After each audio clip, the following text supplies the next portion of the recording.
Yeah, it's also an experiment. I don't 100% know it's possible. I assume it is, but like, new players come in and they're like, this game seems pay to win, and it's like it is in a sense, but also I want to show that you can compete Yeah, without like there's paying, just in different events. there's definitely a pay to win aspect to the game for sure, and there's like a league of people who are competing in the pay to win side of it. But there's absolutely, at least in theory, I guess we'll see how your experiment plays out. But I'll be watching. I like that video. It was good. It's a lot of extra playing, but I don't know. We'll see. There's so many events on my main account. I can't really be grinding like all of the events on two accounts. Right. Yeah. Yeah, it's definitely. I still got. I think today's the last day to finish the current like base event. Yeah, there's one day left. That's what I'm gonna play on stream here. Yeah, actually, might play those while you're playing them too, and see how I do. I still got like, let's see how many I've left to do. I've got a bunch left. I got 20 matches left to play. I've only done 5. I'm in 2000th place right now. That's not going to cut it if I want those free packs. And I have to go a little harder than that. Although Where this you at one I right have now? at 2,900th place. It's That's going to be pretty a while. normal though. Like I'm not I got even 20. like I'm in the top 50, and then if I don't play my matches, it puts me in like close to 1,000 or whatever. There's a ton of people playing in these events. Like the player Yeah. base is super active. It's not because you're doing worse than that many people. They just have all played their games I, today and you I'm, haven't.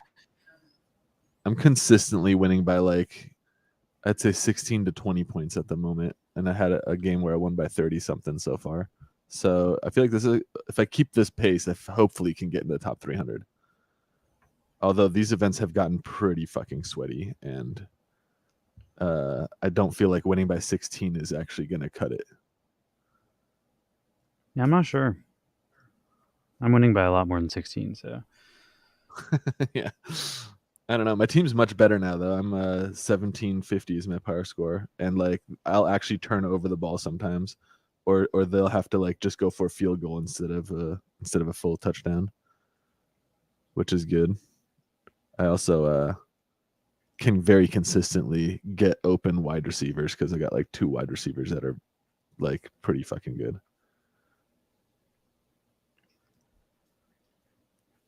I got We'll see. Tyreek on my base team. I can show you. My base team is Yeah. nuts. I don't have a Tyreek. Ooh, I got some rewards. I didn't get top 100. 114th. That's such a crap place to place in. You get nothing. Like top 100 or bust in those events. Like I get the same amount as people who played 12 matches when I get 114th. Yeah. I might lay down to play these games. Easier on my back. The problem is if I don't play all those events, I will not stay in the Mythical League. And the Mythical League has the best rewards by far. I want those film points. I also feel like I'm sticking it to the pay to win people because only like 88 people can get the top rewards in the Mythical League, and 100 people are getting the Legendary events. So like I'm taking one of the slots from those people, so they can't upgrade their players as much as me, even if they're winning the better NFT. So I feel like it's my way to stick it to the pay to win guys. Y'all can't outgrind me, except they can now because there's events I can't play in because I don't have all the pay to win stuff. But Yeah. Damn. I'm I nowhere do near like all fucking. these requirements they're doing. Like this new event said Rivals rewind players only, and because they did that, like a bunch of quarterbacks sold. Like my Geno sold for way higher than the floor because you can't use the legendary quarterbacks or even Dak. Dak is from the rookie event, so all of those quarterbacks you can't use. So you have to only use the quarterbacks from the new pack. So like move the floor of all the quarterbacks from the new packs up a bunch. So I kind of like that they're doing these events that like Yeah. influence the market moving around. It keeps the market liquid. It's nice. Yeah. I totally agree. I'm thinking about buying a Tua though. A who? I don't know. That event is like I've got no shot in competing in that event, but I do need to play the matches just so I don't get kicked out. Buzzking says he likes my slicked hair. Yeah, I slicked my hair back because I haven't showered and it looked really horrible after wearing headphones on a gig I did, and I thought this would fix it. It doesn't really look that much better in my opinion, but I look slightly less homeless, so we're working with it. Work with me. I also shaved my crazy beard because it was like my first gig in a while, and I was like, I don't know. Part of my job as a sound person is I have to mic people up, and I feel like you don't want someone that looks like they're homeless, like touching your chest and shit. So I feel like being like moderately well groomed is important to make the talent feel comfortable. They don't want like some homeless dude miking them. And I also have to be in like the dressing room when they're changing outfits and shit. And I just feel like you got to have a chill vibe. You don't want to freak anybody out. So I did want to do something with my crazy beard before I shaved it, but I didn't. So we'll see. It'll grow back eventually. I Yeah, also just need eventually. to cut my hair. Eventually, it's way too freaking long. All right, what was Yeah. I going to do? I was going to change our streaming category to crypto. Nobody actually looks at the NFL rivals category. So I'm hoping that we can trick people, not even tricks, just find people looking into crypto stuff. Uh, like I have this stream titled NFL NFT. So even titling it rivals, like no one's looking for NFL rivals. There's like 3 followers of that Twitch category. So this might introduce people to rivals that are interested in both NFL and NFT. So that's my thought. If you're wondering how I'm trying to clickbait people into finding the stream, whether or not it'll work, we will find out. But It looks like I'm about to win here by 20 points.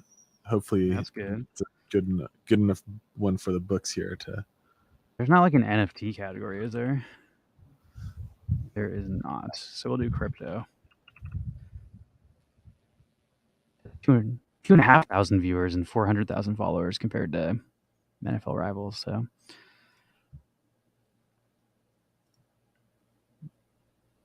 but hey, also hello, Buzz King. Hope all is well for you. We're doing some NFT gaming today. I'm starting with rivals. At 20. There's a bunch of events going. You got to grind like 20 matches a day right now if you want to stay in the top league. So it's getting kind of sweaty, but I actually like it. I don't know. It's fun having all the events, but on certain days, like the days where I had to work and I got back, I was like, shit, now I got to like spend like an hour and a half grinding rivals, which it can get cumbersome if you're busy. If you have no life like me, most of the time it's fun having extra matches, but when you have other shit going on, it can be a little intimidating. It also only really matters if you want to be in the top league, and I'm pretty much just spite staying in the top league, but you can't stop me. Like right now, I'd be eliminated if I didn't play more matches, so I have to. I guess I'll turn my volume on too. Boom. First touchdown at 1:03 left. Oh, and I missed the 2-point conversion. Ooh, that's brutal. That's not how you win. Return, break away from the pack, scored. Oh, I'm actually losing right now. 67. Pathetic. Yeah, because he missed a 2-point. What other team got real quick? 117 is about the best I can do. 117 or 118 for scoring on my main account. Yeah, My secondary account with Tyreek, you can actually get like 115. It's pretty darn fast. It depends on which plays you get. You know, it also depends on which kick returner I get, because one of my kick returners is so much lower than the others that it drastically affects the time. Damn, I'm gonna be able to finish this. God, dude, my fucking running back is still so slow. That's why sometimes like the 2-point things are risky. There's 80 plus diamond packs available all the time. You can rip some of those until you get a better running back. I also really don't think like those packs are bad use of your diamonds. They're doing like almost once a week now. They're doing the base events, and the base events have NFT rewards, so it's like totally worth upgrading your base team, in my opinion. I know some people don't want to waste their diamonds on that, but to me, not a waste. What else is there to do with the diamonds? You can buy coins with them, so if you don't want to grind the campaign, you can just. That's what I was doing for a while. I was like, campaign is pointless. Don't do the campaign. Only do the diamond events and then trade. But now that the diamonds actually kind of matter, I'm getting my coins through the campaign, and then I'm getting my diamonds and using them on the packs again. So I stopped opening the base packs for a while because there were no base events, and if you have a full NFT team, there's no point in unlocking new base players. So it gave you like a whole new reason to grind. Damn, I'm not gonna win this one by a lot. It's 22-21 right now. And it's already. Sometimes in the second half you get lucky. is already halfway through the third. I feel like we'll see. Yeah, that's not great. Oh shit, that throw. I'm touching here before the third quarter ends. Sometimes when you try to do a dive when you've like already ran really far, like the guy doesn't even like dive for it. He'll just like collapse. I like when they do front flips. So you know shit's It's cooking. for anytime. Shit.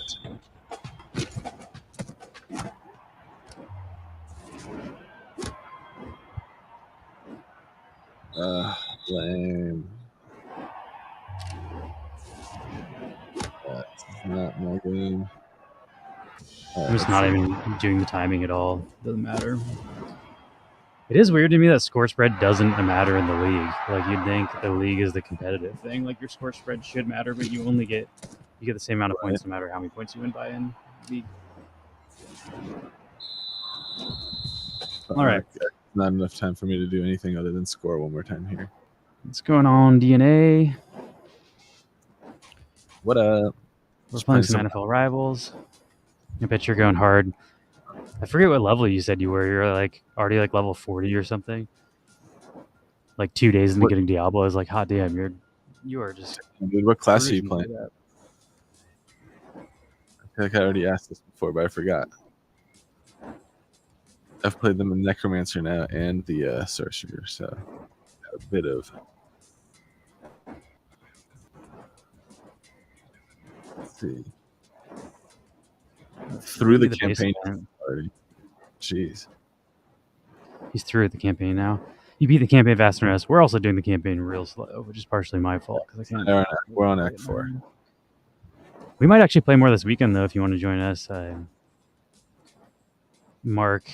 think Mark said he's down to play again on Saturday and Sunday, so you'd probably want to not play on your main character and make a new one. But if you want to roll with us, we're on like third act right now. Yeah. Let's see. I only won that game by 10. I'm also excited to play through the third act again because when Toon joined us, he did just like one hit everything and we ran through the third act real fast. So yeah, that's true. I'm excited to play it through it at I don't really know what the boss mechanic is because we beat the boss so easily. Like we didn't have to deal with like the different phases or anything. So I'm excited to go back through and play it on a more. I feel like there's gonna be some pretty kick-ass cutscenes too that I'm pretty stoked to see by the time we get through the campaign. I feel like Blizzard does a really good job with like epic cinematics. It's weird after the campaign that you can't replay it. You can't replay the campaign, is that what you're saying? I assumed you'd be able to just replay through the whole game on a harder difficulty like all the other ones. Look at that. In the base event, I score with 1 minute and 15 left. That's pretty fast. Yeah, I thought you'd. Yeah, isn't that usually how it goes? Where you would do Torment, you play the campaign again and Torment like the higher Torment level? I think maybe you only do the dungeons and the dungeons get harder.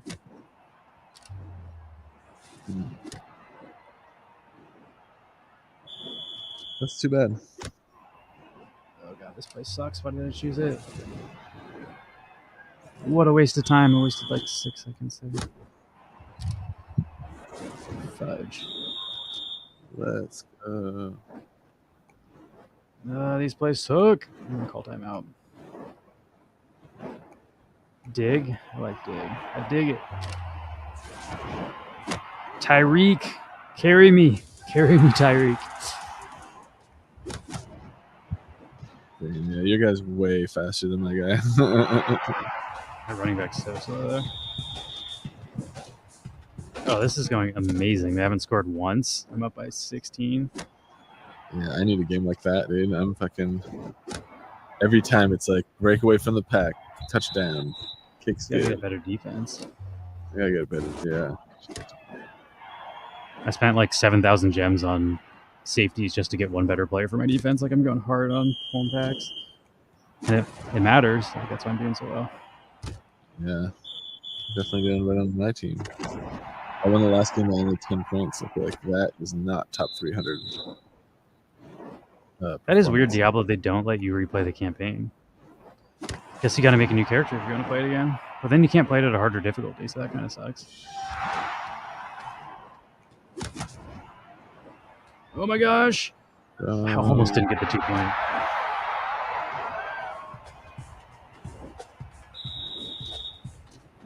We'll also do some like grub fish and wax giveaways. We got some Sune packs to give away, but Field goal.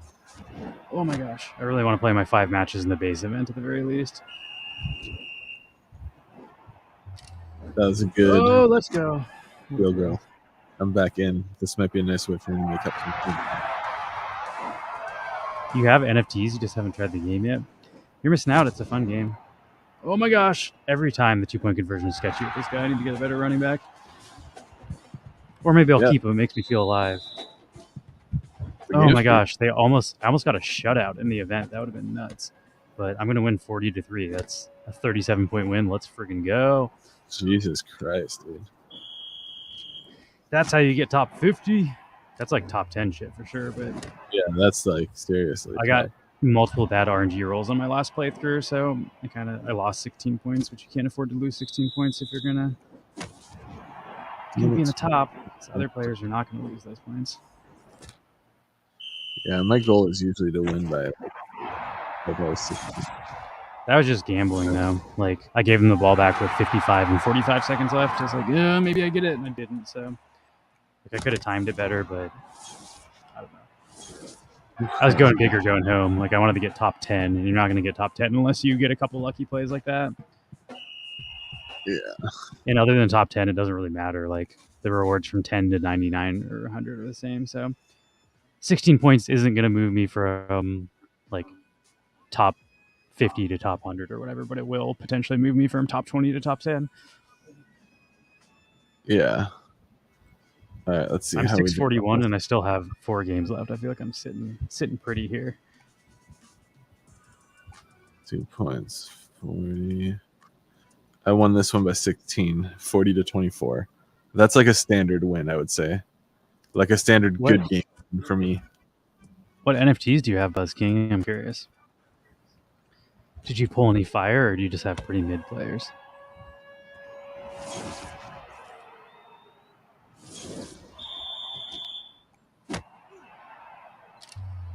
Come on, Tyreek, carry me.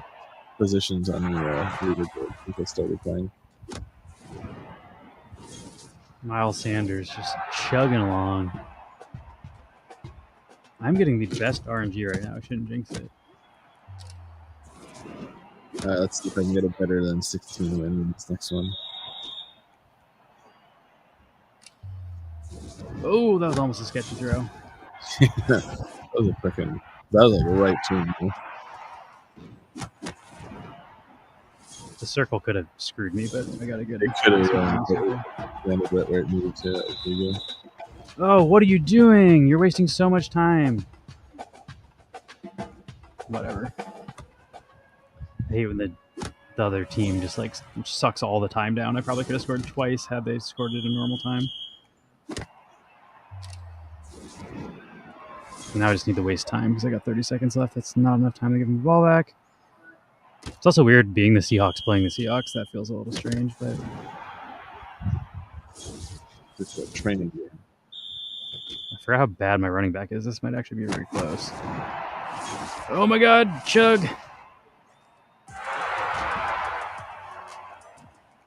Depending on how recently you bought them, you might be able to compete in these like NFT events.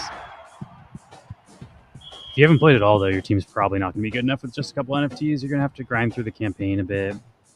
If you watch my tutorial video, I'd say in about an hour you can play all of your games and unlock all of the base team packs, and then you'll at least have a player in every position. Even if they're not a great player, it'll put you a lot closer to being able to compete.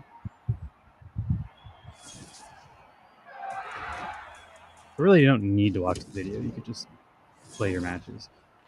I do give a lot of tips on how to maximize your scores and whatnot. Wow, this one started out really strong and is ending not that great. I'm only going to win by 19. 19 is a bad game if you're trying to get top scores. I'm only up at 2 right now. It's like 15 seconds left in this quarter. In the second quarter. There you go. Well, my 22. last game I got like 30 something, so this is like, if you balance that with plus 19, I'm still in the 20s for my average. End of Q1. I'm up by 10. What? Now I'm only up by fucking 3.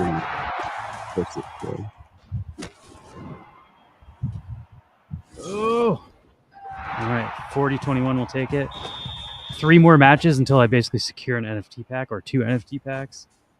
But let's see how high I can climb.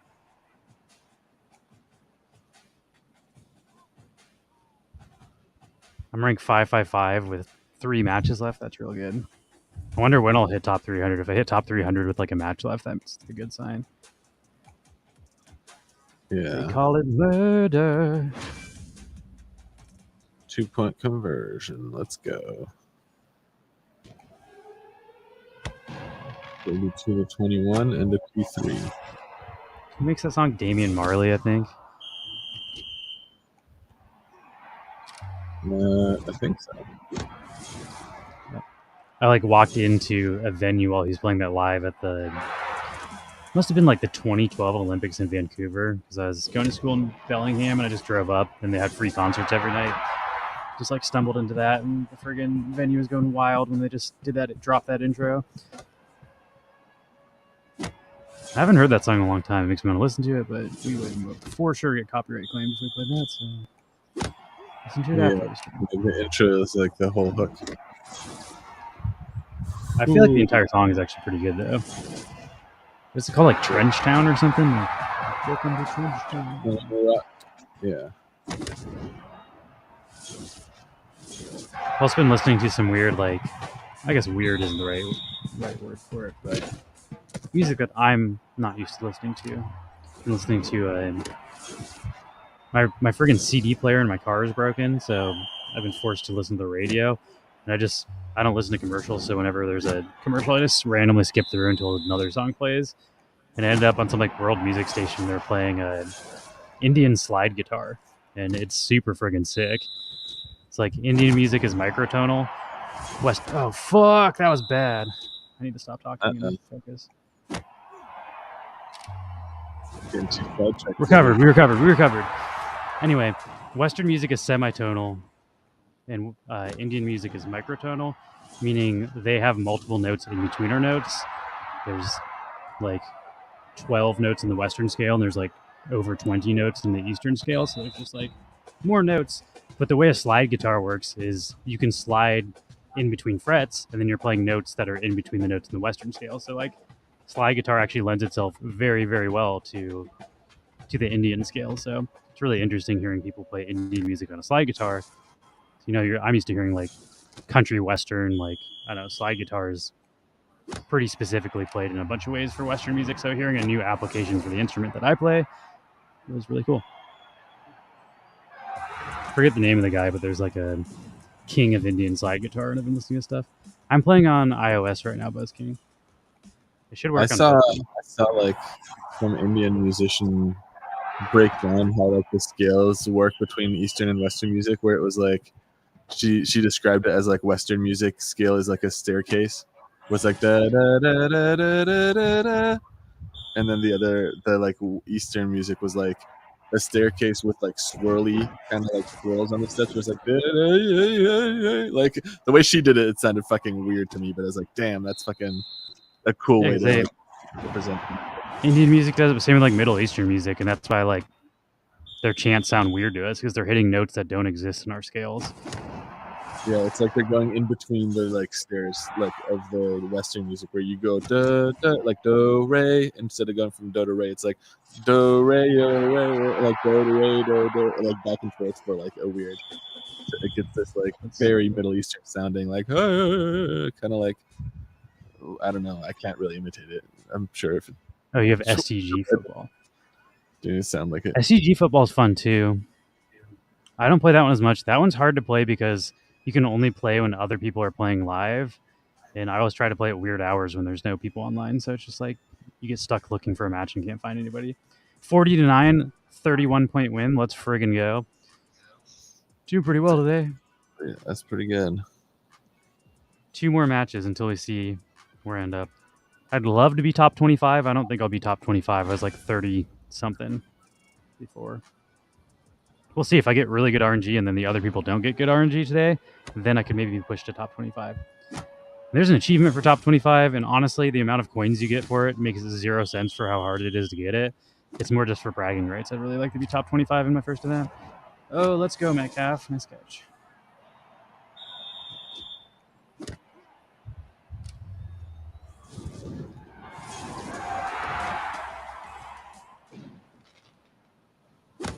I'd be down to play some SDG football sometime, though, Buzz King. That game you can play 4-player cooperatively, so it's a team game, whereas this one's pretty much solo. Yeah, actually, I don't know if it's installed. It's gonna be like I'd be down to play it today on stream, but have to see how big the game is. I can't install any big games on my hard drive right now. Oh god, this is bad. Just throw it away. My receiver on like the first slot is so bad on my base team. He's like slow as shit to the point where it's almost not worth throwing to him. It's better to just like throw the ball away and then throw it to Tyreek the next play he's open. Fuck you. Oh, I didn't even make my fucking... no, I ran out of time on the second quarter. No, I'm going to fall behind. That's not good. Oh, God. Nuts, dude. I might go SCG football is a little hard to get used to because you only play one person and you can't change players. So like you can play the wide receiver, and if they don't throw to you, you're just like running routes for nobody. Like same with like I don't know. I enjoy it, but it definitely takes teamwork. And most people that play football games are used to playing the quarterback. Like playing the quarterback and then throwing it to the wide receiver and then not getting to control the wide receiver is just a strange feeling.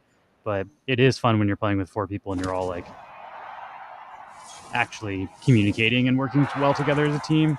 But it can also be frustrating if like you get paired up with people who have no idea how to play and like are not communicating, and they're just like not running the routes or doing what they're supposed to be doing. Like I don't know. That's all team games. It's like Overwatch too. Overwatch, if your team is horrible, it can ruin the entire game because like you are dependent on your team to be able to win. But that's also why it's fun, because when you do get a good team, it feels like the synergy is unlike games where you're playing by yourself. So it's got ups and downs, but the problem with like new games like that is there's just not enough active players to constantly get teams. So something like Rivals is kind of better that you don't have to pair up against a real player because you can play any hour of the day and then always find matches. Although I was talking in their Discord today, I would love if they made head-to-head in competitive PvP because I'm sweaty and I like to compete against people. All right, this one looks like I'm also going to win by 34 points. God damn, dude. Let's see, I just won mine. I won by 8. Oof. Not good. Although I moved up 900 spots on the leaderboard so far. I'm now in 2047th place. I was in 2900 something. That's what I was saying. Like, it's crazy how much you move up in these events because there's just so many people playing them. Oh, let's go. Barely made 50 place.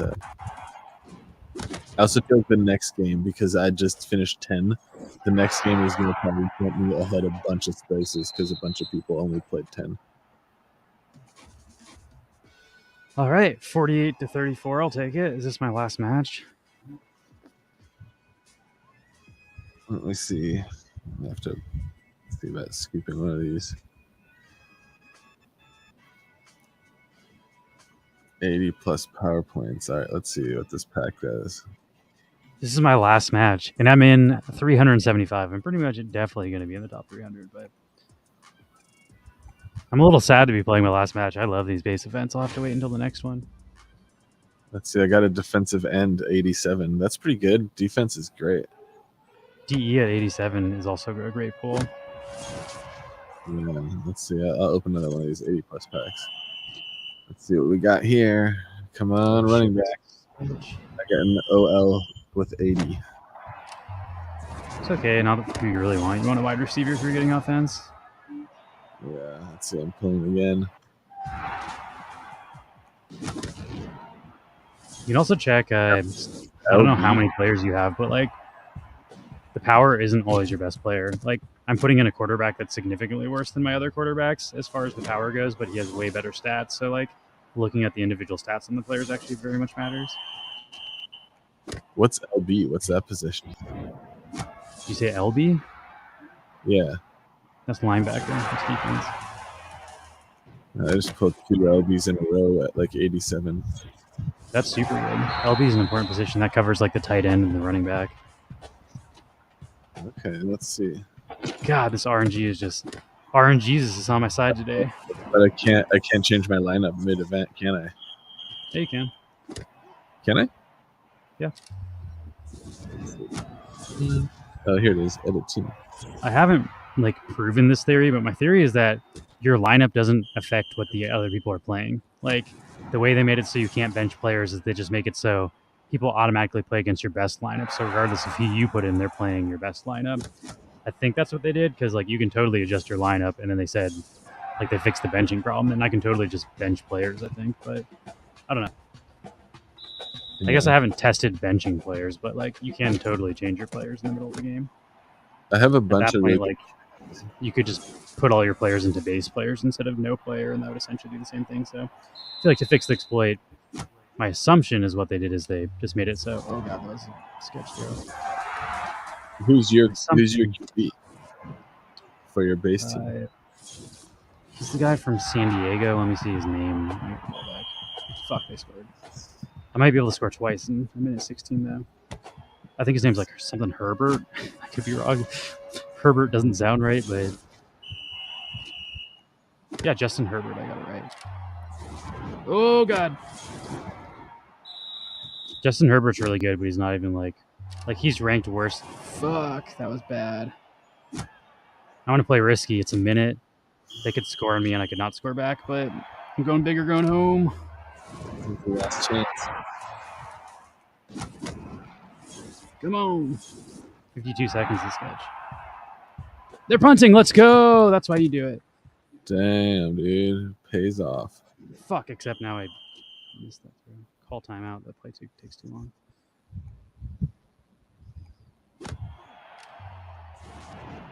Fuck, I'm choking here. Go out of bounds. I got one play. I don't think I'm going to make it. This is sketch. A slightly better defense to No! I didn't get the last score in. If I didn't fuck up those 2 throws, I would have gotten it. That was player skill issue. 33 points is not a bad score, though. It's respectable. I think my worst score was 19, and every other time I got like 30. 29. Fuck, I didn't get top 25. But 29 out of the thousands of players, as you saw on Max's screen, there's literally multiple thousand people playing this. Feels pretty good. Feels pretty good to be on top. I will most definitely at least get 2 packs. Damn. Let's see where I'm at in the event. You're definitely getting still grinding here.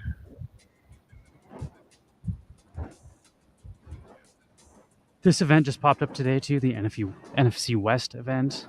And these are the ones that even if you're not going to win, like if you don't care about your league score, I don't recommend playing all 20 matches because there's like no fucking shot in hell you're getting top 100 if you don't normally get top 100. But after 12 matches, if you win all of them, you get the plus 700 diamonds, and that's the most you can get other than top 100. So if you're trying to be the most time efficient, just play 12 of your diamond matches. And then 700 diamonds is enough to open one of the 80 plus packs. So like every 2 or 3 days, these events pop up, and you can keep increasing your base team if you just play 12 out of 20 of the matches. Yeah, it doesn't seem that's like what my next video is going to be about. The next video is also going to be about when you're starting out, like you won't have 80 plus players in the position you need. So you get the diamonds from the AFC event, and then you buy NFC players. And then from the NFC event, you buy the full safety or the free safety from that event. And you just like daisy chain your rewards from events to keep buying into the new events. So you can always keep grinding diamonds, but that's sort of the free to play option. But I haven't gotten there yet in my videos.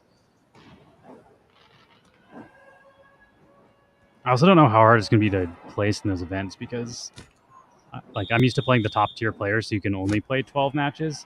But if you can't beat the top tier players, then like you might have to play more than 12 matches because you're not going to be earning. Fuck, I just picked a horrible play. Yeah, and I still pulled it off. The campaign is so easy when you have an NFT team. I do my strategy. What the fuck? Oh, I'm not playing the campaign right now. That's why this is harder than it should be. I am playing League. I also do not take League seriously, though, because, as I was saying earlier, it does not matter how much you win by. What the fuck? How do they block that? I'm used to playing slow-mo. I don't know if I should score here. I got 50 seconds left. Depends on how close you are to the end zone, but I don't know. If your defense isn't good, you might not get the ball back. My defense isn't good, and I'm losing right now. But it's 4-2. Because losing removes all the games you just played. Like, it makes it so you can't qualify. It's the difference between losing and getting an extra 1 point. It's not worth the extra 1 point. Whoever's defense this is fucking good. It's very hard for me to get my receiver open. There we go. Let's go to 22 Fuck seconds. this guy. That quick. That is some horseshit. I'm still nervous about that. 22 seconds feels like a lot of time. 22 is too much to give him the ball back. You want it 12 or less. Yeah, they ended up punting. Oof. Thank God. But fuck. Well, whatever. I won by 4 points. Oof. I'm not going to get in the top 300 like this. I got to get my shit together, dude.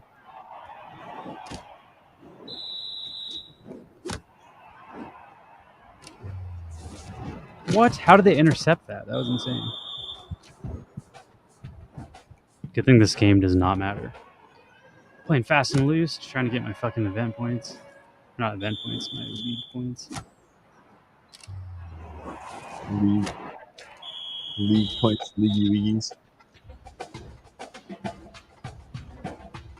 I'm not used to being down, though. This is the first time in a long time I've a potential to lose a game, but I'm also super not worried about it. Wonder what the defense power is on this team I'm playing. Like, none of my players are getting open. Yeah, it's intense. People don't even have fucking sauce yet. It's about to get harder once people unlock. There's a mythical defensive end, and then I think Sauce Gardner is like a legendary cornerback. So like all of the top players' teams are about to get way harder to play against on defense because they're getting multiple new stacked players. All right, they're field goaling and they're punting. I'm good. Pretty much have this in the bag now. Oh my God, yes. I got the ball back without them having fucking scored. This is my chance. Put some fucking points on my board. Oh. Okay. They pretty much can't win now.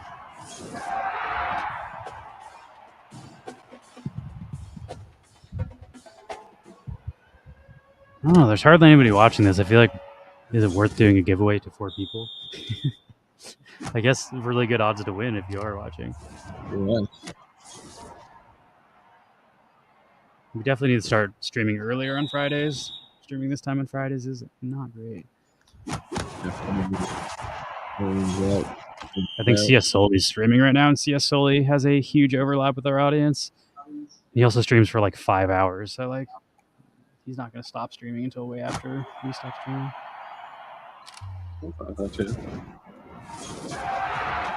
But I think he streams at like 2 or 3 on Fridays. What's going on, Optic Red Room? We are playing NFL Rivals here. Also be down to play some Battle Bit, if no one's going to watch anyway. It's the game I want to play. We can do a giveaway, Buzz King. Between you and Red Rum, a 2%, 50% chance giveaway. Let's see. I'm doing pretty well. I think this is one I can win. This is the event. The top 100 in this event gets Sauce Gardner, and this guy is fast as shit.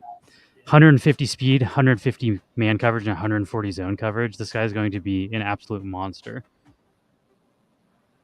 Damn. And that's who you're going to have to pass against once the top 100 people get him, because basically everybody plays the same players, because you have to play whoever has the highest team score, and all the people with the highest team scores win these events. So it's like this is who you're going to be throwing against after this event changes. And then also the Bosa event. This is the first mythical defensive player, and this guy's going to be skill pass rush 185, are fucking out of this world. That's that. So like, if you don't have a good whatever side he's on, because he's a defensive end, if he's on the left or the right, if you don't have a good guard there, like you're just going to be getting ran over, and like he's going to be fucking like rushing your quarterback, so you can't take a lot of time to throw it. But this game is going to just get harder and harder as more of these cards are released, because you're basically playing against, as I said, the same teams over and over. So like all of the top teams will end up having this player. So that makes playing the events harder. Which also means if you're not upgrading your team, like if you don't get faster wide receivers, then you won't be able to get open. So it's kind of like a constant power creep, which is, not ideal, I guess, as far as needing to spend more money to stay competitive. Holy fuck, this guy's good too. Justin Jefferson. 150 speed, 170 catch, 175 insane catch. He's gonna be able to fucking catch it from like a mile away. Jesus Christ. I can show you my lineup though. My lineup's pretty solid. I should have showed you my base lineup. I can't easily look at it. Oops, that's not where you should find your lineup. But I have all NFTs. It's almost all epics and legendaries and rares and shit too. Like my team isn't good enough to get you top 100, and you have to spend like a few $100s to get my team. So it's definitely not cheap to be able to get top 100 right now. Which is why I like the base events. The base events, as you saw, I just got top 50, spent $0 on the team. It's all free to play players, which is why I'm making the free to play guide, because you can build a free to play team that is competitive and win NFT packs, and then you can use those NFTs to make your team better for these events. So I sort of think that's the strategy, like rather than trying to get the top 100 players, because that just costs a ton of money. Yeah, that's what my entire tutorial series, like the concept behind it is. Yeah, my defense could be better. I need to upgrade these 3 rare guys. But I have all epics. The red is epic. Blue is rare. So I have 1, 2, 3, 4, 5, 6 epics and 3 rares. There is Delpit. He's I could replace P-Tray with him. But they're not cheap, those positions. The reasons I have rares here is because they're the most scarce positions. So the prices are kind of inflated. And I'm waiting until they release more players at these positions. The LB I could probably upgrade. Singleton I think is one of the best options for LB right now. And then the hardest is the FS. There's only legendary. I don't even think there's like not a lot of epic FSs. There are epic FSs in either the Super Bowl or like the Founders packs, but they're not in like any of the new packs that have higher supplies. And then special teams doesn't really matter, but I do have an epic kicker for what it's worth. The FS is pricey at like every rarity. That's because there isn't a lot in the lower rarities. Like most of them are actually legendary, which is why they're expensive as fuck. And then the rare one is the one I have, but it's because there isn't really a viable epic. If there was a viable epic.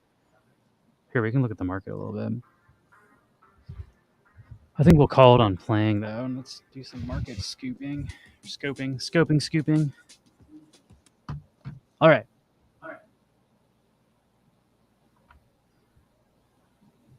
I don't know. You can put together a team for pretty cheap. Like the floor of all of the cards is 60 cents, but you're not going to get great players for them. Get yourself some Brian Braces or Bressies. Everybody makes fun of him for being like the cheapest card. They're like, they need to make a burn event for this guy because there's just so many of them. Yeah. Wait, you can sort by position here. And if you look at like, I don't know, we can look at the floor of like any position. Like, let's look at wide receivers. The floor of the wide receivers is $1.88. Then if you look at the floor of the safeties, the cheapest safety is $5. So like significantly more expensive. The SS is actually cheaper. I picked him up first, $272, and that's because there's an epic SS in the packs. It's like all supply and demand. This stuff is pretty predictable if you understand how the packs in the market is working, which is why I don't really want to buy an epic S or FS right now, because I'm pretty sure they'll release another one because there's a gap in that position. Yeah, you can see there's 7 epic FSs on the market. It's literally $135, which is like way overpriced for an epic, and it's because of the scarcity. So like, I'm just waiting until they release another one. The SS is more viable, but even then, there's only 26 of these guys. But these are 17 for Delpit. And I'm really hoping to pull one out of a pack. I was bummed I pulled a DT out of my Epic pack because I was hoping to pull a Grant Delpit, or I was hoping to pull a who's the other epic card that's good? Can't remember now. Oh yeah, Singleton. That's who I wanted. She's actually cheap. He's only $8. I might end up buying him because I did sell. I sold my Geno for $12, so I could buy Alex Singleton for less than I sold my Geno for, and he'd be an upgrade. The other guy I'm considering is Jack Campbell. Jack Campbell's a rookie, and the rookies, he's like considerably worse at like just the base level. Singleton's definitely better for his stats, but he might get upgraded. Which here, let me show you that. If you haven't seen this Buzz King, they do the rookies, which this is part of the rookie packs. Let's get rid of Blancos. I was trying to look up the actors, and I think you should leave because apparently one of the guys in the play I'm working on is in that show, and I think you should leave is like, I don't know. I'm not a huge fan of sketch comedy, but that's a hilarious sketch comedy show. I don't think he plays a main role though. I think he's just like in one sketch or something. So I'll have to like look up his name. But anyway, that was totally off topic tangent. The rookie packs, which are no longer available, but there's still a bunch of rookies super moderately priced on the market compared to the other packs. They start with lower stats. So they like purposely have lower stats. But if they play and do well in real life in the real season, then their stats get upgraded. And for all positions, if they start in the first game, that's 5 power. If they start in more than 9 games, that's plus 10 power. If they're rookie of the week, that's 10 power, or all rookie team end of year is 15 power. Let's look at the LBs need. Our linebackers need over 500 snaps, so that's just playing. So if you're just playing on the field, you're probably going to get 500 snaps.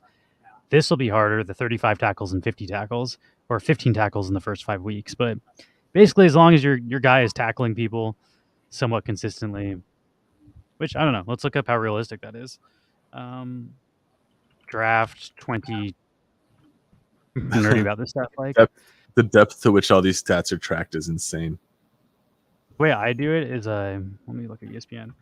Like, you can just look at the best linebackers drafted from 2022 and then see how they did last season. So you can be like, okay, my guy was drafted in round 1, place whatever. So like epics were in between 10 and 20. So if there's a linebacker in between 10 and 20, there's one at 2022. Let's see how Quay Walker did last year. And if he got 35 tackles, then we know that he got 75 tackles last season. So it is very possible for my guy who was drafted in an earlier round to get 50 tackles.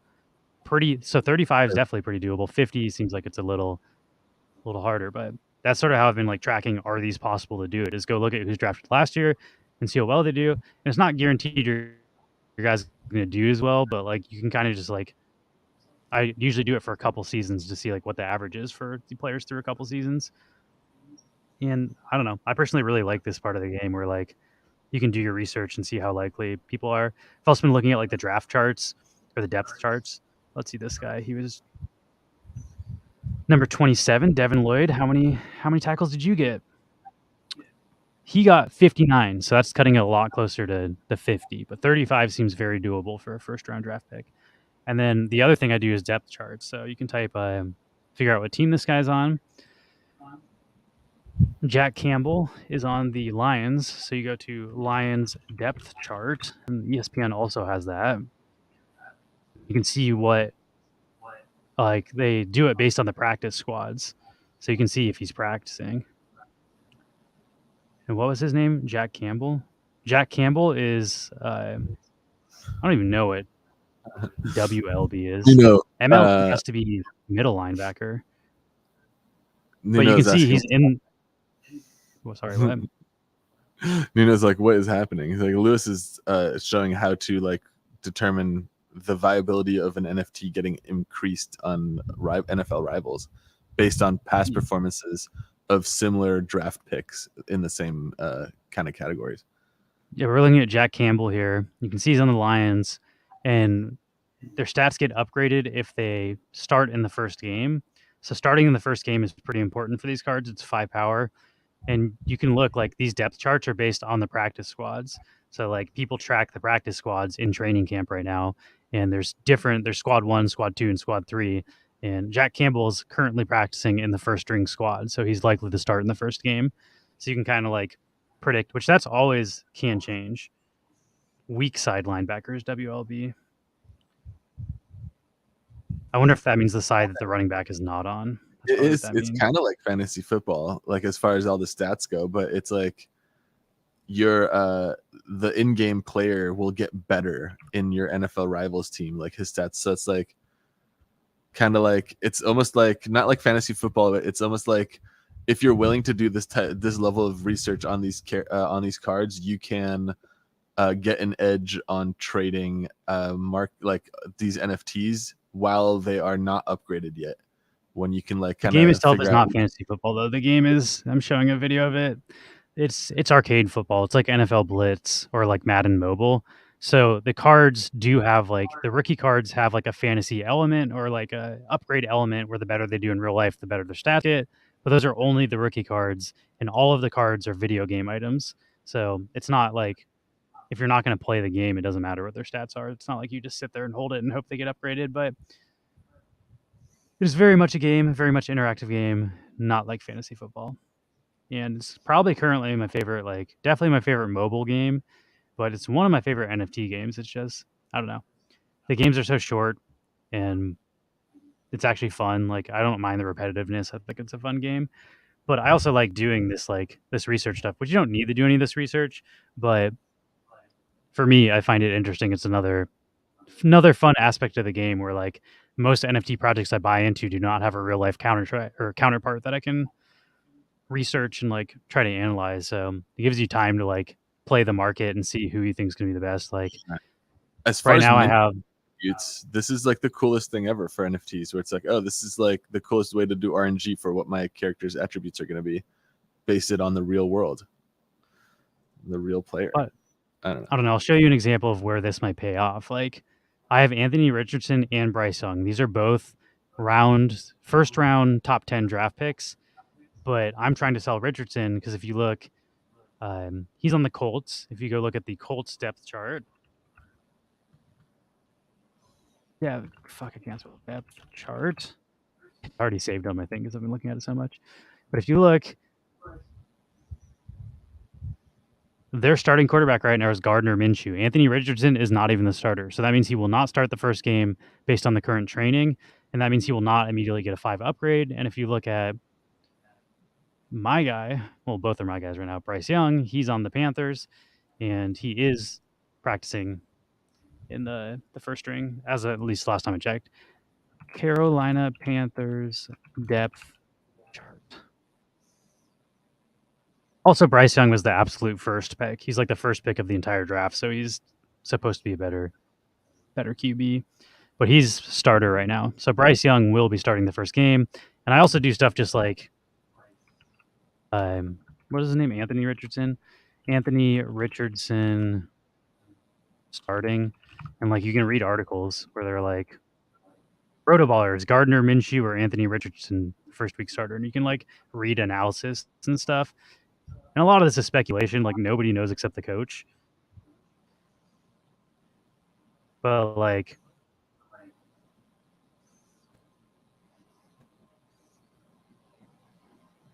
Indiana Minshew could start over rookie Anthony Richardson early in the 2023 season.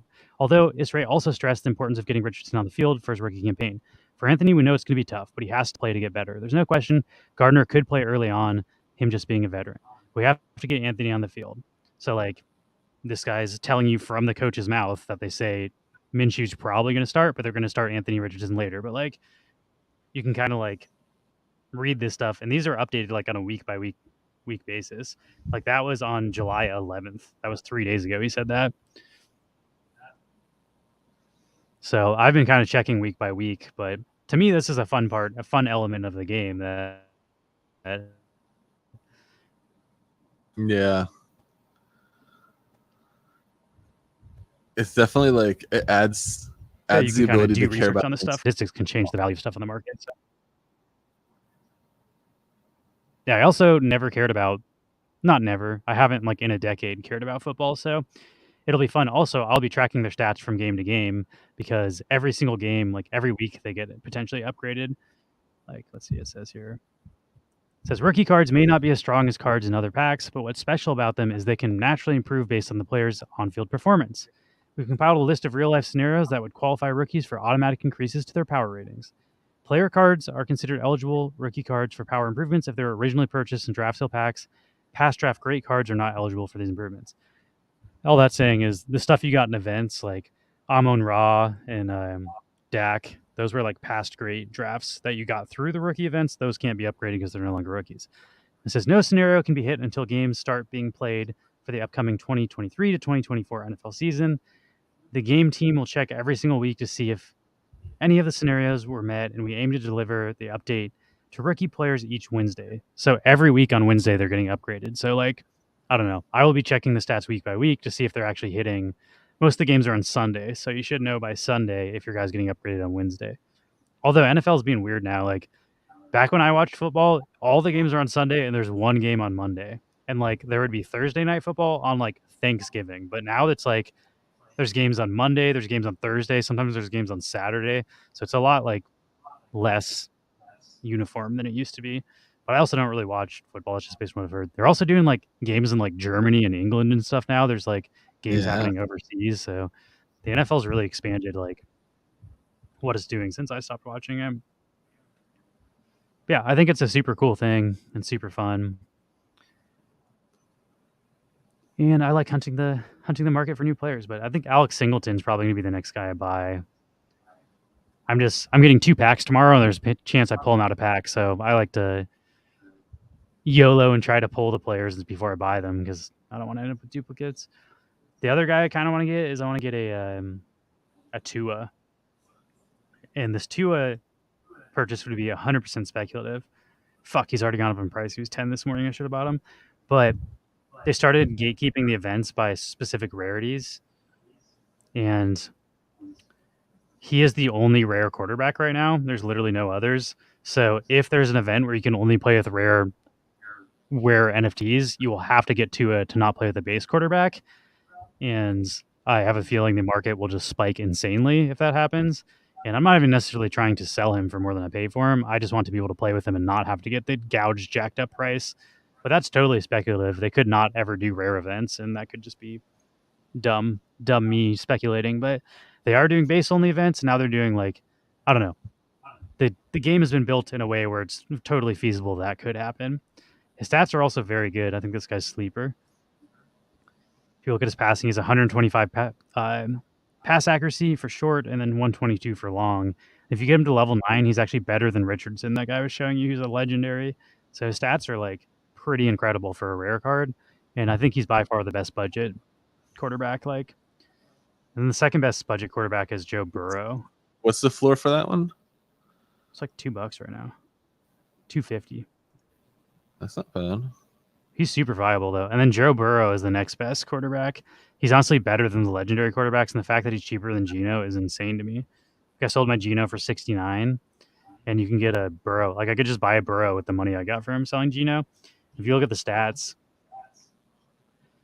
it's 145, 150 for accuracies, which is all I care about for quarterbacks, and Geno is 140 and 130, so he's lower in both. But my speculation on why the prices do this is because Joe Burrow is mint on demand. See, there's 755 of these, and then Geno is capped at 250, so there will never be more than 250 Geno Smiths. So you're talking to like, I don't know what the max is right now because they're still mint on demand, but 755, that's at least like 3x the supply of Geno. So I think what happens here is Seahawks fans don't really give a shit if Joe Burrow is slightly better than Geno, and since there's only ever going to be 250 Genos, it's like more of a supply and demand thing because people that are fans of the Seahawks want this guy. So I think that also plays into the market where like certain cards that are much more scarce, even if they don't have better stats, like people, there are collectors. There's people who want stuff based on the team and based on the actual player, not just the stats. I'm more of a gamer and I don't want watch football, so I'm like 100% stat focused. But there's definitely people that are interested in like they want every Seahawks player on their team because they're Seahawks fans. There might be less Cincinnati fans or just the fact that there's a higher supply. So there's a lot of things to consider on this market. And it's, I don't know, it's a fun market to play with. I've done very well personally, but I don't know. I wouldn't really recommend buying in just to try to profit, even though technically I've done well for myself. I've done well. My big mistake was having too much of my money not taken out of Myth token. I should have taken Yeah, that that was out. my mistake too. I say it while I'm sitting on 1,000 myth token. I love the base events, Yamster. You need to just pull better base cards. Like when you showed me your base team's kind of weak. That's why you hate the base events. But there's at all times now there's 80 plus offense and 80 plus defense events. So if you play your diamond events and just like you can open a new 80 plus pack every 2 or 3 days and slowly improve your base team.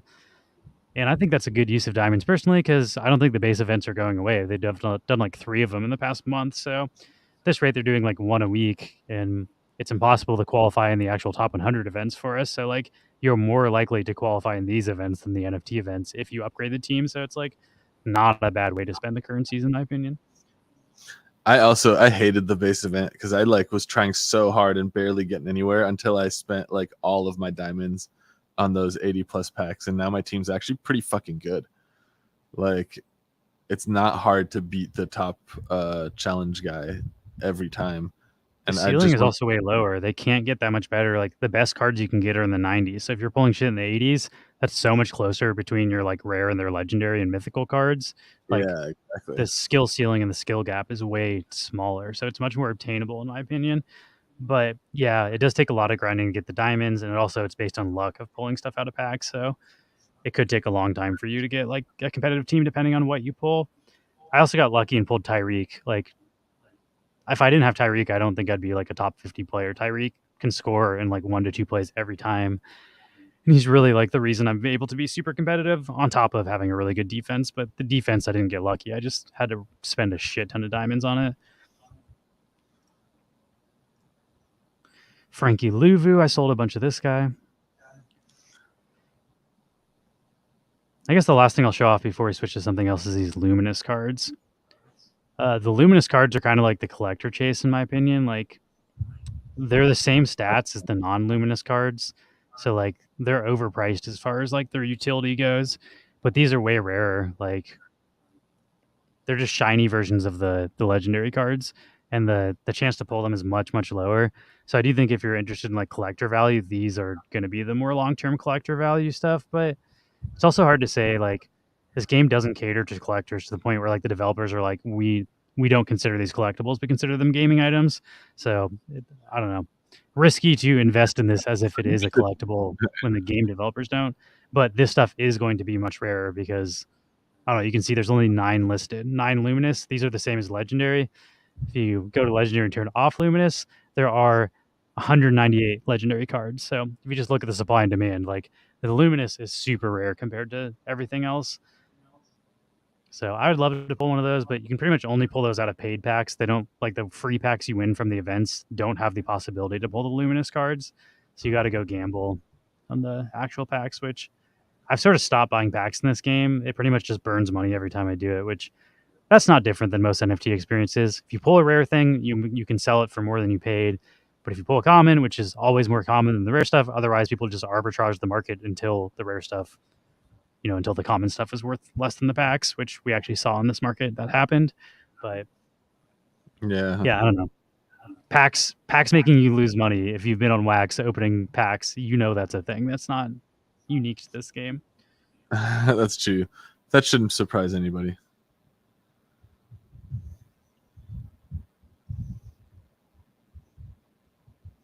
This is an interesting question. You can't really use ether on Alcor. I mean, technically you can. There is wrapped ether on wax, but there's no liquidity, so you can't.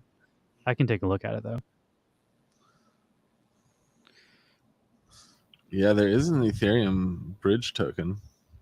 I don't even know if there's a liquidity pool for it, but let's check. I don't think anyone's ever fucking bridged Ethereum into Wax. The thing is, like, the people who maintain the bridge, which is the Wax core team, don't supply liquidity. So there's nothing to do with Ethereum on the Wax blockchain once you bring it in, even though it is entirely possible to bring it in. I'm just laying back so I'm still crushing on my my event. Why the hell here. can't I approve this? It's not working.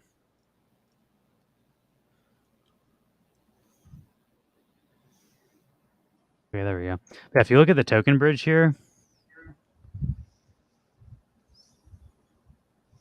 when it loads, there is technically wax wrapped ether, but I don't even think there's a pair or a market for this on Alcor. So if you move your wrapped ether over to wax, you're moving it into never being able to use I it. see what you're saying.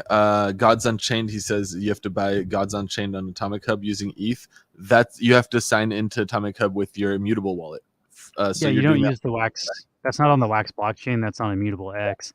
And if you click here, you can see we're on wax, but you can choose your blockchain. So we can choose Immutable X, select and close. And then I'm no longer logged in with my wax wallet and it says log in. And you can use MetaMask or whatever, any of these wallets. But MetaMask is the one I generally use for Ether based stuff. But you would Same. need your Ether in a MetaMask wallet, not a wax wallet. So that would be how And you're I think, buying stuff on. yeah, in a MetaMask wallet on the immutable chain, because it's its own like layer 2 to Ethereum. I actually haven't seen what stuff is listed. Like, let's just take a look what this is. Some of the stuff is Oh yeah, pretty it pricey. is. It's ETH. So this would be Yeah. Ether on the IMX chain. So when Mhm. you are on MetaMask, let's see, I'm signed in. How to move wax? Oh, I don't have to sign in. You can just see right here. You can see my tab right here, right? Or no? No, it's not popping up. Here, give me a sec. There is actually a DeFi way to do what you're trying to do and move wax from the wax blockchain to your MetaMask wallet, and then from there into Immutable X. It's gonna be pretty pricey with Ethereum gas fees being what they currently are, though. But you can absolutely do it. You would go. How do I not have a full screen? It's the same place where Lewis was showing off earlier, where he showed you that you can bridge. Show the full screen. Okay. Let's go. I just won by 24 I want to show points. how you get to the right blockchain on MetaMask. How do I show my full fucking display capture? Oh, yeah, I think it's just full display. Yeah, there it is. There we go. So when you have MetaMask, I don't need to log in, but why is this not working now? MetaMask. What? You need to log into MetaMask in order to change the blockchain, don't you? Oh no, right here. So you click right here. We're on Matic. You would need to add network and add IMX or whatever the IMX network is.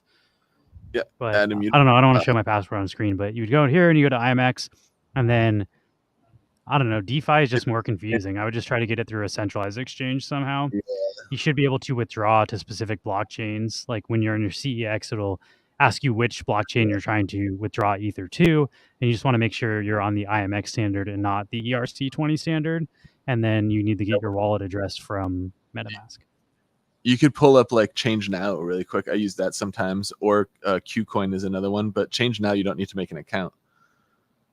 So I would do this, and then just be to do wax in the top one, and then do ETH on Immutable if they go straight into Immutable X. Sometimes you're lucky.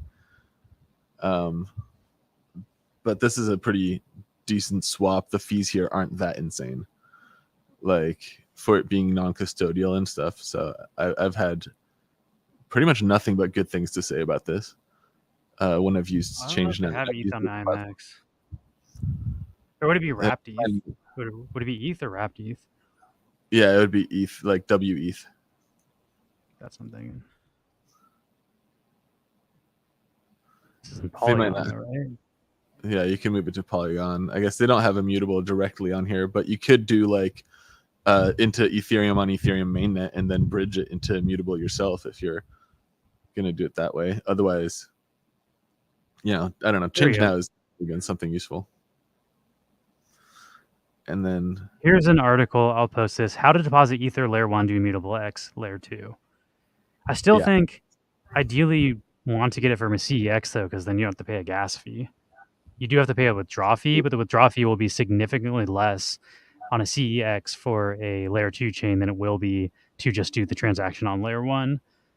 Let me just type in what exchanges withdraw to IMX. There's got to be some. It's a big change. Yeah, they do. There's a few big ones, I think. Qcoin do it? I thought they did, but I figured maybe they don't. Let me just type, does Qcoin have IMX? Qcoin have Ether on IMX. Oh, KuCoin needs KYC now. Okay, I You guess sure? if you want to know how I would do this step by step, if I wasn't going to do KYC and like there I'm gonna wasn't get an rid of option this. for CEX, is I would do I would just bring up change now, and I would send Wax directly through, like Wax P as the input, output as Ethereum on the Ethereum mainnet, and then I would do that swap. Actually, you know what I would probably do is go into Arbitrum because it's cheaper. But Let me here, I check. guess Let me check if it's on KuCoin. I don't think KuCoin needs KYC. I still haven't KYC'd, and I used my KuCoin account the other day.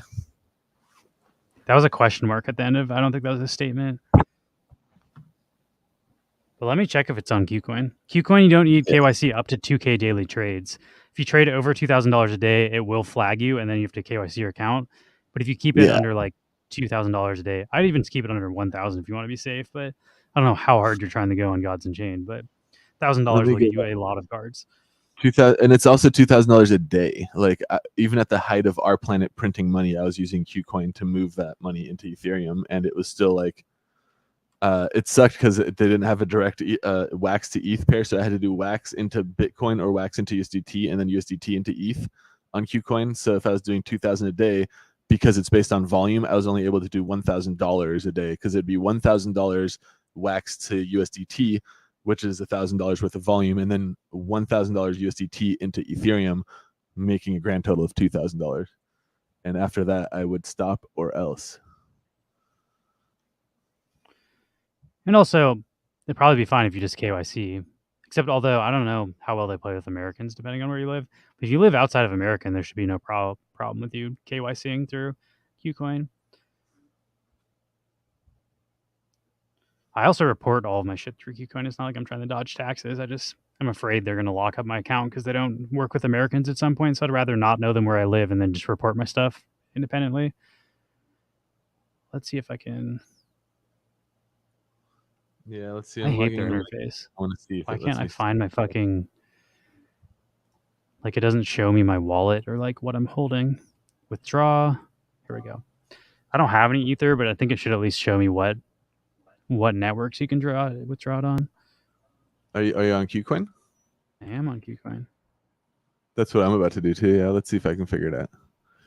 I'm here I want already. assets. All right, so here we are on Ether select network. It does not have IMX. Damn. How do people get Ether on IMX? I So guess you then maybe have to do it through their bridge. go on a new tab. Type in chainlist.org. This is how you find any fucking blockchain that you want to add to MetaMask. And then this will just show you every available like EVM blockchain and all of the RPC endpoints that are currently on. So you can just look for immutable X here and it should find it and you can add it. I will give you the documentation for how to get it from layer 1 to layer 2, but I feel like there's got to be a better way than this because this is going to suck for gas fees. Yeah, doing it on the Ethereum mainnet kind of sucks. Oh, wait, you don't choose IMX chains and you choose ETH? So you can just withdraw it to the ETH address? I feel like that's not right though because it's not the same standard. I, Otherwise, the I gas haven't fees would be. actually set up. I haven't set up an immutable wallet on my ETH thing, but I think there might be some kind of thing like that. Like where it's like a layer 2 that tells you what's happening on the layer 1 and it doesn't actually require you to bridge stuff into it. But here, this is the article says how to deposit Ether layer 1 to immutable X layer 2 because I believe it is a separate layer, but let's see. To buy assets on immutable X, you first need to deposit ETH into immutable X from your Ethereum wallet. If you're unable to connect your wallet to the Ethereum mainnet network or receiving IP address errors, you can try the following, which we can skip because that's not our issue. Uh-huh. Log into your immutable X key and get started. So I think immutable X key is just the name of their wallet. Select balances. Let's see. Add funds. Deposit from wallet. So yeah, you just send it to, it says create an Ether and ERC20 deposit, and then it will give you Wait, what is it saying here?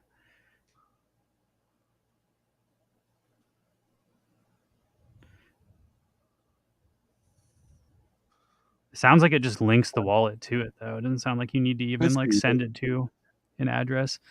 I'll post this. I don't know. It sounds like you're going to need to sign a transaction on the Ether mainnet.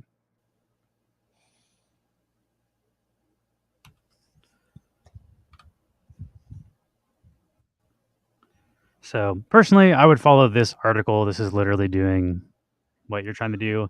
But step one is to have Ethereum on mainnet if you want to do this step two. And the way you would source this on mainnet would be, say, change now would work for that. So if you go to Yeah. now, you can go from Wax to That's a Ethereum. non KYC. That's a non KYC swap exchange. So I just use uh, KuCoin though, I think.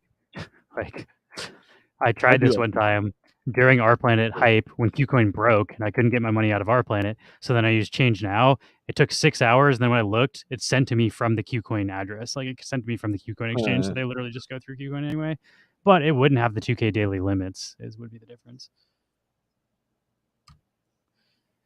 So this article will teach you how to swap from Ethereum to Mutable X.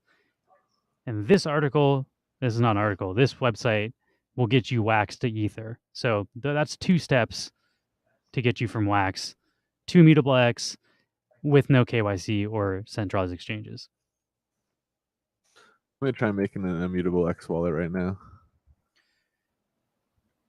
What's going on, Eric? We're trying to figure out what's the easiest way to buy stuff on Immutable X if you're on Atomic Hub, because Atomic Hub now has Gods and Chains cards, it has Immutable X collections, but you cannot log in with the Wax wallet. You log in with MetaMask or an Immutable X wallet. So we're trying to figure out the easiest way you can bridge your value from Wax over here if you'd like to participate in the IMX market. There's some real cheap cards too, like a couple cents. I feel like you could build a deck for pretty cheap. So far, so good. I think you're right. It's asking me to be on the Ethereum mainnet when I'm on the immutable marketplace. Well, Atomic Hub's not loading, but no NFTs found. That's not right. I wonder what else is on IMX. Illuvium Land. Oh, Illuvium's a pretty big game too.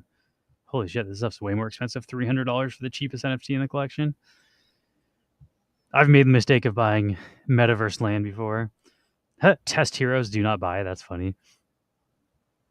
You know there's test nets, bro. And also, why are they listed if it says do not buy? High Rise Creature Hub. I've actually never looked around this market. This looks like a PFP project. Holy crap, for $365. I don't know. IMX is looking too expensive for my blood so far. The base, the floor of their NFTs. I think this is Illuvium avatars. Illuvitars. It's also there's something funky going on with like if there's too many NFTs in a collection, it won't load the price lowest. Because there's no way there's none. That's like an API issue though. I might have to change API. I don't know how you do that. Connect. Okay. These are actually not that expensive. These Illuvitars are like $4. That's within my price range. These actually look kind of cool too. I like this guy. Oh, never mind. Yeah, I don't know. IMX Atomic Hub is not working super well for me. I'd guess it's like an endpoint issue, like it's having errors reading the blockchain. But I don't know So enough about this blockchain to know how to fix that. let me try sending in with my MetaMask on the immutable X side of this.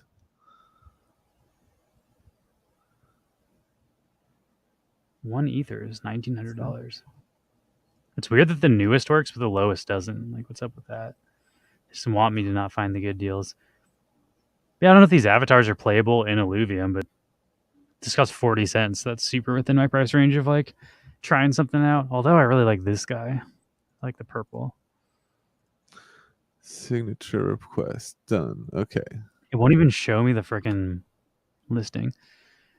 So far, I'm going to give Atomic Hub IMX Marketplace a negative review because this shit is not even working for me. It's hardly functional. This one looks sick too, this neon one.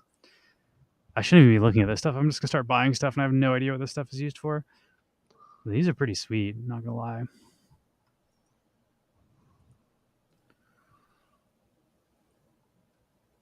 HRO, Habbo Clothes, Book Games, Guild of Guardians. I've heard of this game too. This one looks pretty fun. Guild of Guardians almost looks like Diablo. These are actually super reasonably priced as well. Anything like under $20 for a gaming asset is within what I'm willing to pay for a gaming asset. Like if I can buy this and then go play a bit game for $5, I'm in. But like I'm not trying to pay $300 to play a game. That's crazy. This game looked Okay, I fun, but see. it didn't have multiplayer, which is the reason why I never got into it. But if this was multiplayer, I'd be super down to play it. Guild of Guardian. I understand how you're doing this now. So, in order to make an IMX wallet, you sign a transaction to basically have the layer 2 that is IMX connect a unique wallet, like a unique key, to your Ethereum wallet. So once you've done that, you've basically turned your Ethereum wallet. You've basically paired that with the Immutable X layer 2, and then your Ethereum wallet doesn't need to change to immutable. It'll just need to sign contracts on Ethereum that will then tell what's happening on immutable. So what you'll do is once you have traded your wax into mainnet Ethereum, and you've used your mainnet Ethereum wallet to sign that transaction to create your immutable like key, then from I'm using Immutable X Marketplace, you can then deposit into your Immutable X account, which on the Ethereum side of the blockchain is you sending Ethereum on the Ethereum mainnet to the Immutable X contract wallet. And then the Immutable X key that is associated with your wallet will then have access to spend that Ethereum. And then when you're on a marketplace like Atomic Hub or the Immutable X marketplace or like the GameStop market or whatever, you then, if you choose to buy something, the signature that you then sign is just a ownership verification signature, which is a V2 ownership. So it costs no gas when you sign that signature. And what that signature will then do is take the balance that you've deposited into the contract on Ethereum's mainnet and assign ownership of that value of that Ethereum to the other person's key. So effectively, it's a layer 2 that lets you trade without having to pay Ethereum fees. But you will and should expect to pay fees when you deposit your Ethereum into your immutable wallet balance. Fenris asks, All of "Is bridging all like the that shit safe?" I would say it's as safe as any bridge can be, but like I don't know. The whole thing is there's millions of dollars in that contract. I'm sure if a bunch of people are depositing it, yeah, and hundreds of millions. hundreds of millions of dollars in there. So if it was exploitable, there's hundreds of millions of dollars waiting for everyone to exploit it. So if it were exploitable or like currently exploitable and somebody knew the exploit, they would definitely use it. That doesn't mean it couldn't be exploited in the future. There's no way to guarantee something's Yeah, 100% safe in crypto, really ever, but you have to assume that there's massive incentive for people to exploit it, so it's relatively safe. I don't know. there's multiple like security like levels to how that money that you then on the Ethereum network, where when you deposit that money into the contract, it doesn't necessarily mean there's one wallet with all of the Ethereum waiting to be stolen. It means that there's one wallet contract address that has permission to transact all the rest of the Ethereum, and it is very likely that a portion of that Ethereum is fragmented into different storage wallets, and it's unlikely that an entirety of the contract can be drained by a single exploit. That doesn't mean that the contract is immutable or invulnerable, rather, to exploit. But this is a very standard practice for transacting with huge amounts of value across the DeFi scene. Protocols like DYDX, which is like the biggest perpetual market out there by volume, also does it this way, where it's all operating on Ethereum and you deposit into their contract address on mainnet, and then everything you transact is doesn't cost a dime, it doesn't cost anything to transact with. But of course, you do expect to be basically there. If you want to spend your Ethereum again off of Immutable, you need to ask for the withdrawal back to your mainnet wallet. And between depositing it into this second layer contract and getting it back, there is always the risk of failure along some point, where you would risk loss, because now you no longer are the only party with the private key access to that. When you deposit into a layer 2 contract, you're giving that contract permission to spend that fund. on your behalf, but that doesn't mean that it can't be fucked with. Personally, I'm not super worried about the security of that kind of stuff. I keep thousands of dollars in those types of layer 2 contracts. It works really, really well. But yeah, it's good to know that you are aware that there is risk. There's always risk. But the risk is very mitigated. Like Liz said, there's hundreds of millions of dollars at stake and have been for a long time. And there's multiple fail safes. It's not quite as vulnerable as something like the Axie Infinity Bridge, which got, it did get hacked for hundreds of millions of dollars. So just the fact that the hundreds of millions of dollars are there doesn't mean that they're safe. But again, it's a different form of roll up, and it's in more fail safes and multiple like checks before you can withdraw, which also means withdrawing huge amounts of money from layer 2s like that can take quite a bit of time. Like on DYDX, it usually took me 12 hours to get a withdrawal to process, which for DeFi standards is really fucking slow. All right, I'm going to play the trailer for this game, which is Guild of Guardians esports exclusive sales. I wonder if that means there's PvP or you're able to play with other players now.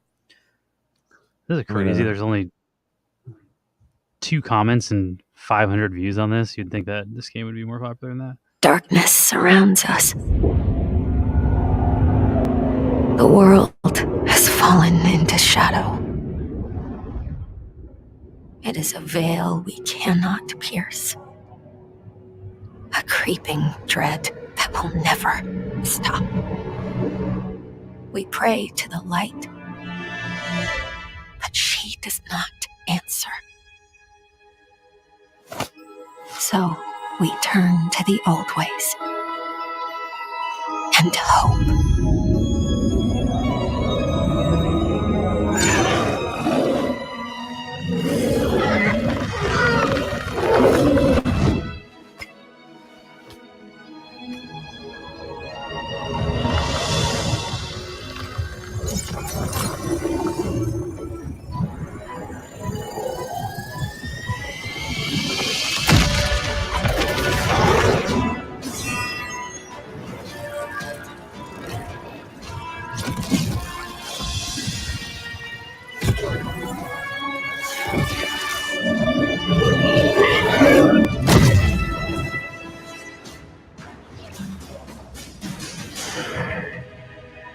The light has forsaken its stand alone. I was hoping they'd show a little bit of friggin' gameplay, but that was all like cinematic.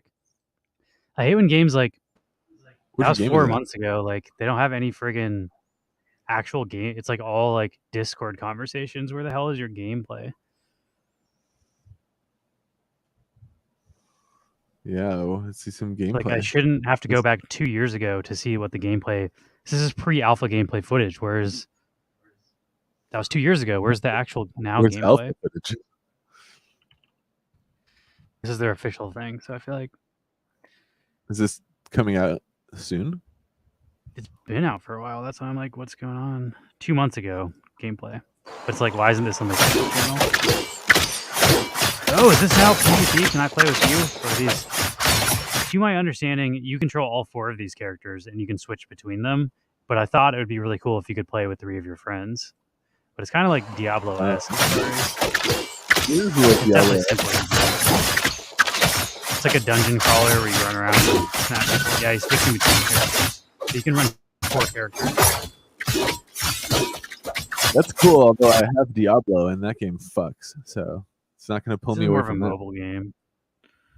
Oh, okay. From mobile, I could see it come back around. Although before blockchain to see you with a clear, therefore making it accessible to everyone, unlike the high barriers to entry that we always witnessed in many other games. But do you think of the Ethereum network for real money? This is again. Show me gameplay.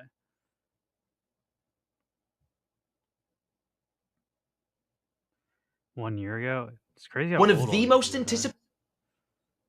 I can go in as my tank right here. I can use my damage dealer. You can just tap to switch. They all have ultimate abilities. And you could tell because, as you can see on this character, that little blue bar above it is lit up. So if I tap, then it will use basically its ultimate or its, its active big ability. And then for this character, actually it allows me to basically freeze up everybody with like a spider web. So bam, hit that, which does a lot to actually help with the battle. And then Rowan right here, going to go back to Rowan. Rowan is the healer, keeping everybody alive and well, which you just love to see. So I use Rowan's ability. That's going to do some good stuff. And you can actually click on each of your heroes and see what their abilities do. So we can go check that out. I don't know. This game looks cool, but it's not the type of game I'd play by myself. Like, if I could play this and each 3 of those characters are my friends and we can go do dungeons together, I'm in. That's why I'm curious, like, they did some sort of esports sale. Like, what's the esports side of this? Esports generally means you're playing against other people. Oh, shit. I didn't mean to go to this channel, but I'll have to do more research on this offline to see if they update it to be multiplayer. But it looks okay. It looks like a real game. Can't say that for all the games being built on chain. Get rid of some of these tabs. And it's cheap. Like, you can buy 4 heroes and make a full team for $20, and that's within the realm of what I consider gaming prices and not, Web3 prices. Just, people tend to overcharge for the same products you could buy in Web2 and Web3, which I'm not a fan of because the speculation that you can make money makes people overcharge. But yeah, I don't know. $20-$40 is what you should be paying for indie video games. For $60 or $70, shit should be as good as like Diablo, and this is definitely not as good as Diablo. This guy looks pretty sick though.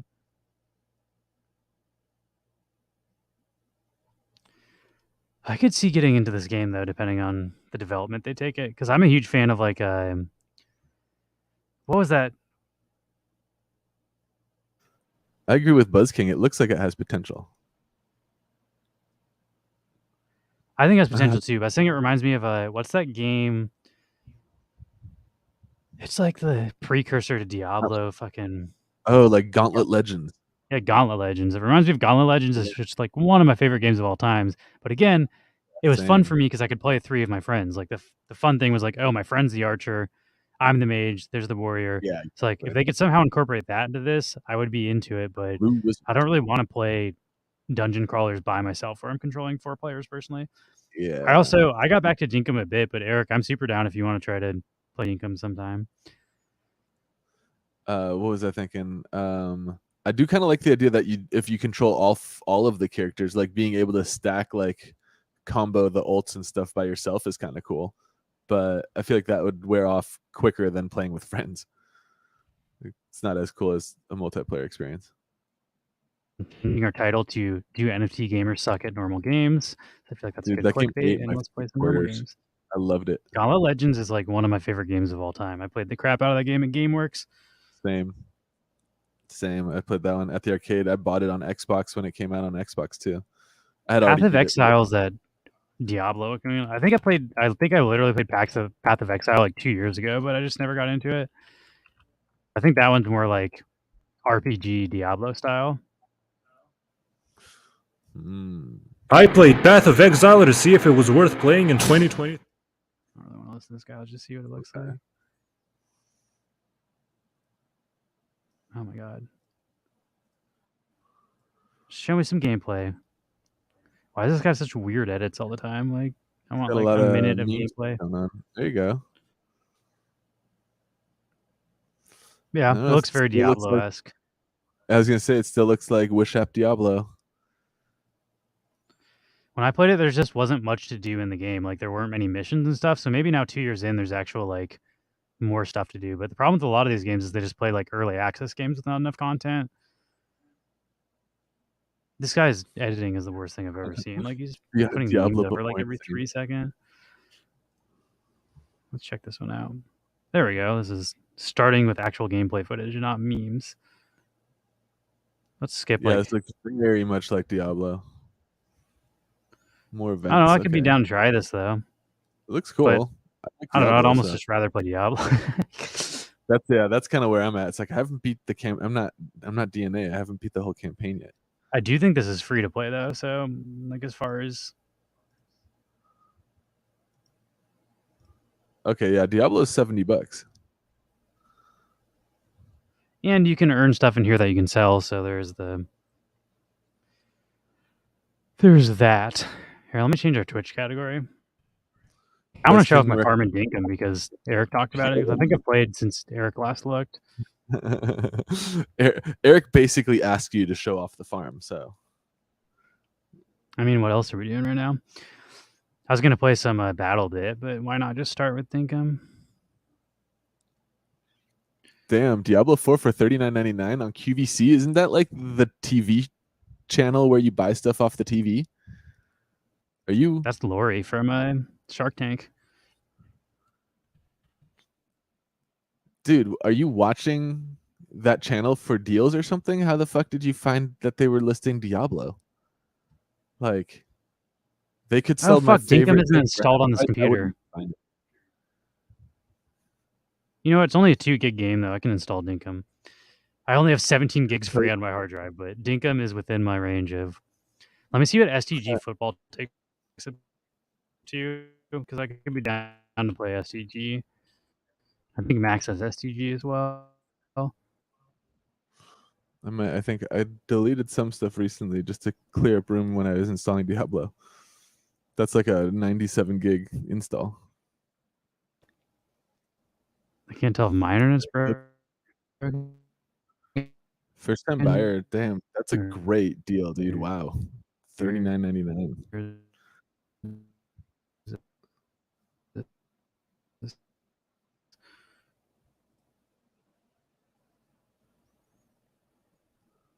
Damn.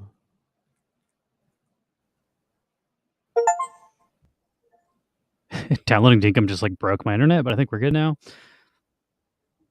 Oh, yeah, now you're back. Dinkum. Turns out installing You games got all like the- streaming is a risky business. That's pretty cool that Immutable X isn't its own layer 2 like chain you add to MetaMask. It's just you stay on Ethereum and you're just signing V2 validation signatures on Ethereum mainnet. That's pretty cool. V2 verifies. How big is STG? Why doesn't it tell me the size of the game? Like, what the fuck is up with that? It's like the first thing it tells you on Steam. I guess I'll Google it. How big is the install for STG football?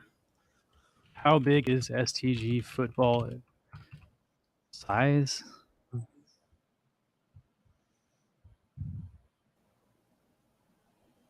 Storage size, maybe?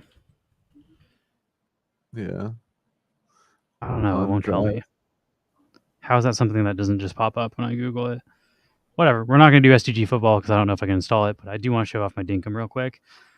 Let me show you my Dinkum. I will say that shit installed super fast, even though it broke my internet.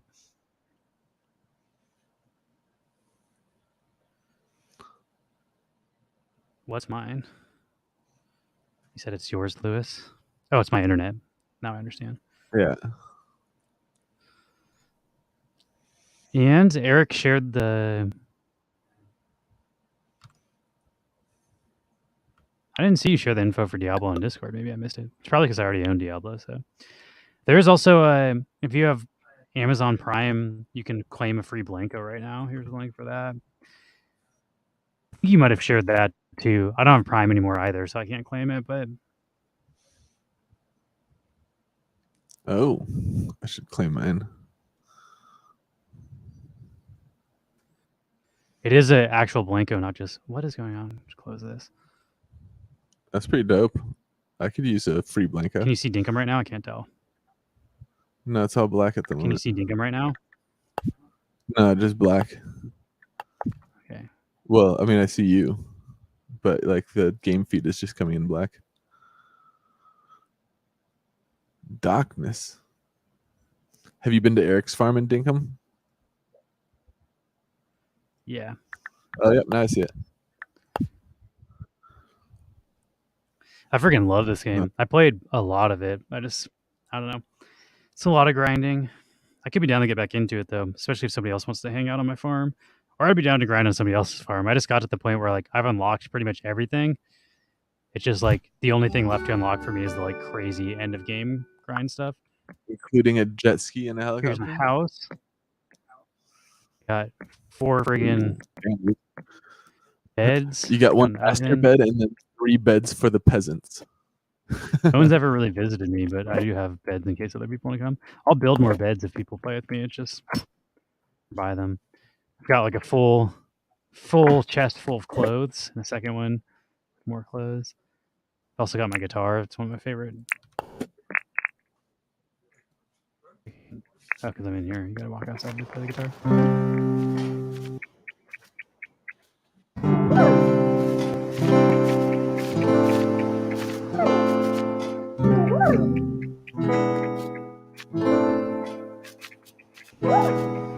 I love it. I'll pet them. This is my my like livestock area, I guess. I got my chickens over here. I built this feeder, so this automatically feeds all of these, so they all get fed. You just have to manually fill this up every day, but it automatically refills, and then you just fill the silo full of grains. These are the houses for my larger livestock, which I can also get way more livestock in here, but I don't know, I'm fine with like 2 of each and then 4 of the chickens. Chickens give you eggs. The eggs give you more energy. So if you eat like the big fried egg, if you look at my stamina bar, the yellow bar, when you eat this, it goes way up. I think you can eat 2 of them. And then you can do more actions each day. These are all sprinklers, so you just have to manually water all of this stuff. But I have a water tank underground. This is also a hack. So when you get a tractor, you don't run into this. You can just drive straight. Otherwise, your tractor will get blocked because this is above ground, but you can dig it. The exact amount of space is underground that you can just walk over it. A little trick I did. It's all automated now, so this is all just auto watering. I just set and forget. And what I'm working on right now is like you can see this is where I should build the other sprinklers. I have the squares all put down, so eventually all of these will be sprinklers, so this entire thing can be crops. But that's what I'm saying. I'm sort of at the end game at this point where like I have all the stuff, it's just making it bigger. And then the other thing I'm working on is so you don't have to go down in the mines. You build these things, and then they drop the minerals that you have to go down in the mines to get.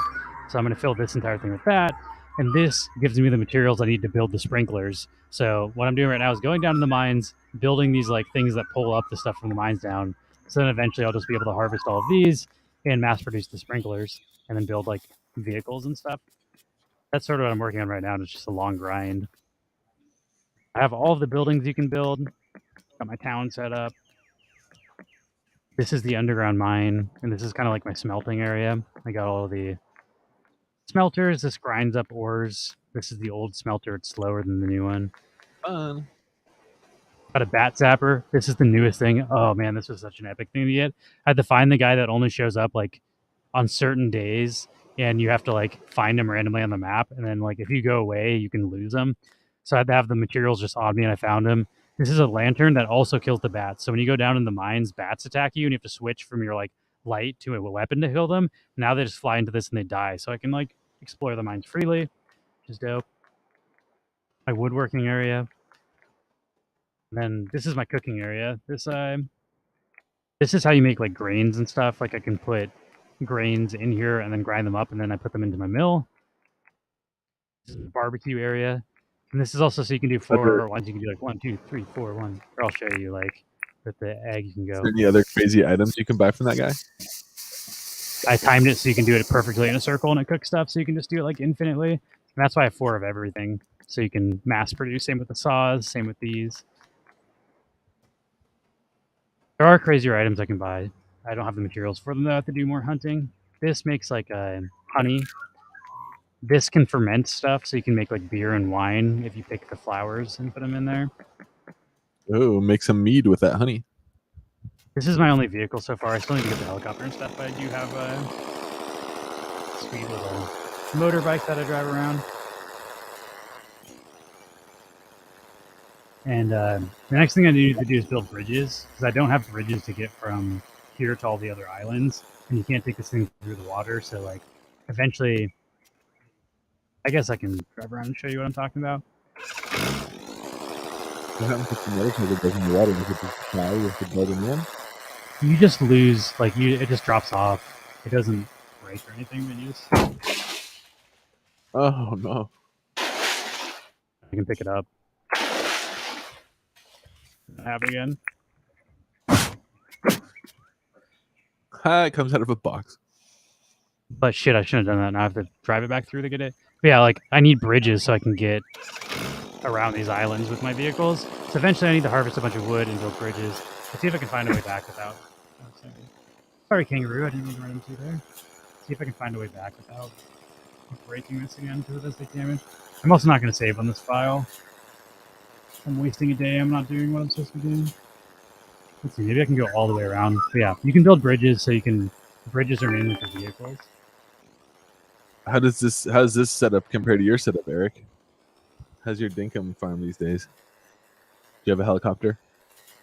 I don't think I can get out of here. I think I just trapped myself on an island. Helicopter, you don't need bridges, obviously. You can just fly over and stuff. So eventually I want to build a helicopter, but I do like the idea of building bridges and connecting all the little islands. I wonder if I can just jump it. Evil Knievel! Oh, almost, dude. I feel like at a thinner part of the river, you could have maybe. Oh no, I think I broke it. A ramp. Maybe you can build a ramp instead of a bridge. Build a ramp. I think I did build a bridge over here, though, so I can show you an example of. Like I can get all the way to the desert on this thing. Oh, Eric has a small town, he says.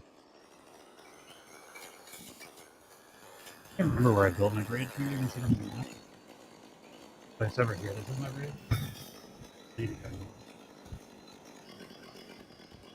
I don't know about New York City for Lewis's build yet. We saw that one guy's build online. That was like a New York City build. Here's my bridge. And this takes me to the desert biome if I want to, like, go collect stuff over there. Oh, here's a bridge, yeah. Did you build that, or is this comes from Yeah, I built these. That's what I'm saying. I need to do this, like, through all the islands, so they're all connected. I just haven't yet. But this gets me to the desert biome, so when I need to mine or, like, harvest armadillo stuff, I can get out here without having to break my car. Can you pave roads? There's different, like, materials I can use for the floor, but it's not going to, like, change the speed or anything. It just changes the cosmetic appearance. Oh. Definitely going to not save this. I fucked this bike up by driving into the water multiple times. But for the sake of showing you what happens. And this is a I have straight shot back to my town. I've watched Lewis play quite a bit, though. I like watching Lewis do it because he's good at, like, the grind and, like, setting up these, like, automations and stuff. I feel like I just get, like, to a point where I'm like, okay, like, I don't want to grind. I want to just have my city built. And I like get discouraged playing games like this. Same Still with, like, fun though, and like knowing that you did it all manually, because like when you start out, I had to do all this shit like by hand every day. And that makes it so you can't do the other stuff because you have to spend like half of your day watering, and every time you use the water, your energy goes down, so you have to like eat just to be able to water all your plants. And it took me like, months of playing to be able to have my plants watered for me. So like, I don't know, Yeah. It feels like an accomplishment. It also it makes it so much more, like, satisfying because you have to do it that way. But I feel like I lose patience before I get far enough to actually, like, hit the stride that you've hit here. Like, I feel like once you have the stride like that, I feel like the game is pretty dope. But also take these guys and I can put them. Get paid out tomorrow. They'll mail me money, and then I'll get my thing back.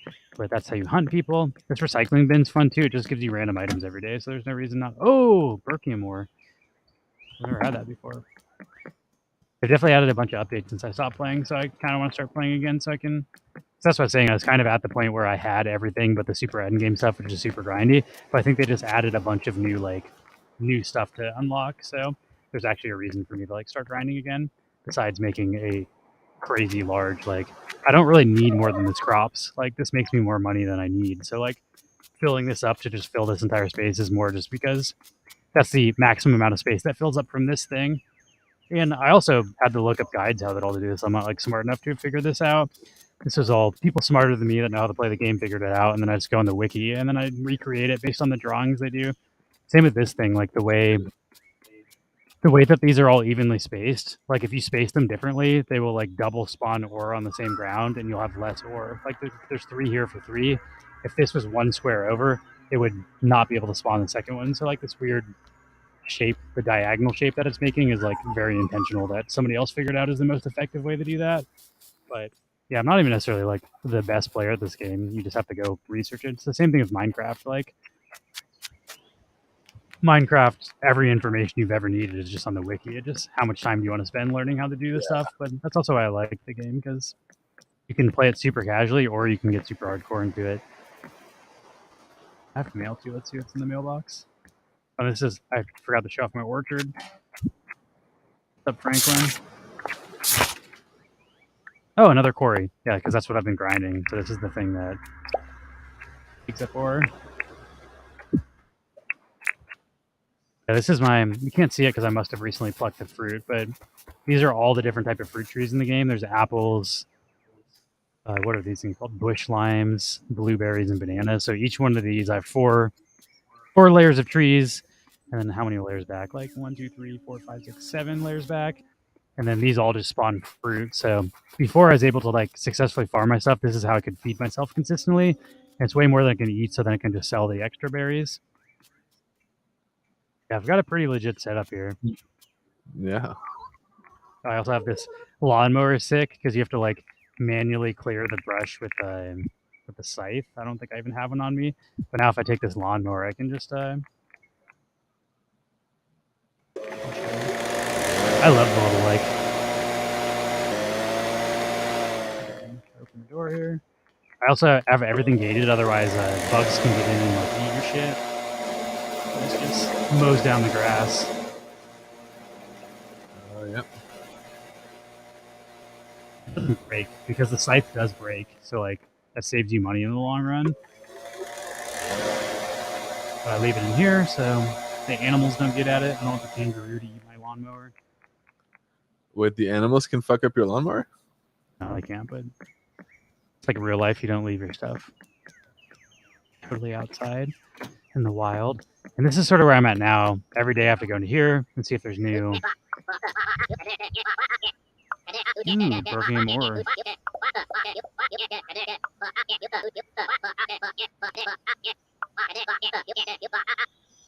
That's not what I'm asking, bro. I want to buy this shit.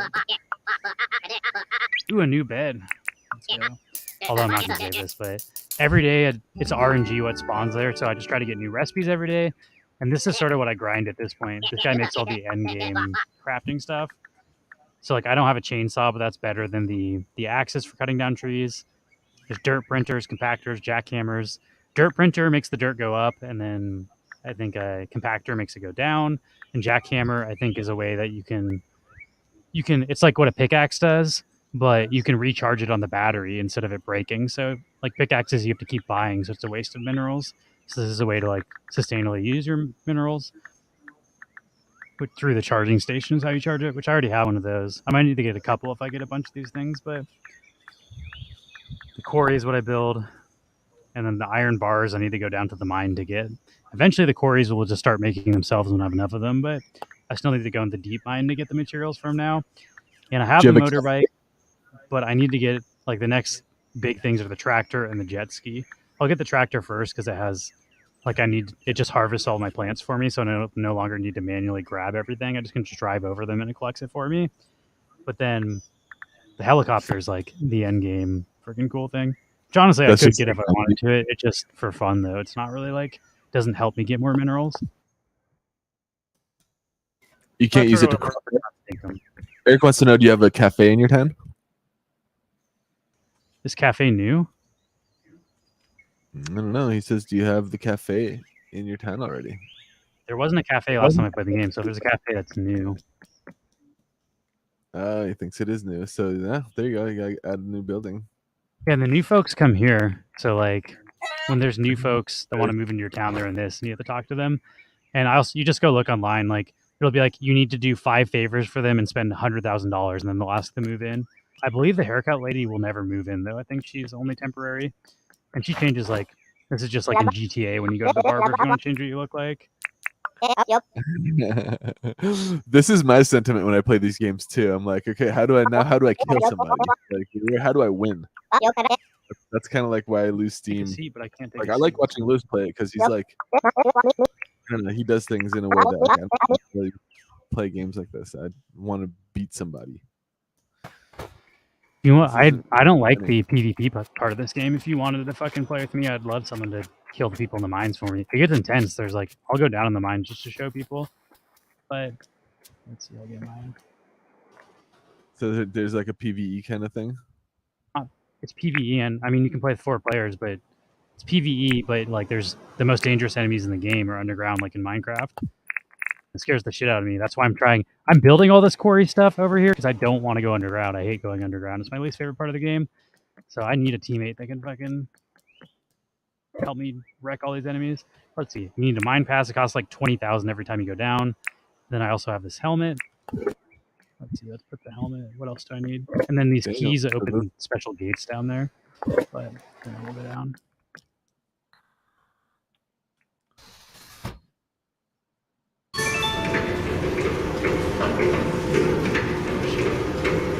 I'm super scared. I don't want to go down here.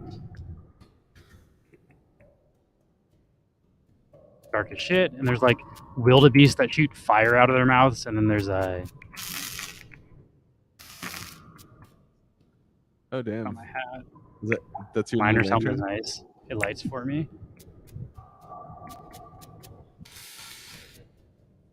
There's wildebeest that shoot fire out of their heads, and then there's like alligators that shoot poison at you, and they're the toughest enemies in the game. And they come out of fucking nowhere. Like, you'll be trying to mine shit, and they just charge at you. It's scary as shit. Oh, here's a bat. But now this thing kills the bats. Which also, these bats were so annoying before I had this bat zapper. Oh, wildebeest! Oh my god, the bat's going at me. Okay. This is definitely a little more intense. Fire at you. Oh my god! Fuck. Cooking the jab. Yeah. Oh, more and he's done. Alright, I got him. And they drop meat. You get their meats. Fuck you, bat. Let's see if I can find one of the alligators. The alligators glow green, and sometimes they look like mushrooms, and you'll just run by them, and then they like shoot poison gas at you. Oh, more wildebeests! Fuck, I'm running low on health too. Where's my food? Does your health just regenerate? No, you need to eat food for it. God, get the fuck out of here, bat. Can you get like a shotgun or something, like more devastating for these guys? There's better weapons. That's one of the things that guy who I told you is super rare. He drops like crazy powerful weapons that'll kill things way faster. I like the spear because it has the longest range. You can also get higher damaging stuff that has shorter range. Anyway, I kind of want to play Battle Bit. I just want to show this off real quick. I also am not going to save because I wasted a bunch of resources and hurt my bike and shit. But I'm just going to force quit this. It saves every time you go to sleep. So I actually could just quit. I don't need that. Radioactive alligators, damn. So he says you lose all progress from the last time you slept. And they also added new enemies. So there's new enemies I haven't seen yet. So there's also like a deeper version of this mine. You can go even deeper. 11 out of 10 gameplay. Dinkum. Paris says, yeah. I don't know. I definitely like. I like the intensity of the enemies that are coming to kill you. There's also there's stronger enemies in the overworld. You can take missions where it's like hunt the alpha, and then you have to go like find a camp full of aggressive enemies, and there's an alpha that you have to kill that's super strong. Eric and I did one of those, and it was actually like, I think it killed us a few times. Like, it was pretty tough. Damn. Yeah, I think Dinkum's like $15.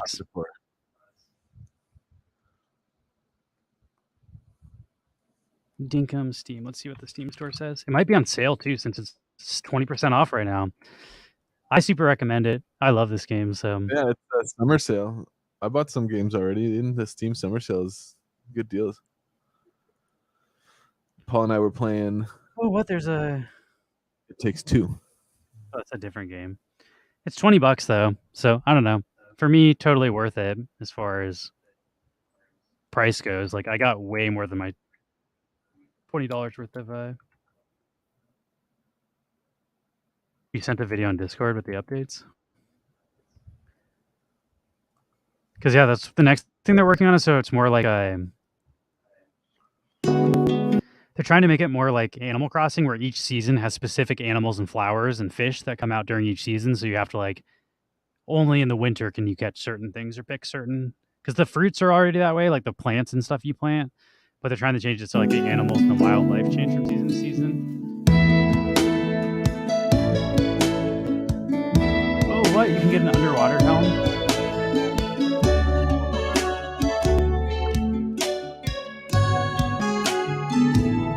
Oh, what? There's a boat that you can fish on? And a cafe? Holy shit, I need to start playing this game. This is gonna be hyped. Oh, and you can make waterfalls? Damn. Peggy 12.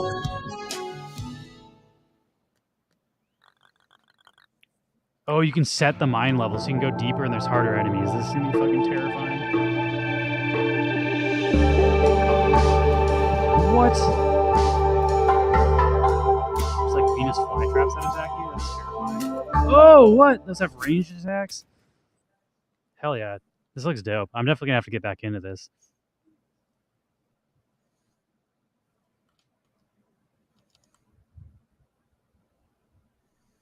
$20 damage, that's a lot too. I think you can increase your health with some of the foods. Like if you get the right food combinations, you can increase your health to take less damage. But yeah, there's a lot going on in this game, even though it is like Minecraft, where at the base level you can play it very simply, but then if you want to get into like the nuance and the deeper stuff. I also love that like it's developed by one person, it's a single developer team, and he's just cranking out updates. Like I haven't played it in a couple of months and there's like a whole new bunch of stuff you can do. So definitely think it's the type of person you should support as an indie developer who's building a cool ass game by themselves. Wax just spiked up. Any theory? I guess it's just lagging behind the rest of the market because the rest of the market's been pumping. Let's see how much it is spike. Wax. We'll switch our Twitch category to this game. Max, you have this game, so you can play this with me if you want. Which one's this? So you can play this with me if you want. BattleBit. Oops, I forgot to mute this tab. I can try. It's hard to play with the mouse on the couch. You can also try to. They might have updated the controller stuff. Let's see. BattleBit. This one has 40,000 viewers compared to Dinkum's 20. So maybe some random people will join. Let's see if my clickbait title works. Do NFT gamers suck at normal games? What they don't know is I've been a normal gamer my entire life. I'm not just a fucking NFT gamer. So the answer to that question is yes and no. I do kind of suck sometimes, but also I'm actually pretty good at normal games. I forgot. I don't know how loud this is. I might need to adjust the volume. Can't hear it yet. Let's see. This is my favorite game right now, though. BattleBit's super fun. For those of you who haven't seen it yet, it's 127 versus 127. So there's 250 other real players on the server besides myself.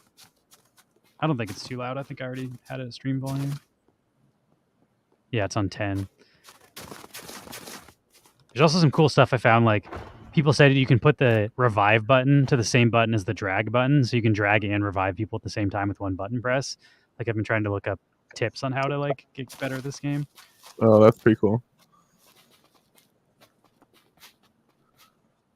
Let's see. Here's my homies. How many people are on this server? Every time you hit tab, it like breaks the thing. There are 67 people and 68 people, so this map is not full yet. Only 120 people on the server. So few people. Small fries, man. I don't like the scope. I need a new scope on this gun. I don't like the black crosshair. I like a red dot. This is a small map for 127. Yeah, Wax is getting the standard volatility right now. I feel like we want to see it push above 5.6 or 7 cents. So this is just kind of like an echo of the last push here that happened on the 12th. Looks like we're hitting C. 11th. So enemies should be coming from B. Since we have C, we have these two, so the enemies are going to be coming from here. Oh god, I shot. Fail. Maybe a homie will save me. The enemies are definitely right the fuck over there. They're dragging me. Let's go. Medic can save me. Ferris, I would also say that the weekly and daily, like weekly and monthly close for ETH and crypto and wax and stuff, we're looking more and more bullish lately. Like we looked at the market yesterday, we're starting to feel more bullish. So just kind of standard pumping at the moment. I think a big pump would have to be like 30-40% in one go. This is just kind of normal volatility. Plus, it's the weekend. Oh, what the fuck? Where did Boys, they shoot me higher from? price action, like price volatility. I didn't See, even this see is where when those I play bullets this game, I get fucking stomped.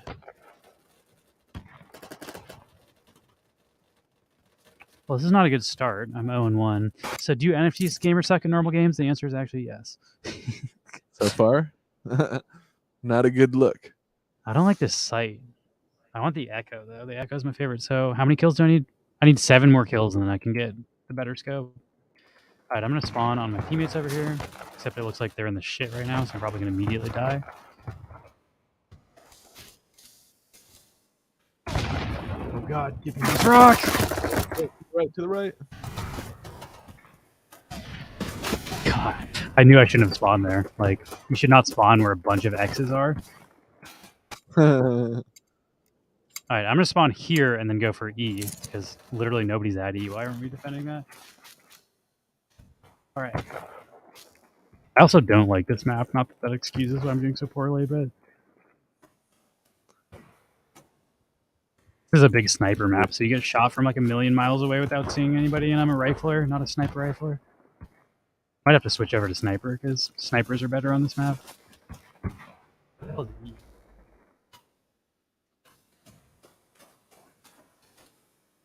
It should be in this village somewhere. I'm gonna try getting in this house and then trying to get some high ground.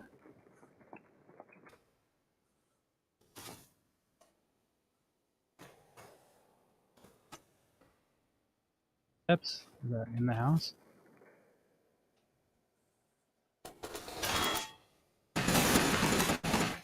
He's right here. Yep, he's up there. I can see him. He's dead though. Might have homies up here though. I'm gonna shoot this. No, I'm here. There's another one right here. Motherfuckers. Yeah. No.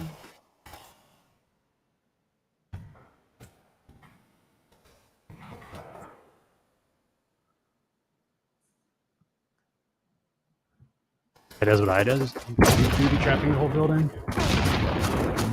I'm in the background behind the dip. Behind the dip. Push it. Here. Got him. 1 kill. Your boy Max just lost lots of money. I think we might have cleared him out of this area.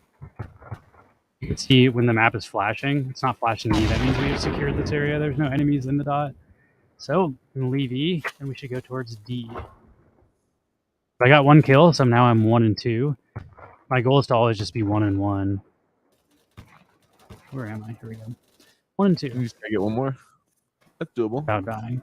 I really want to get 2 more, because I like to be above the ratio. So if Get I die, yourself I'm a just vehicle, dude, and get some free kills. I don't know if I want to get in a vehicle on this map. Also put down some bullshit landmines. Maybe they'll run through the grass and not realize it's here and just die. Fires are like, I don't know, they give me a lot of random kills. I don't understand where the enemy is, which is the problem right now. Like, positioning yourself is super important in this game and not leaving yourself exposed to where the enemy is coming from. Every time I've died, I like haven't even seen where they're shooting me from, which means I'm just positioning myself wrong. I think they're somewhere over here.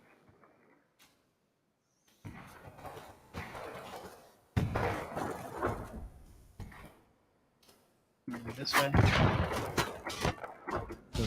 What the fuck is that noise? We got some homies, I'll heal them up. After brother. He's all excited. That It is also helps fun me to level up. Right. Get in there, buds. You're a full heal. I need, what did I say, 6 more kills until I get a new scope? Got you, homie.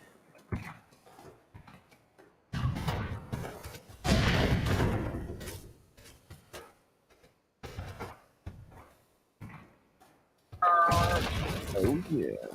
Still don't know where the enemies are. But if somebody dies next to you, that means they're close. Your bullets whizzing by my head. This is getting sketch. Oh, there's a guy.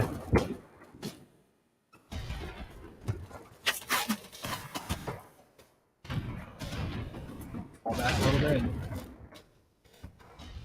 There they are. They're in here. Peek your head out. Oh god. Killed one.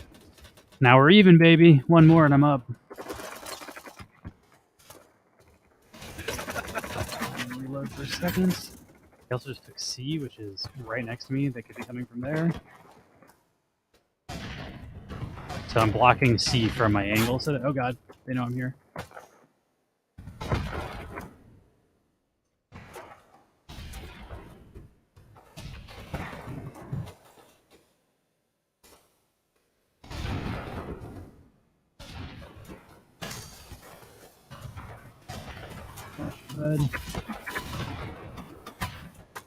Oh, they see me.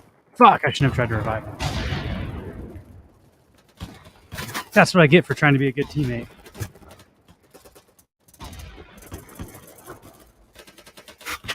But I got an assist as a kill, so now I'm still even on my kill death. 3-3, like a real champion. My team is getting absolutely bodied right now, though. We've lost every single point. I could go towards D. I think my team's going to take E before I even get there. Seems like a fucking terrible place to be running, though. It's like sniper zone. I'm trying to go in this valley so these rocks cover me while I run towards. Oh, these guys. They are in down. Holy shit.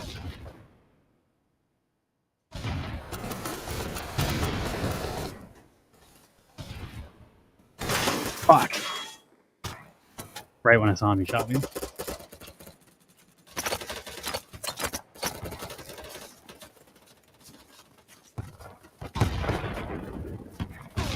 Oh, I got bandaged. Let's go! Another thing about this game is when you get bandaged, you don't lose your death for like the kill-death ratio, so... Better to wait and see if you can get revived than it is to just respawn, because respawn is an instant death for your kill-death. Shot him once. Oh, I got an assist. Up here, too. Positioning here, any better angle on them. Generally, it's not smart to be running where just like groups of your people are, because then they know where you are. It's better to figure out a way to flank them. That was one of the videos I was watching, which was tips for new players. Is like it's really smart to C4 through walls and like flank them in ways where they can't expect you coming. Like right here, if I had C4, I could blow a hole through this wall and just run into that building, and they might not be expecting that. Get out.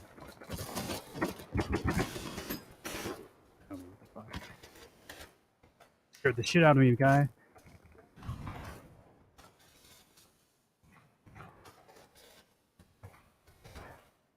Oh fuck, there's a sniper right there.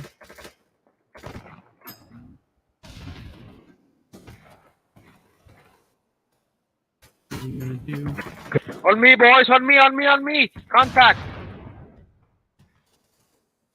I not see anybody ever. Oh god, sniper. Let's see this guy looking at me. Okay. Dr. Poop and farting. I was being healed and then I died. Got Good, you. man. I'm dying as fuck.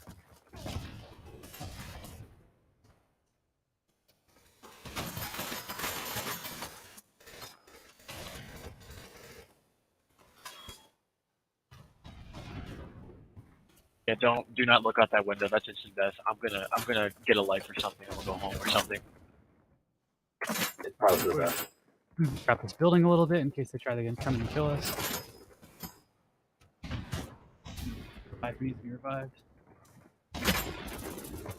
Why is the revive thing going over above me? On the stairs. Oh god, this seems like a really bad place to be. It's super exposed.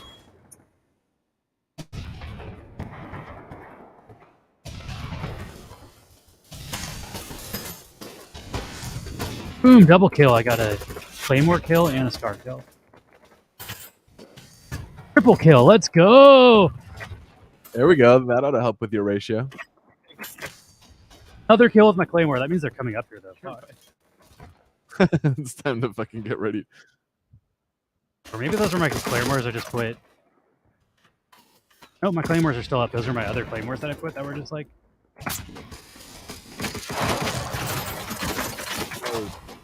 Fuck. Man, that was a good life, though. I'm 8-3 now. Let's go. And I'm being bandaged, so I don't even lose my death. I need to get the fuck out of here, though. They know I'm here.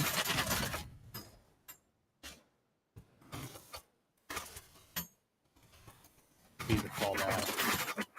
I don't even know if I'm falling back in the right direction. I am not. I'm an idiot. I'm just gonna respawn. That's a death pit. That is a point that has been overrun. Let's spawn at B. Or no, let's spawn at RU, and then let's go towards E. Actually, I'm gonna go towards D. Looks like we have E. E is the one they just overturned, so there's gonna be a bunch of... Oh! Got an assist for a kill. Let's go. And I unlocked my new scope. Fuck, I wish I would have done that right before I spawned. Guy right here. Guy right here. Killed him. What the fuck? That was an amazing shot.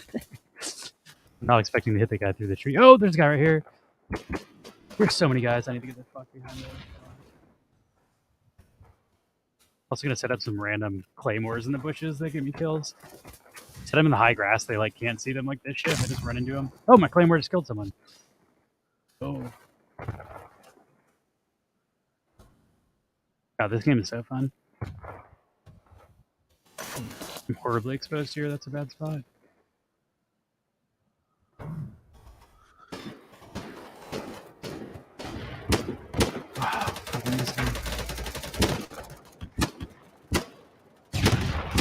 Give me that headshot.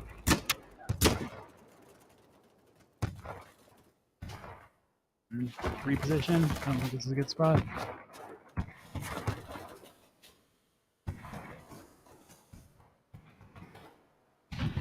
Covered a sniper rifle. Like I could hit some of those people without a sniper. Are you automatic? Got you. He's whispering. Yeah, that will make a fucking difference if they are near us. Where are these guys? If they're in this building, I just can't see them.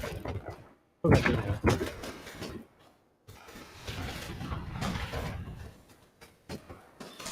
Oh, I shot him through the bushes. Get wrecked.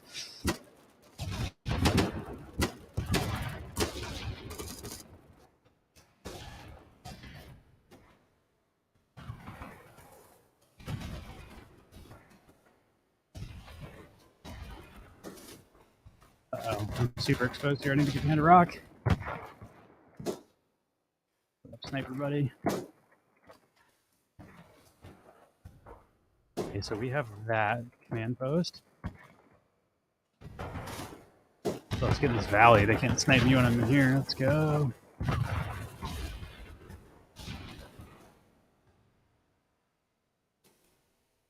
Yeah, I've got to be getting close to the enemies here. I have to be careful.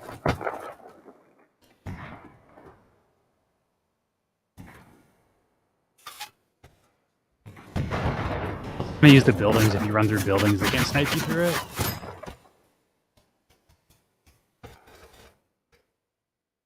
Oh shit, there's a ton of guys. Right here. Oh! Fuck.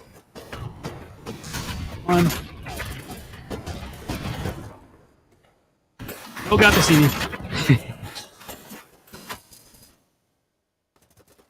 I'm gonna open up Twitch. I can't see if you guys are chatting with me right now. Twitch on my phone. In the YouTube side of things. Super Dev said what's up. There's about 100 people. Oh, you can get Twitch drops by watching this right now if you play this game. Oh, somebody just revived me. But you can get Twitch skins. I wonder if we get Twitch skins for streaming them, because I want my own friggin' skins. Super Dev, you should join me if you're available.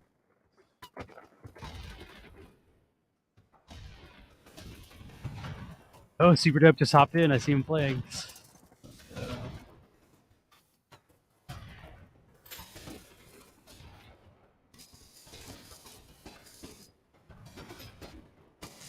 One down. Let's go.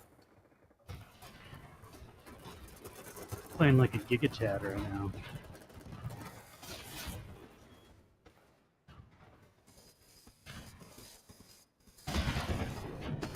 How ready I was for that flank? You tried to flank me!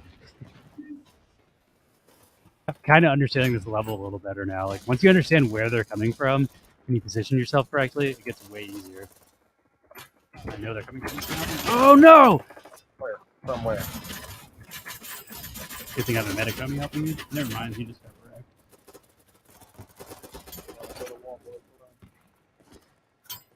But yeah, if you have this game, you have to link it, I think, in-game to your thing, but... There's these sweet purple skins that drop for the guns for the Twitch drop. And the purple skins are sick. Oh my god, we're in the shit right now. They're shooting from every angle. Running! Gotta get us back. Oh my god, he's dying too. Take him out. Get over this shit. I'm just running. I'm sorry, guys. I'm leaving you to die. That is not where you want to be right now. Taking the team. Oh my god, somebody just shot a rocket at me. I feel like getting out of there was the call. You're about to flank all of my teammates right there. I wish I got that kill. Oh, they're up here. Fuck. Damn. Yeah, getting out of there was the call, but I couldn't get out fast enough. Wait, there's a medic on me. He's dragging me. Let's go. I didn't die still. This is the life that will not end. I've been killed like 5 times. They just keep helping me up and I just keep shooting. Oh my god, get behind this corner. Heal myself. Oh my god, they're flanking all of them. I can just see them dying. Where are they? Do you need help still? Surrounded by all sides right now. This is not a good position. I can jump up here. Oh no! There's so many guys right there. Holy shit! They're on the walls. Chuck grenades over this. Let's see what happens. I'm down. Down. Should I just sprint and see what happens? I need to get the fuck out of here. I need to get the D out of here. Run and jump, run and jump, run and jump. Run! Alright. This seems safer.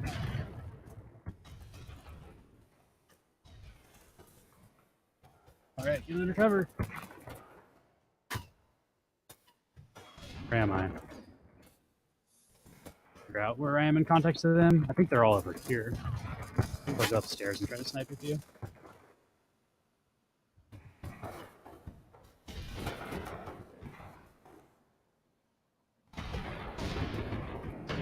Edgy, when you're up high, you can be very exposed. Like, everybody can see you. I generally don't like being on the roof for that reason. God, I'm being shot. I don't even know where from where. I should take my own advice and get the fuck off. There's a sniper. I can see him. Holy fuck, get out of here. I will say, this is an impressive life. I'm 14-4 right now. This is...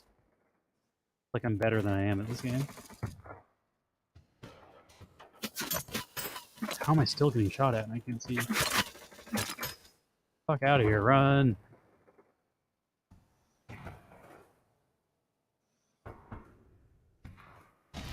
I am sad I missed the first couple weeks of Twitch drops, so the gun that's actually my favorite gun, I can't play with. Oh my god, there's a guy.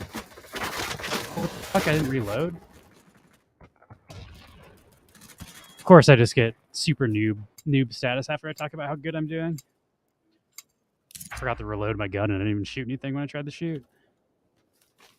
I know you're doing well though when you're like running out of clips and you have no ammo and you need to like call for backup for ammo.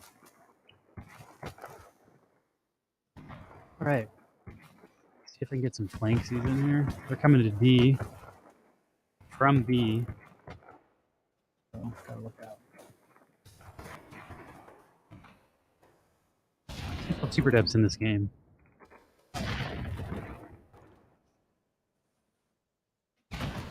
When did it show up? Oh, Super Dope's on the other team. I'll switch teams so I can be on your team, Super Dope, but let me die first. Oh god! Well, there's my death. Also, there's a death mic, so me screaming "Oh God" is all that guy just heard after I died. All right, let's switch teams. You're not allowed to change team while your team is losing. That's lame. My team has more players, though, right? Oh no, their team has more players. Well, I guess super dope. I will be your opponent. I did get my new site though, so I'm excited to try my Echo Skype, and then I got a new skin. Let's see my new skin. It's kind of dark. I'll take it. The Twitch ones are purple. They kind of look like this. They look super cool. And you need 1,700 kills after prestiging, which means you need to get like level 100, reset it, and then get all the way back up to 1,700 kills. It would take so long. So being able to watch someone for a couple hours is way faster for getting a purple skin. This is BattleBit Remastered, Dre. My current favorite game. It's $15 on Steam. Possibly cheaper if it's in the summer sale, but why does my scope not work? I'm in the safe zone. Hell yeah, red dot. I love the red dots. But this is this map right now is 127 real players in each team. So there's like 254 players on this map. It's insane. It's like more than any other game I've played. It feels like you're actually in the middle of a war. Like you can get pinned down. Oh my god, I just got sniped. Yeah, it's like Minecraft meets Battlefield. There's vehicles, there's land, sea, and air vehicles, and you're capturing points, but it's very like Battlefield 2, which I don't play the Battlefield series, but I've actually heard from people that like this is what they wish Battlefield was like. I tanked. Thank you. They're all right in front of us, bro. All right in front of us. What's Barry? Oh, never mind, I got it. Yeah, we can play with a ton of people, so if anybody wants to join me, I'm happy to give out my Steam ID. And there can be literally 120 of us on a team, so... Damn, he's a clutch master! Turtle whips!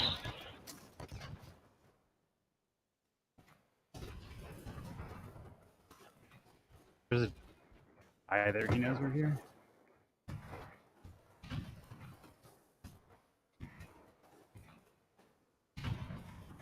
I don't really understand where the enemy is right now. I'm not in a good spot. It's near a bunch of snipers, which means like I'm way out of my element as far as what gun I'm using. I'm gonna try to get to some closer range combat. Just ran over a tripwire. I'm glad that was friendly, or I would have died. No, homie just died.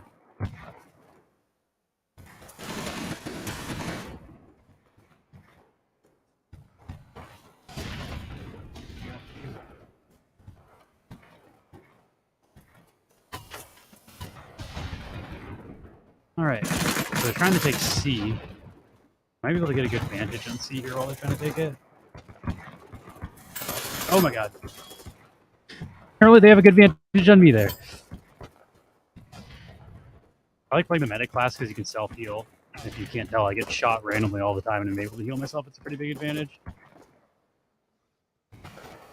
Alright, let's try to keep this corner. Where are you, enemies? Got one. Headshotted. 2 hits on him, but if you can heal, he'll just heal himself back full. Ooh, he just got back up. Oh no! I should have had that. And the guy trying to heal me died too. Oh no, they're coming up there. We're about to get overrun here, I think.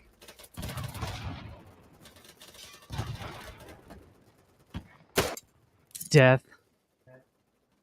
Death to all of them. Alright. Match is almost over.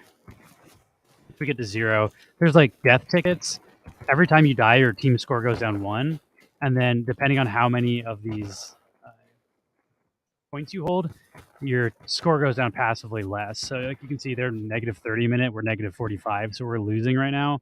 On top of how many people die just every minute. We lose 50 score.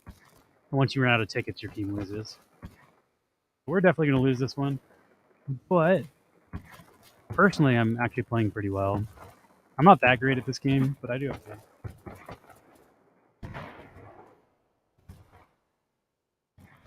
Oh, there's a guy. Oh my god, they see me. Bandage myself and heal myself. When you're bleeding, if you don't bandage yourself, your health slowly drains until you die. But if you bandage yourself, it stops. Oh my god, they're behind me. Ugh. The last couple lives have been rough. Let's see, are we just gonna lose? Sometimes I just do this. We're probably gonna lose before I die, and it'll save my kill death ratio by 1 death. Hell yeah, I just got an assist somehow. We'll see. Will I die before the round is over? There's no way I'm getting kills in like the next 6 seconds, so I'll just wait it out. Hell yeah, the round ended before I got the death because I didn't click the revive button. It didn't count on my kill death. GG's. Super Dope's team wrecked mine. I'll try to get on your team this next map, Super Dope.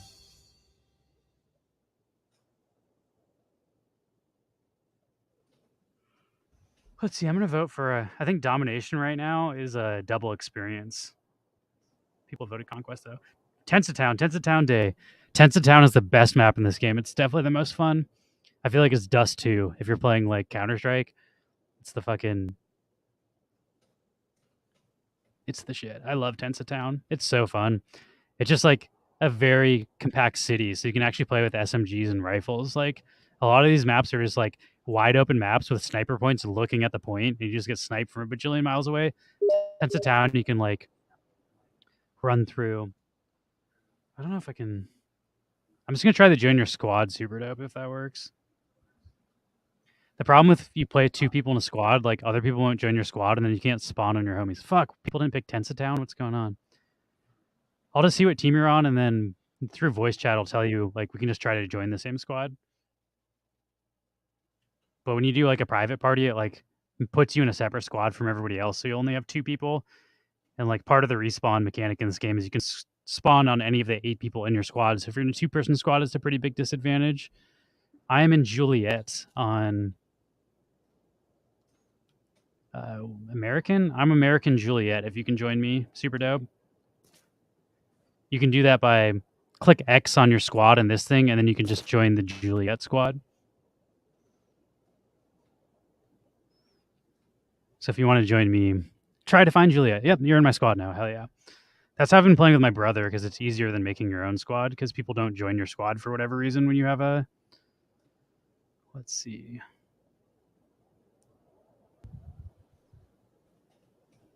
Does anything improve my accuracy? This improves all of my recoils. I think I'm going to do that, even though it gives me slightly less control. I think recoil will help better.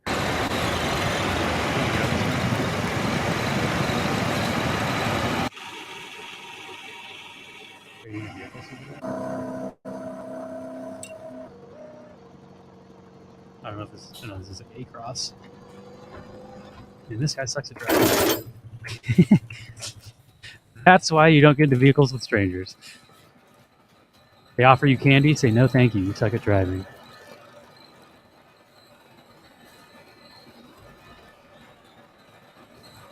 Yeah, it would be nice if, like, your friends were in a server, if it just automatically put you on their team. I don't know why it, like, will throw you on the opposite team with your friend.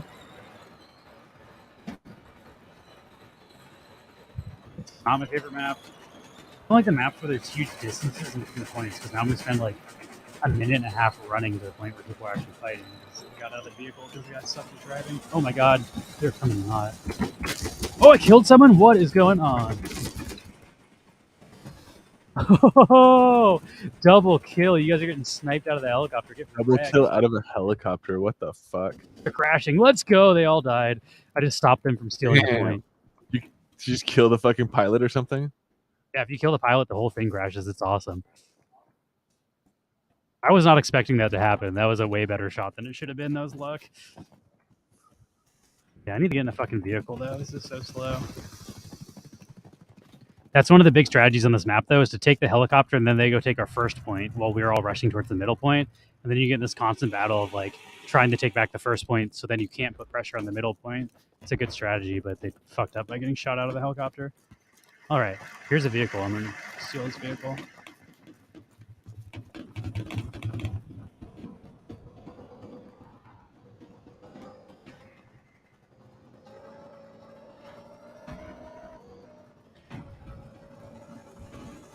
Map is kind of all about this like big center. It almost looks like a power plant. That's like where you fight. Everybody's fighting in this center area.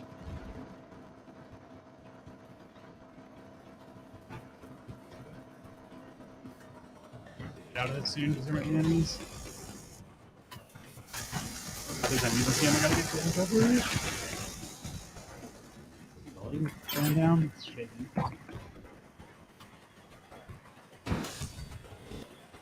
Oh, my friend. I'm here though.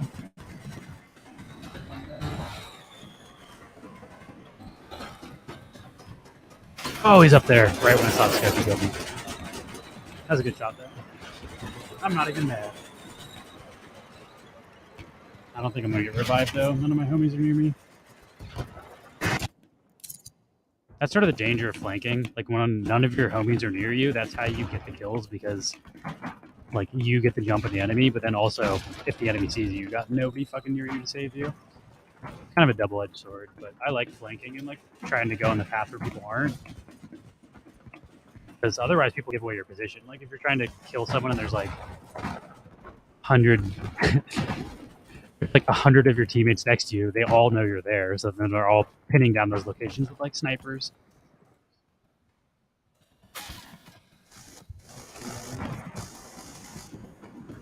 Need help out? Gotta be someone in here out here. C4 in here or some fires. Oh, he's right there. Shit, run! Oh god, this is a trap.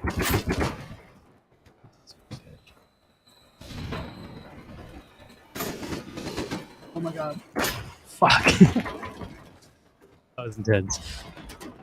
I knew there had to have been a guy in here. Like, there's no way he got shot from the outside in the middle of this room.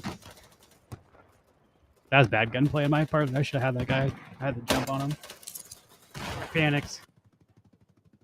I can respawn in the same room, though. I wonder if they killed him. They're still just running around in here.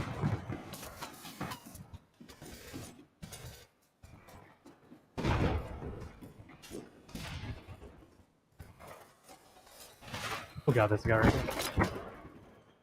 Oh, they're super dope. What's up? Rep's not wearing a helmet, which means somebody shot him in the head and he didn't die. So you can shoot people's helmets off in this game. Like, the first headshot doesn't actually kill them. It knocks the helmet off, and then the second headshot kills them. Fuck, we got flanked, though. Oh my god, this is not good. I don't know if I want to spawn here. I'm going to spawn behind the enemy lines and try to take D with these homies. How am I doing this round? 3 and 3, not bad. Could be better. I'd like at least one more kill, so I'm not in danger of losing my one-to-one kill death. I feel like as long as I'm going 1-to-1, I'm not sucking. When I first played this game, like I had like a 0.42 kill death ratio, and it took forever to grind back up to 1-1. Oh god. You motherfucker. He knows where I am now. Shit.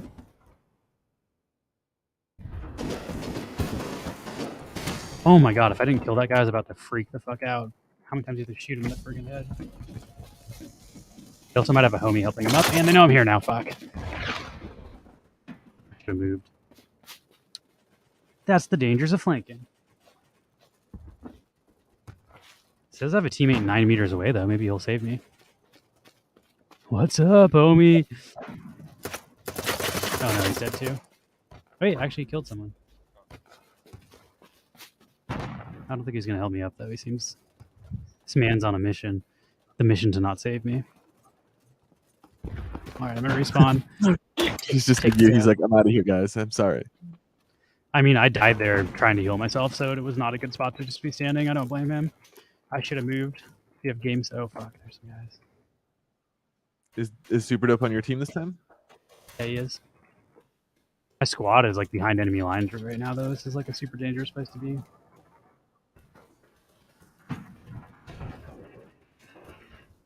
We're gonna try to take D.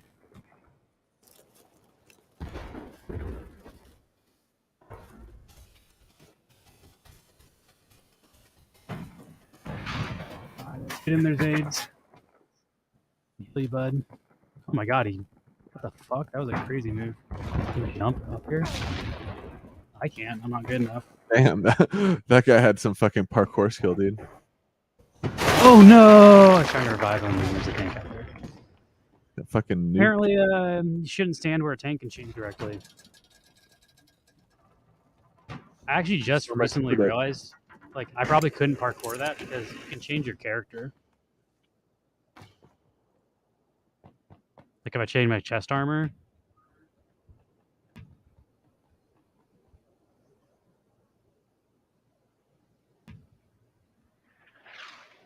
see, like, I can get my running speed up, but then it gives my throwables down. Oh, I like having multiple throwables, though. I should probably look up, like, what's the best one of these. 99 rank you get. I like the durability, though. I don't want to lose that. I don't know, I'm just going to keep what I have, but yeah, you can, like, change your running speed so that guy could probably run faster than me, which is why he could make that jump, potentially.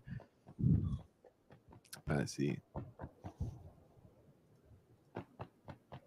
Oh, I can change my face. Should I make my guy just have a creepy grin? He loves killing. Yeah, that's a little creepy, actually.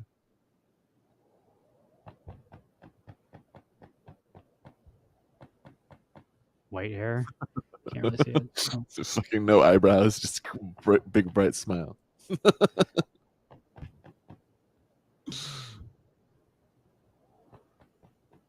I want blue eyes? I kind of like the blue eyes.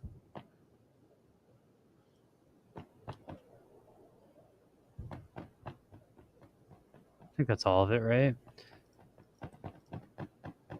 Skin, there we go. Oh, what? I could get like... I'm gonna do Afro camo. This looks dope. Let's go. Kind of looks like my guy's in blackface, but we'll allow it. Crazy people do crazy things in war. Oh my god. Fuck down. Oh, weird fucking spawn. Spawned on my homie who needs behind enemy lines. I know there's a sniper looking around here, so I gotta be careful. Gotta look out for that fucking tank that killed me last time. Oh my god. Oh, that was your teammate. Ooh, I thought there's that was a guy it. up here too. Holy shit. Oh, he's right there! Oh god. This round's not going well for me. Me sneaking around behind enemy lines is just getting me killed over and over. Super Dope's doing great though. He's 8-3. Carry me, Super Dope. I'm 4-5. Oh, I'm being bandaged. Hell yeah. I mean, oh my god. Of course, right. He's above. He's above. Fuck. What? Oh, he was above. I'm gonna just die because if they try to revive me, they're just gonna keep getting killed by that guy. Our squad's doing some like fucking commando shit. We're all behind the scenes. Like 6 of us are trying to take an entire enemy spawn. This is dope. Show your face. Fuck. We go to the bathroom. BRB? You're in the shit right now. They just smoked us. This isn't good. Maybe I could fuck over here, maybe.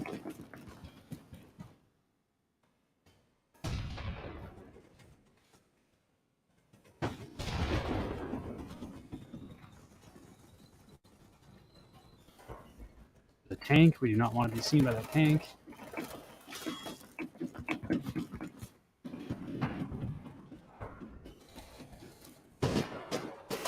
Oh my god, that guy's got a good shot. That was a player skill issue. On my part.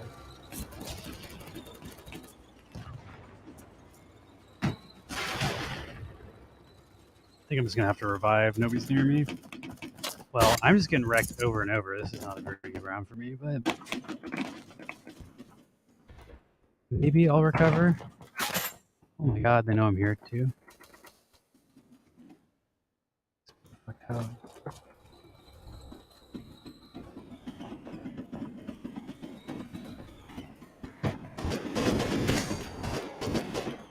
Oh my god, there's a ton of them. Run.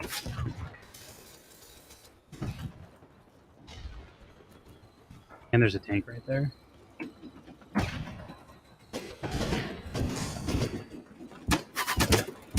Oh god, I got 2 of them though. 2 for 1, I'll take it.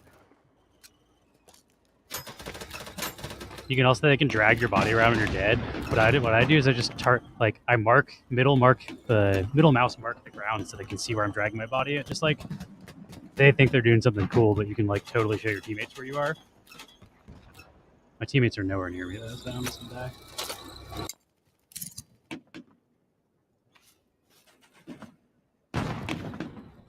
Or at least annoying the shit out of them if we're not really doing much damage here. Make it so they have to defend here, so they can't use those units to go attack the main point. I would love to take E though, it would be nice. I also really need to get like into one of these buildings and upstairs because I'm not really like an SMG guy. I can't be rushing people like that.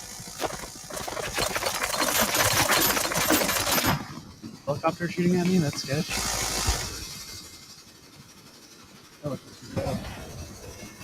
Oh,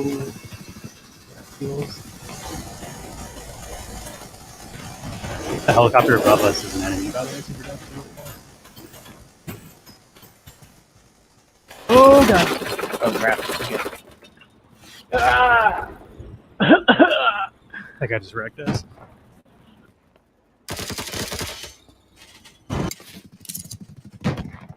The good news is this guy's just letting us spawn here over and over, but we are kind of just, I'm at least just feeding them tickets, which isn't the best strategy, but I believe in myself. I'm gonna have a comeback.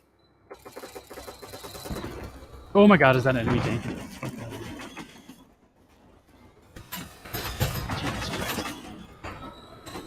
Oh, 58, let's go, no! If I get to level 60, I can make a clan. I want to make a Neon Space clan. I'm going to spawn somewhere else. This spawn is not working for me. I'm going to try to go for C. I feel like, or actually, let's go for E.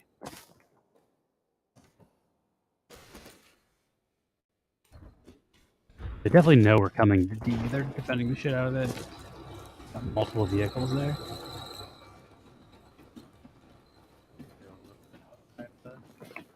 In the path, so I'm not getting sniped. Clear.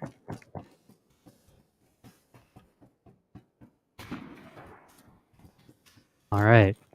I kind of hate this spot. It's like a coliseum with a huge circle. It's super hard to see people, but sort of just hoping they're not defending it because we've been attacking the other spot and not attacking this spot. An enemy? Well, that did not go well. I ran right into an enemy tank. Oh god, they're coming in super dope. I'm running, sorry.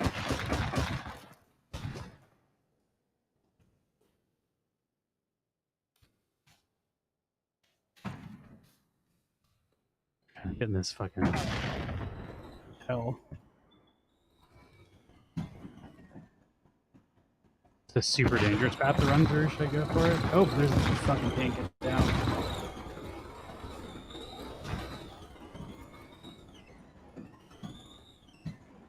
And see me.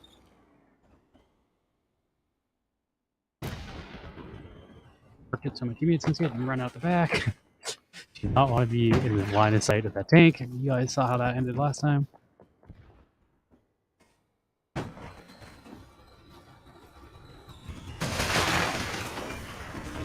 Oh my god, is that a tank? Oh god, that's a tank! I'm just running, this is suicide. Run! There's 2 tanks on me. But we did take their spawn point area, so Of course, I spawned immediately into dying. Fucking tanks. Oh, nice.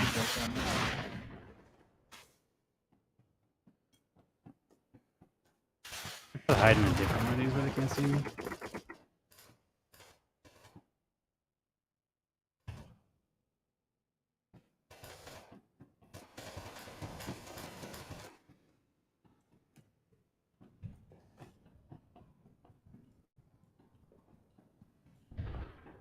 Okay, there's a sniper looking at my spot.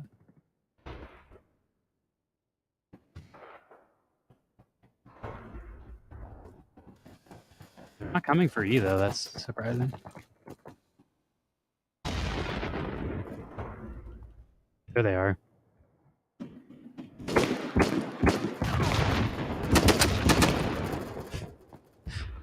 Does he not know that I can see where he's coming from in the stairwell? God, I suck at aiming.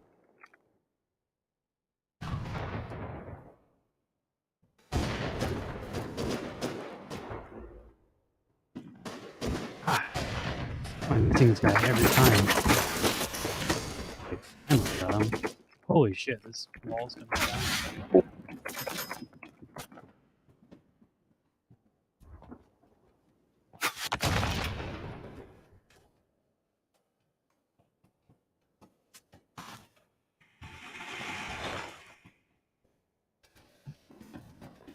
Jump out the window. Oh, jump out! There's a grenade. Fuck. Oh shit! Buzz King wants to know if you're teamed up with Super Dope. I think so, right? Yeah, we're on the same team. Super Dope and I are in the same squad. We did. I mean, I'm dying a shit ton. I'm not doing super well, but we did successfully steal this point from them. They got it back, but that means they have to like come and kill us all out of here, which is annoying as fuck for them. Which means, well, hopefully our team should be taking C while we do this, but it does not look like they are. I'm gonna be a cockroach though until they fucking get me out of here. I'm just gonna keep annoying them. Okay, bud. Oh, I see someone. Don't go in the open way.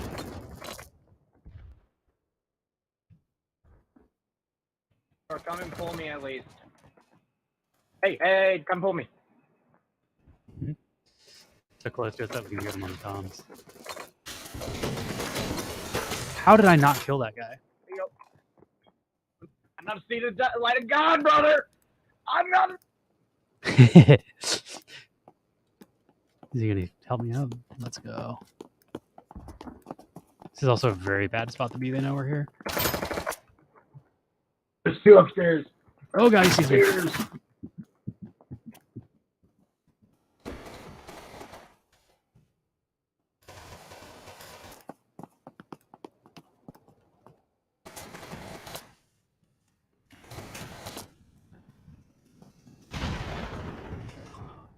Got the fuck out of there at the last second.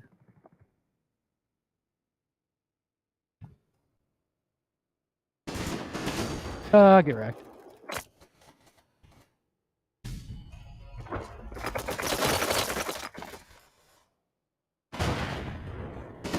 Got him. He's trying to revive his friend. I knew it.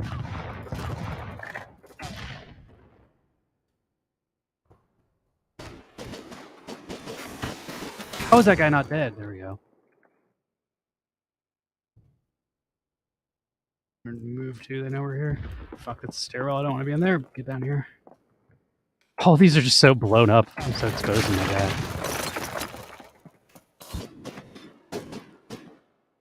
Get out of here.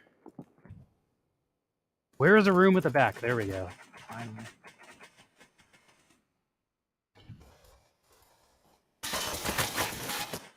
Bro, I spawn and die. Love that.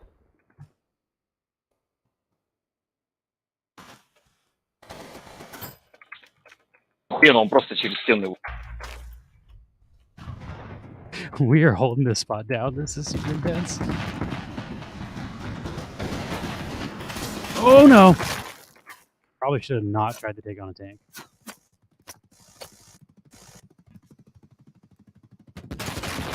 Oh no!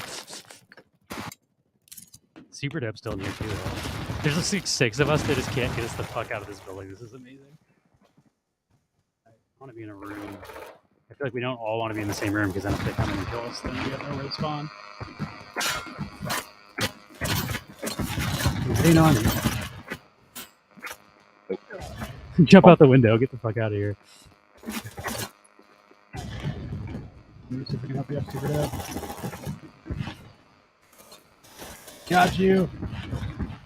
You're in the shit right here. Try to jump out the back window. Oh, he's behind us. He's behind us in that window.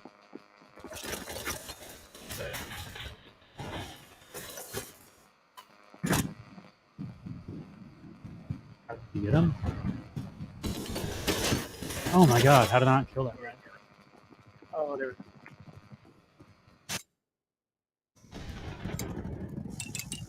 Come on, spawn on before we die. This guy dies, we can't spawn here anymore. Oh no, he died. Can we spawn the vehicle though? Hell yeah. We just did so much damage though. We took C and D because they're so busy with us at E.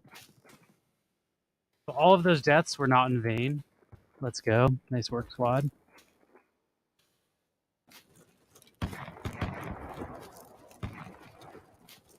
Nice. You getting Twitch drops for this game? You do have to, like, after like 30 minutes, you click it, and then like you have to do the next one. So you do have to claim them. If you type like Twitch inventory on Google, I can't find the page when I'm actually on Twitch. Then you claim it, and then it starts the next one. So if y'all are interested in the Twitch drops, just make sure you're claiming them so the next one pops up. Oh, what the hell? We have all of these now. Still losing though. I'm gonna go towards C. We have 4 out of 5 points right now. That's very good.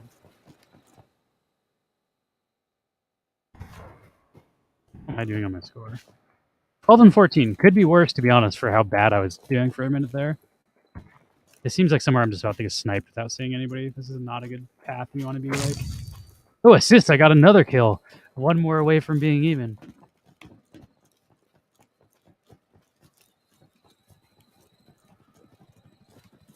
Super Dope, I think, is doing super well. I wonder if Super Dope's using the SMG. The SMG is pretty good on this map. But like rank, I think 60 SMG, the Vector is like the most overpowered gun in the game right now. That's what meta kind of is. Close range combat, far range combat. Obviously, like snipers and rifles are better, but if you're good at like running around in the buildings, that SMG is super good. That is an enemy tripwire. I'm gonna run through these bushes and shit. I feel like they're less likely to snipe me. Valleys and bushes, they are your friend when you have a sniper rifle.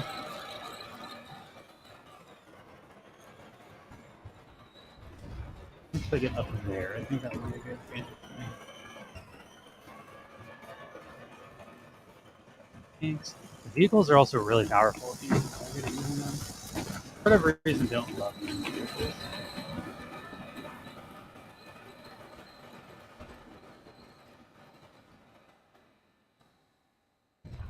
Decent vantage point.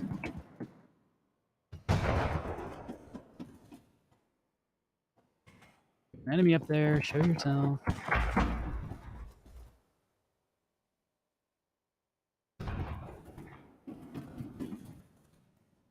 He died, I don't see him anymore. Oh, is he over here? This is not a great vantage point. Come here, let's go. Got you, Cypher. Are you running from the guy that's healing you?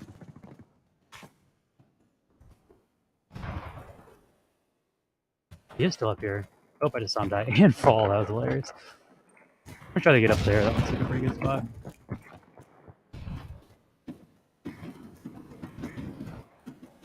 Man, I can find you.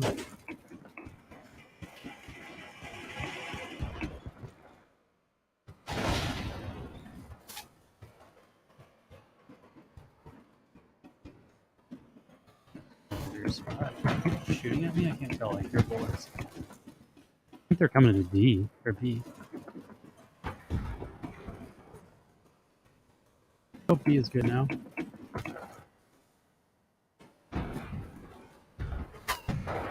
If your bullets whizzing by my head, that's always a good sign.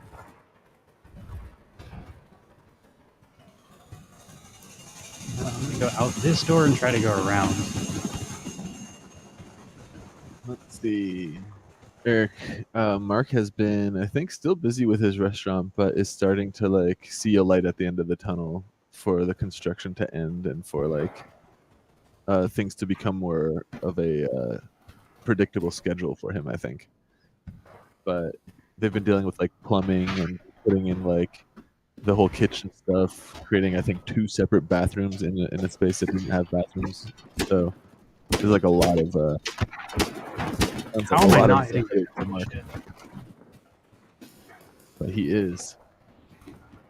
He's close to opening his restaurant, and I think he's getting ready to shift from being a construction supervisor into like doing some cooking and maybe setting up a camera, and we can watch him cook from inside his restaurant, hopefully.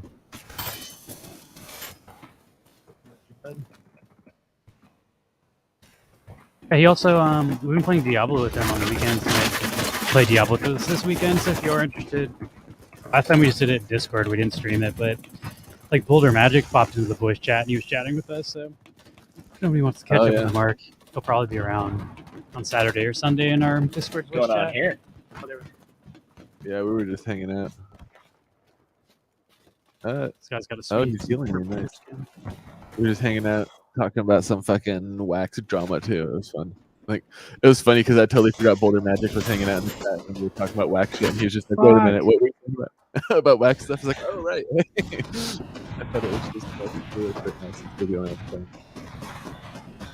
But yeah, that was fun. I'm definitely looking forward to playing some more Diablo with Mark, catching up, hearing more about his what is it? His recipe for his airy dough, sourdough pizza crust. No, he died. I really want to try sourdough pizza dough. I've never tried sourdough pizza. I've seen like I've seen multiple places called Pizza King or King Pizza in LA already, and I just always want to take a picture and be like, "Mark, did you move to LA, Mark? Is this your franchise?" Just to like shit talk on the name. I definitely want to see some fucking streams from inside his restaurant, honestly. I'd love to have him streaming while he gets like yelled at by a Karen. I would think that would be the funniest fucking thing ever. I feel like if that ever happened, we should full screen it and screen capture it and then like turn it into an NFT and make sure it never leaves the internet. Oh, I went 14-14. I ended up being even, even though that was not my best round. I think legally you can't just record people without their consent. Like you can't. Like if he had a camera in his restaurant, it'd have to be facing the kitchen and the employees where they are consenting to it. You can't just like go film anybody and. But I don't know. There are IRL streamers that like just stream themselves. Put a fucking sign on the front door to be like, "Hey, when you enter this building, you agree to being on camera because I have my camera set up here." That's like what UCB does. Let's do it. I don't know if he wants to do that on his Yeah, that's true. Especially since he lives in a place that is like more conservative, and I feel like people there have like weird tendencies to feel like there's conspiracies afoot when you say you're recording them. I mean, security cameras are fine, but security cameras are not meant to be shared publicly. It's a different situation when you're sharing it publicly on the internet, which is what we would be doing. Publicly, so yeah, you can have cameras on your stuff. You just can't show that to everybody in the world on demand. It also depends on the state you live in, though. Like New York, you can. New York, you can film people without their consent. Los Angeles is public. Is the distinction. If people are like in private and you're like, peeking through their blinds, then that is allowed. You should distinguish that. It's not. If someone's in a restaurant, like a pizza restaurant in public, then yeah, in LA, that's totally fair game. There's no expectation of privacy. You have to look it up in the state you live in. Look up the recording consent laws. If it's a 1 or 2 party consent. If it's 1 party consent, you can film people and record them without their consent in public. If it's 2 party consent, that means you need to have them sign a waiver in order for you to publicly release their films. Yeah, I think that's true. Like, there's a difference between just like recording video and broadcasting. Oh shit! What team are you in, Super?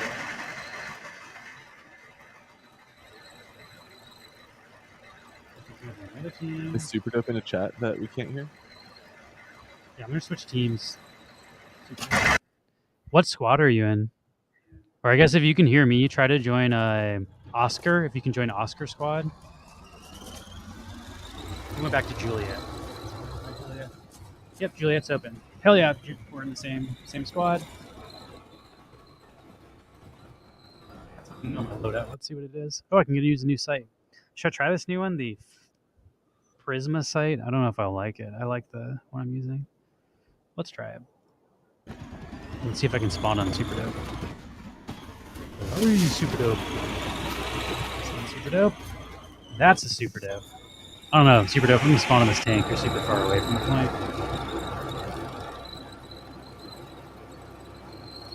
Should I try to spawn on this? I'm gonna get in your car. Are you in this car, Super Dope? Yeah, we're in the same car now.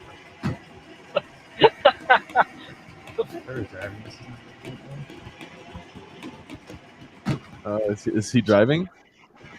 Super Dope is not driving. He's in the passenger seat. Okay. How do you switch seats in the car? Switching seats in the car is the F buttons. F5 gets you in the gunner seat. I'm in the gunner seat right now, though. You're running into a rock in front of us, FYI. Whoever's driving this car. People also have not learned, like, the roads are better for the cars. Like, just like in real life, like, it's not good to try to take the cars off road. Alright, I'm getting out of here. Fuck it. We're pushed all the way to C and our car's stuck, like, way out in the desert here. Yeah, people always try to be, like, take shortcuts in the cars, and it almost always just gets your car stuck. Like, you want to stay on the roads, even though it's a windier path, they're like, it'll get you faster to the objective. It's taken me a while playing this game, because I used to do the same thing. I was like, oh, I'll just off-road this, and we'll, like, cut through. It's like, no, you're gonna fucking get stuck, and then be super slow. This one, there's, like, a holy shit. Came out of the helicopter again. Oh shit, dude. Get him. Whoa, that was so fast. Oh, these snipers looking at me here. I need to, like, that's a sniper. Does he hit him from this distance? Oh, you can see a guy flying from the helicopter. Holy shit. Is that an enemy? No, that's an enemy.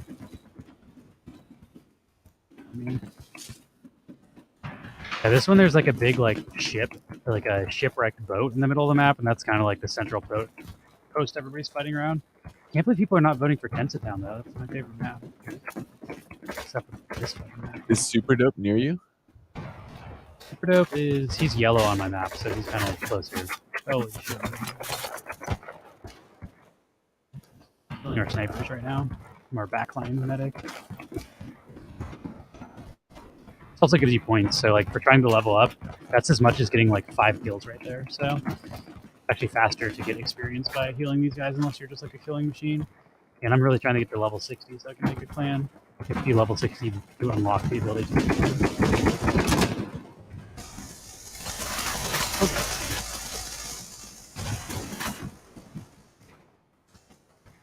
Fall damage.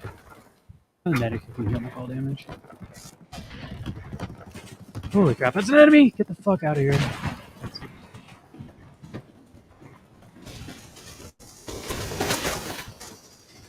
Put my dick between them. Shut the fuck up, bitch. Age requirement. Your little dick couldn't handle my mom's dick.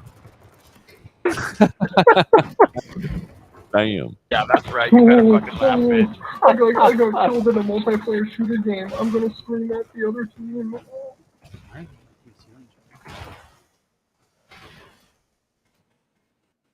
Who's bitching, but I just saved everybody over here, so enemy team didn't successfully kill me. He showed up and this all is kind of this like super toxic. center spot where everybody fights that we're trying to get to. Big boat. It's like a shipwrecked boat that's cut in half. Okay. It's super dope in front of me right here. He's yellow triangle. No, that's bloody bad. That's the squad leader. That's what that is. But if you just got gunned down, that means there's someone real close to us. It could also be up here. We gotta look out.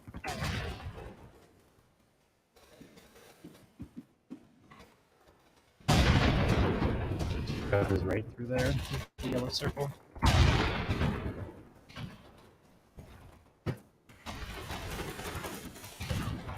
Sure where I should be right now. The boat. I feel like going into the boat is aggressive. Oh god, there's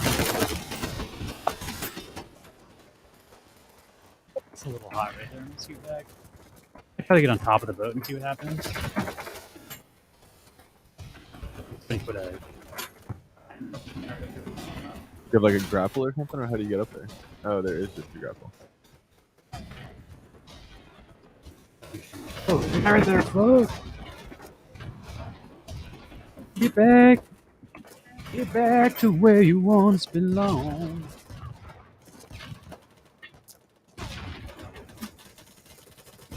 Neon, most likely in space, and does QQ and run. I am doing a lot of running, but honestly, you have to in this game if you don't want to just get wrecked. Careful, these guys are gonna fucking corner you, dude. Killing him there.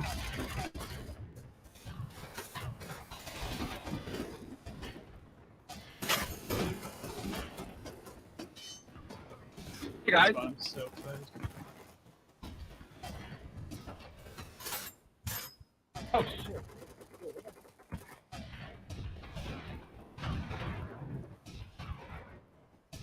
Okay, so I'm not gonna be able to climb up this. They're definitely gonna snipe me before. Oh wait, can I heal this guy? Got you, brother. How can I not grab him? Oh, it's a fake. It was a fake.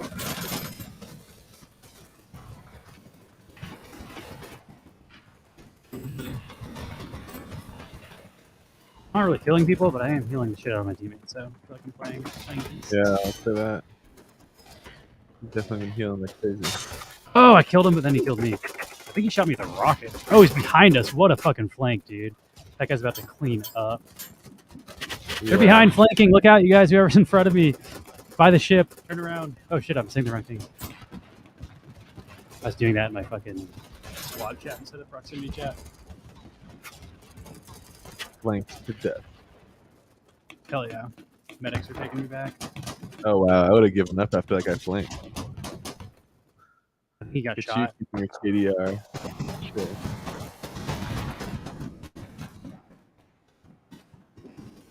Kind of like the scope. It has like the. Oh, they took both sides on the center. If you don't get flanked again. Oh god, down. This mound here.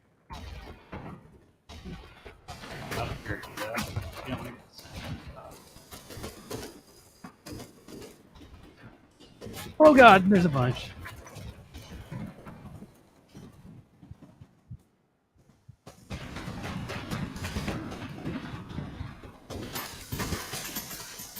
Oh god, they're coming for you, dude. You're in the shit, guys. Alright, since there's a vehicle there, maybe I can get some. Oh shit, the tank, dude. That's gonna be good cover. How'd you not get that guy? What? I got an assist, he died. Honestly, these renders are great though. Like, my teammates just keep dying right next to me. I got time.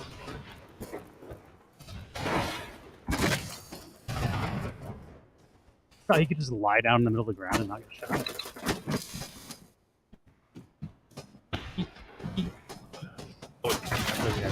Oh, they're healing. Oh, he has a I'm in the ship right now. All that. Back. Oh, here's all our teammates. I'm gonna try to go around a little bit and let's see if we can get a little bit of an advantage on these guys. They're all. Let's break away behind the scenes here and go finish some more artwork. Alright. Paul and I got a pretty decent. Should we show off the TFT thing that Paul posted? That's pretty cool. They're pretty temps though. I feel like they're gonna come a long way with like the neon effect, some animation, and some like color still. But I guess I don't know, it's really fun just to show everything, yeah. They're a work in progress. Took a while. Obviously, it's not the final product, but I think people like seeing what we're working on. Oh my god. Oh, he's like right next to you, isn't he? Get down there. I hit him. Get him. Thank you. Oh shit. Fuck. Oh shit. He's gonna revive me back. Let's go. I got you, brother. Give me 1 second. Medic, he's down there. Get him. Get his pussy. This does get insanely intense at some moments. It's crazy. Next time I die, I'll share that. Oh god, I'm out of ammo. Throw a grenade. God. This is not good. I didn't reload fast enough. I should have switched my pistol. Your homie got fucking roasted too. No. I I got think his she pink eyes. But she fuck. Can we download the I ain't saying she's a gold digger, but she got 40 mining on old pool roof stage.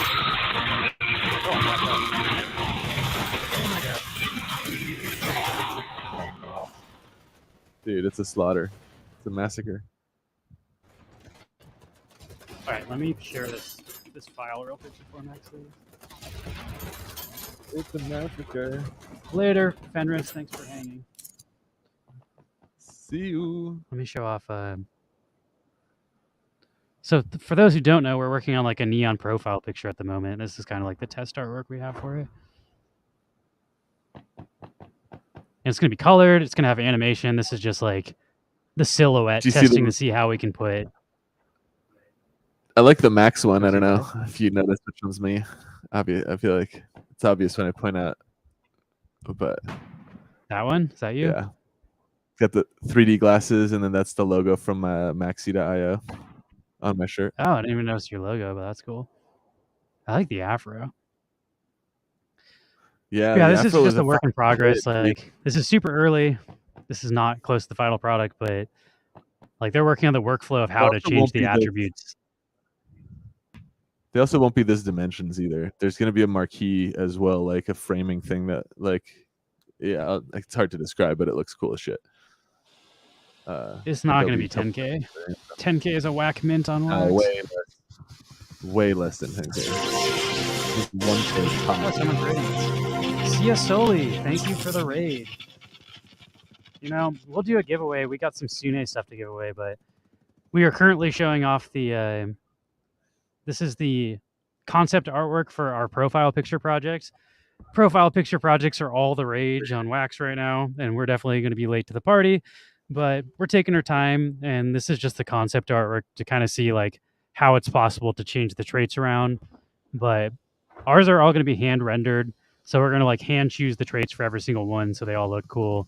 And some of the traits might not match with each other, which is not how the other profile picture works. Like, because like some of these, if you pasted them over the other ones, it'd block stuff and it wouldn't look right. So we're gonna like hand each one of them sure is like hand, kind of like they're all like handmade at in that sense. Like Paul and I like literally work on each one of them individually, and yeah, so it's gonna be a lot closer to like chummies than it is like the 10K PFP projects. So we're gonna hand select, hand render. I'm also gonna be making music, so there'll be a bunch of custom different things, and part of the attributes will probably be like, oh, you have a reggae guitar and you have a disco drum beat. So there'll be like different genres and different instruments. And then part of the traits that you can get will be different music. So we're pretty excited for that. But I just wanted to show off. This is the first I've even seen it, and I was excited about it. So I figure why not show our audience? But it's also let's be do like obviously colored, and it'll be a neon. Like it'll have an animation to it as well. Like there is. This is very early stages. I was on the fence about showing it. I think it looks sick. I mean, I know it'll look even sicker, but just for a temp, it looks good. All right, let's do a grubfish since we got some homies in the chat. Welcome, Raiders. We are Neon Space. We make artwork on Wax, but we're also variety streamers. We like playing games. I'm playing a BattleBit Remastered right now with our streamer friend Super Dope. But we have some NFT centrists. Well, I was getting Valor and Vellum, aka Priscilla, aka BattleBit was getting intense. You saying something? I was saying BattleBit was super intense. Is Super Dope still in there without you? So right we gotta now? have a. Yeah, I'm just not spawning. I don't really hurt my team by not spawning. If you're not dying, like I'm just sitting on the screen, which is fine. But we're gonna give away a Sune plus Torotai San Diego Comic-Con pack, and this is promoting Comic-Con, which is next week. Priscilla will have a booth, and she'll be selling toys and stuff. Let's see if I can get her website.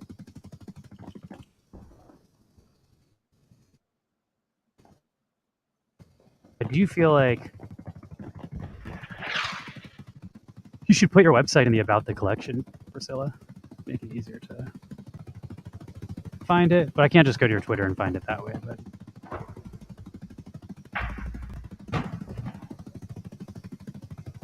she makes sweet designer toys, and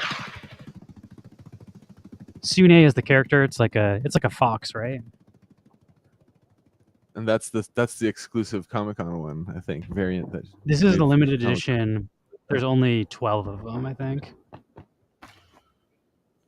Let's go, dude. It's gonna be sweaty. You better get There's in also line. Suit Up. There's 14 of these limited edition, and then 60 of these. And I don't know if it's like a blind bag. You just buy one of them, and then you don't know if you're gonna get the Suit Up, the thermal cam, or the Skura. I don't know how the distribution works exactly, but there's also 11 of these, which is Torotai. But these are the physical version, and if you buy the physicals, I believe you get a matching NFT. It's kind of the opposite of VIRL. Like, you get the physical, and then you get the NFT to match it, rather than you get an NFT and it redeems the physical. But if you want those, you're going to have to go in person to... Hey, pull me up to E, bruh. I'm not audio in the game still. But anyway, exclamation point neon in the chat if you'd like to join this giveaway.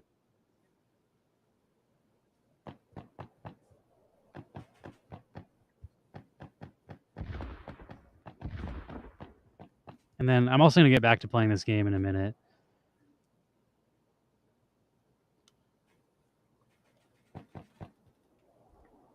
Yeah, somebody's asking, are we doing a 10K profile picture project? We will not be making 10K of ours.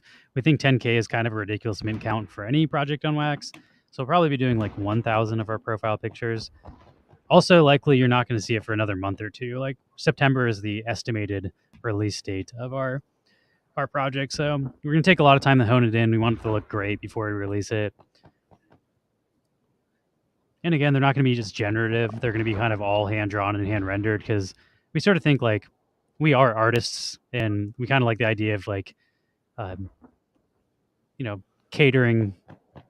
What's the word I'm fucking looking for? Not catering, but curating. Like curating the traits. So we don't want people to be able to grab traits that look crappy. We want people to like everyone. We want to be cool, because we don't like 10K projects where it's like somebody has the exact same profile picture with you with like one different trait. It's like, oh, this one has sunglasses, this one doesn't, but there's basically two of the same one. So we want them all to look unique and cool, and we think it's like by pre-rendering them, we'll make sure they all look good before they're minted. So hey, can I have that gunner suit real quick? And you'll be trying to get them from the pre-minted pool of the ones we selected, rather than just like throwing it into the generator and you just get random traits, and the traits might not match that well. We really want to make like more customized, and yeah, we'll be doing probably 1,000 instead of 10,000. And we're considering doing like, this is series 1, and we could potentially do more series, but I'll put out a Medium and article and stuff. Our thing would be very much like, we would not put out over 1,000 a year. Like we'd limit ourselves to like, okay, we'll do 5 series max, so 5,000 total ever, and 1,000 per year maybe for the next 5 years. Like we'll have a very like, we want to put it in stone. So yeah, at most, assuming it sells well. But we don't want to just like drop 10K and then be like, okay, we're just going to do a series 2 and drop 10K more. Like we want to let people know that there wouldn't be that many. Yeah. Yeah, I slicked back my hair today. I got a pomade in there, Murray's pomade. I got the I can go grab it. I got the Obama can. It's pretty dope. I've had it. It's how long I've had the same can of pomade. That was like a Chappelle Show joke. He's like, a lifetime supply of Murray's pomade, which is 1 can, because that shit lasts forever. I love the can. I remember that joke. You win a lifetime supply of pomade, and this can is the lifetime supply. Let's see. Wax got another little pump today. All the Wax people out there enjoying this, I hope. We're up at 5.3 cents now. Pumping as we speak. Nice. Murray's for Obama. Limited presidential edition. That's the pomade I use. Oh yeah. It's a collector's item now. It is actually, because it's limited. There's still a ton left in here too. Like Let's see. It's probably like a third That's gun. like But I think I've had Like this another since 10 Obama years. was president. Seriously, like it's That's like 4 more years of pomade in there.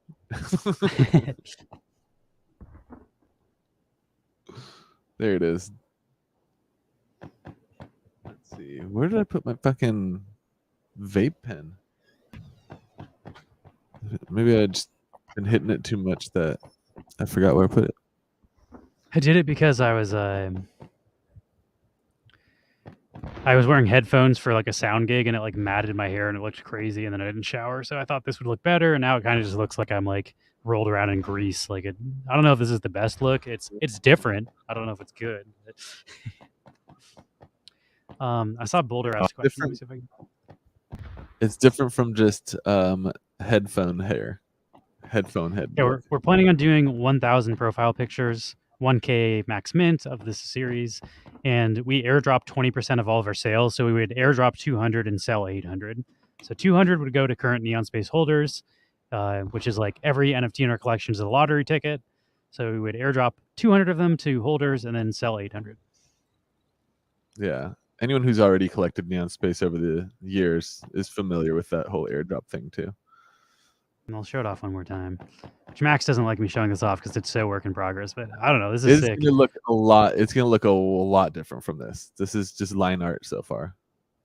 There's no neon to it yet. It's obviously gonna be colored. It's gonna have some like life to it, some animation. I like the way it looks though. Like even just like because I don't know. Like it's all about like the profile of the guy. If like the profile doesn't look good, then all the traits on top of it aren't gonna look good. So it's like tricky to having like, a good nail base that is down. like Paul and I went through a pirate. lot of different ways to make a base before it was like, because neon especially, like you don't have a lot of detail that you can add. It's like almost exclusively outlines. So it's like, how can I like this guy. Nice. I kind of like this like balding guy with the comb over. Like that's a sick fucking. He looks like a. Is that the comedian? Yeah, that's the comedian. Was that's a. The idea I think with those traits. This is Bob Ross. I can tell like what they are kind of already because we wanted an artist, we wanted a rocker. Yeah. That's probably the punk is. Yeah. Cowboy. Like, oh shit, we passed the wizard. That's visual effects artist. That one's me. Fuck, it's so those are fast by the 3D wizard glasses. again. So you'll obviously have like the red and the cyan lenses Shit, and all that. Wizard. Don't even look like that The yet. wizard. Yeah, the wizard. It's like the Bob Wizard. Yeah, I don't know. There's definitely also like quite a few more that are still in the works. Plus, it's fun. Like you have like my reference I wanted you guys to do for the comedian. Yeah, this is my reference that I wanted Paul to do for the comedian. He kind of nailed it. Yeah, Neil there you go. Hamburger. Not bad. He's got that comb over. It's also like, you know, as I guess as an artist, you're almost always working off reference, but then it like becomes pretty challenging to, you know, take reference from all these different angles and different things and try to draw them all at the same like 3/4. But I don't know, we're getting there. It's fun. It's also fun to just do these like. Yeah, that's also a fun one. His hairstyle I actually really like, and this it's just like this really hideous like neon comb over. Let's see. I'm the KY says mint one with none traits. That's my chase. I think we can do that. We can do one that's just totally plain. We actually were talking about that because all of these like started from a very like a plain base. We first got like a base that we were like, okay, this actually looks good. Now let's add like a hat and like a different thing. So like we could do the base one where it's just this is basic bitch character. No I don't know if Wombat would be the one we're collabing with. He's asking, are you doing any collab traits? My plan for collab traits was to do kind of more communities on Wax than like I don't want like an Alien Worlds one or like not really trying to go for like the clicker games personally. We'd rather go for like we're probably gonna do something with Atomic Kings, Ultra Rare, maybe NFT Gamer TV. We're kind of trying to do it to more like collector communities and communities of people than like games specifically. But Sune would be a great one if we could figure out a way. Our idea, cool. My idea was for the to do jerseys. Like the Atomic Kings would be a hockey jersey. Ultra Rare would be a soccer jersey. UK people like soccer.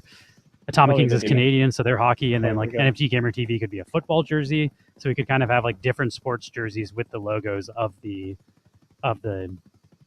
things on it.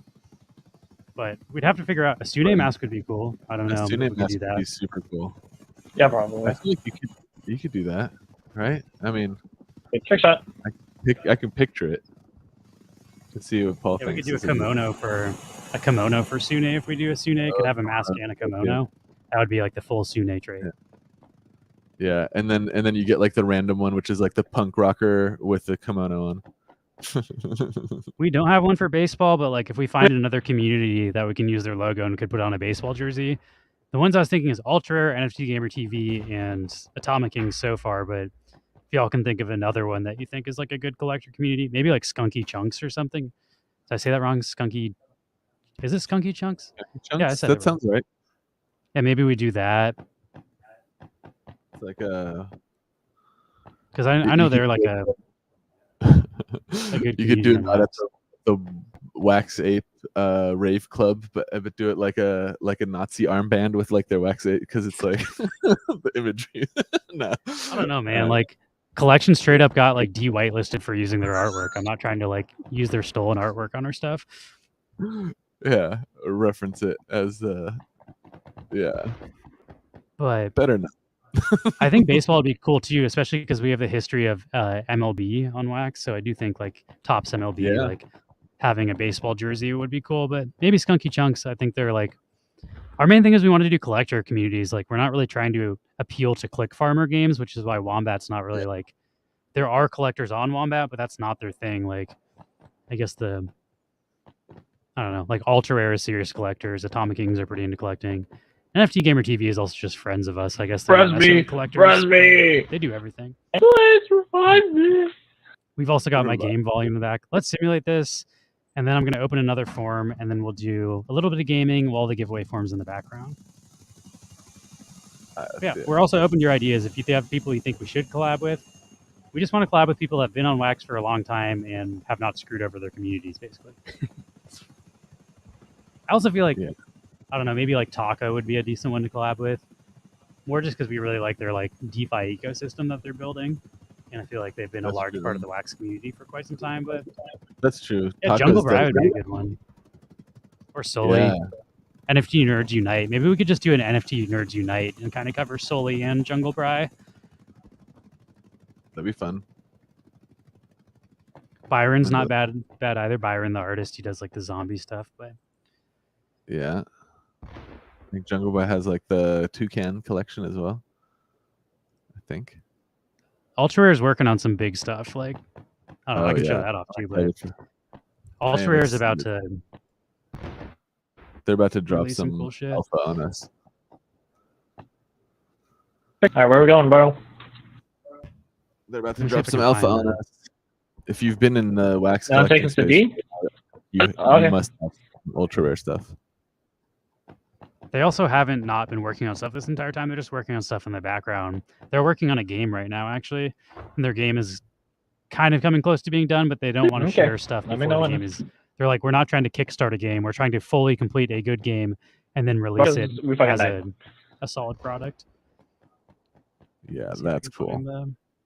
I don't know. I also want to work with people that we like and we consider like the staples of what is good on Wax. And like Ultra Rare, All right, so where are you taking me? is one of the best all-time collectible things on Wax. I agree with that too. Ultra Rare is like some of my favorite collectibles that have accumulated over Wasn't the there years. already just a Pepe drop? Is there another Pepe drop? Oh right, that like Left House made like a Pepe thing, right? Come back, bitch. It's definitely hideous, but I do kind of like hideous artwork. I got myself some boneheads. Those are pretty hideous too. I really like those. This is coming from Ultra Rare's new game called Meta Battler. This is the gamble card. This one kind of reminds me of like Gambit mixed with Dick Tracy. Yeah, totally. Let's see if I can do the other one.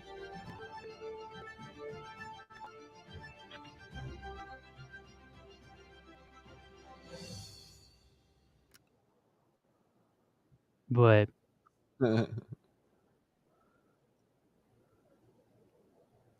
yeah, Ultra is working on some cool new stuff. So I don't know. I think they're not going to be dormant for much longer, if that's your concern. So they're about to launch Yeah, like a whole battling game, and I think they said like every card from their collection is going to end up working in the game. So all of their previous sets are going to have utility within their game. So I think Ultra is about to get real relevant again. But also, I don't want to speak out of turn. I don't know exactly how the game's going to work. That's just they were kicking around that idea like a year ago. So maybe I think it's going to be all on wax. Yeah, unless their Ether stuff works with it too, but it's definitely going to be on wax. Their community kind of has said they like wax better than Ether, so I don't think they're really like focusing on Ether. Wax for NFTs, I agree. Wax is better than Ether. Like, all right, let's do some crabfish.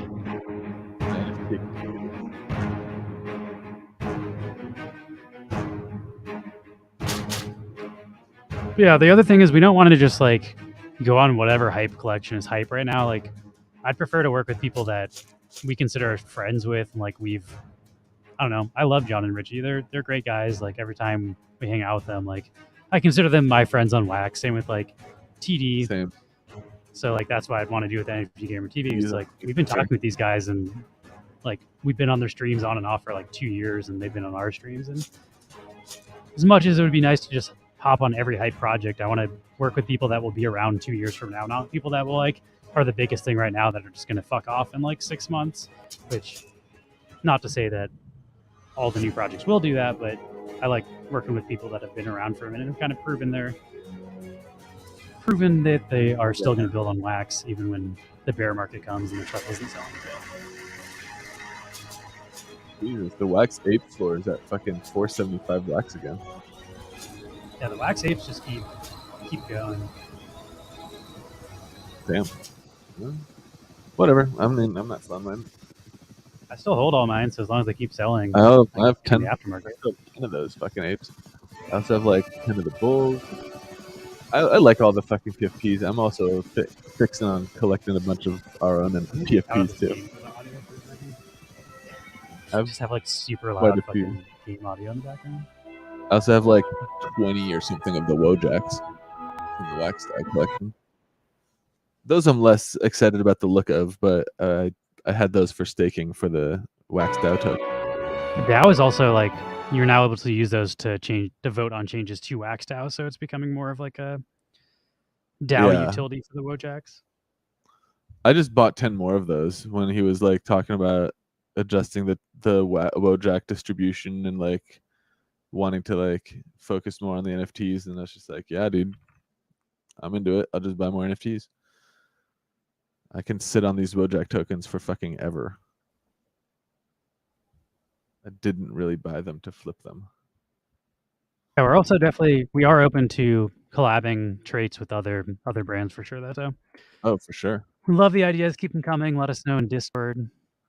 I definitely we weren't planning on doing one with Sune until it was just suggested, and I was like, duh, why didn't we think of that? But Sune is one that we'd love to do. That would have been a huge missed opportunity.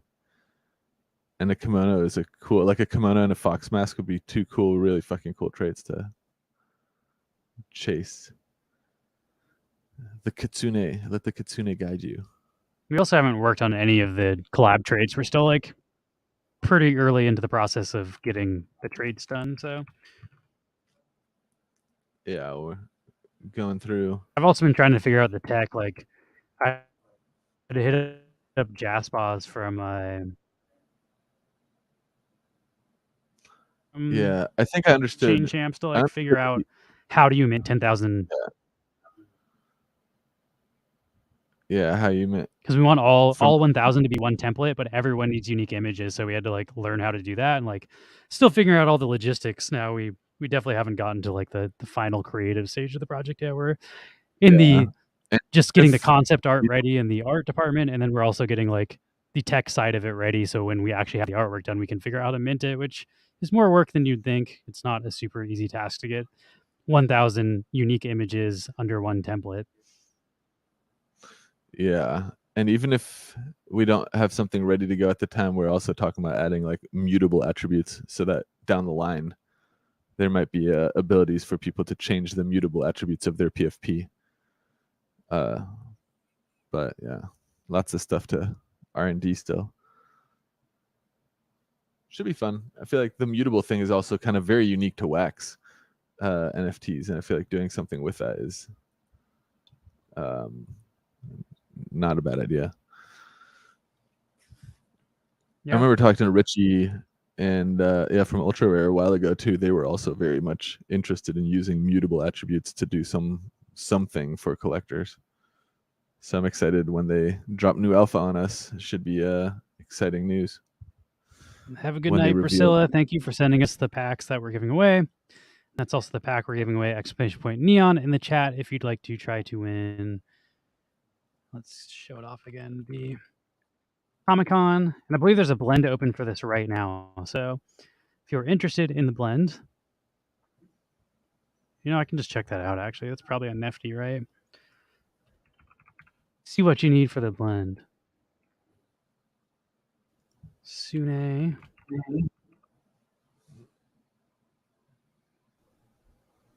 24 days left. 7 Betsy themes to complete. 54,000 wax.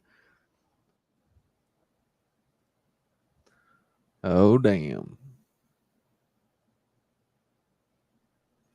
So yeah, I think these are all live from the Booth Babe. What if I have any of the, what So do we you need need the for autograph from this Booth Squad. And then this one you need autograph and a Scout Sune. Base ingredient is the San Diego 2023 promo pack.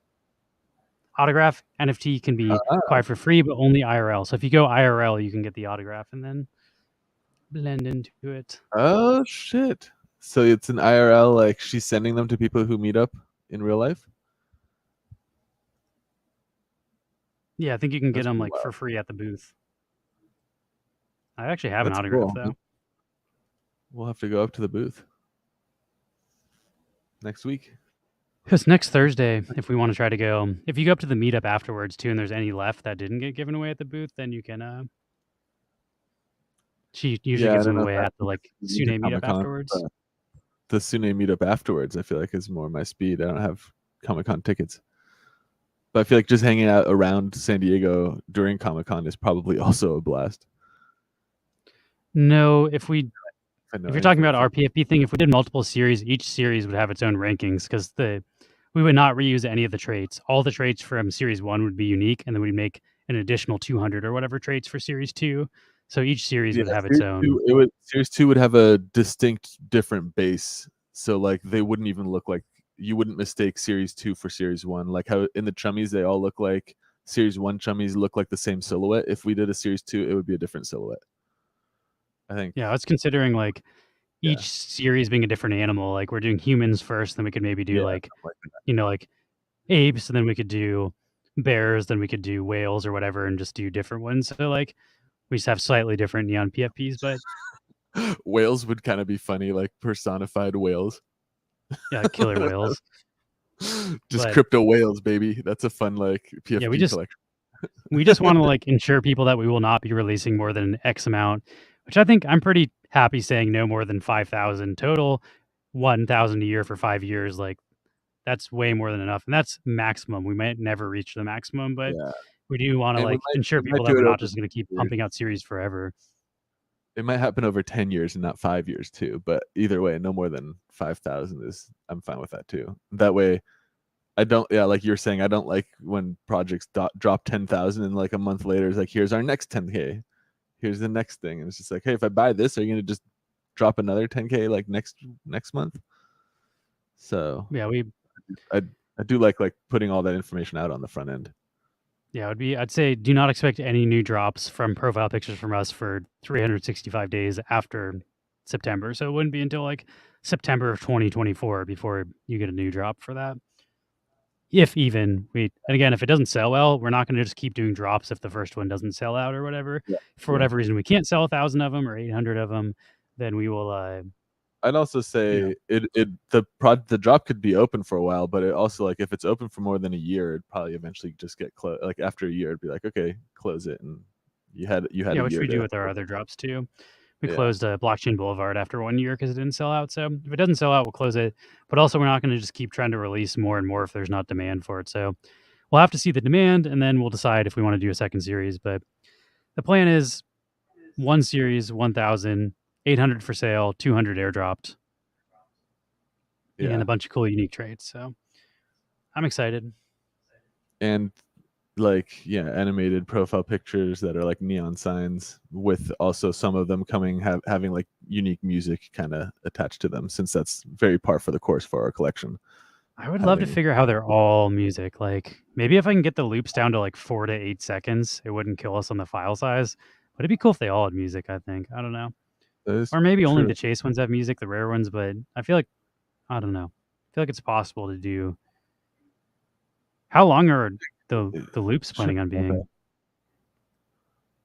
The loops can be however long we want them to be, but our normal loop is 20 seconds for 20 seconds is too long for the like a PFP though.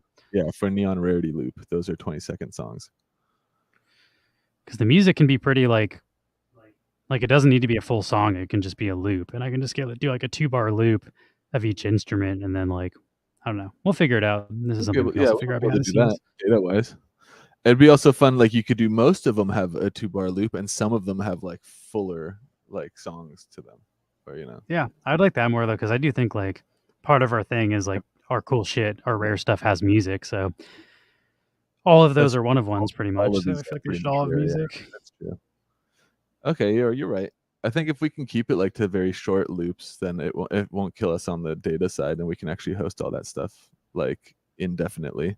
So the idea isn't like for anyone listening to our like internal conversation, the idea isn't to be able to do something that's really cool on launch and not be able to sustain it for the next like 5 or 10 years. Like I don't want these things to not be able to be hosted. So if we host like 50 gigs worth of stuff to put out 1,000 pieces of video with music, and then we can't pay to host that stuff over time, then what's the point?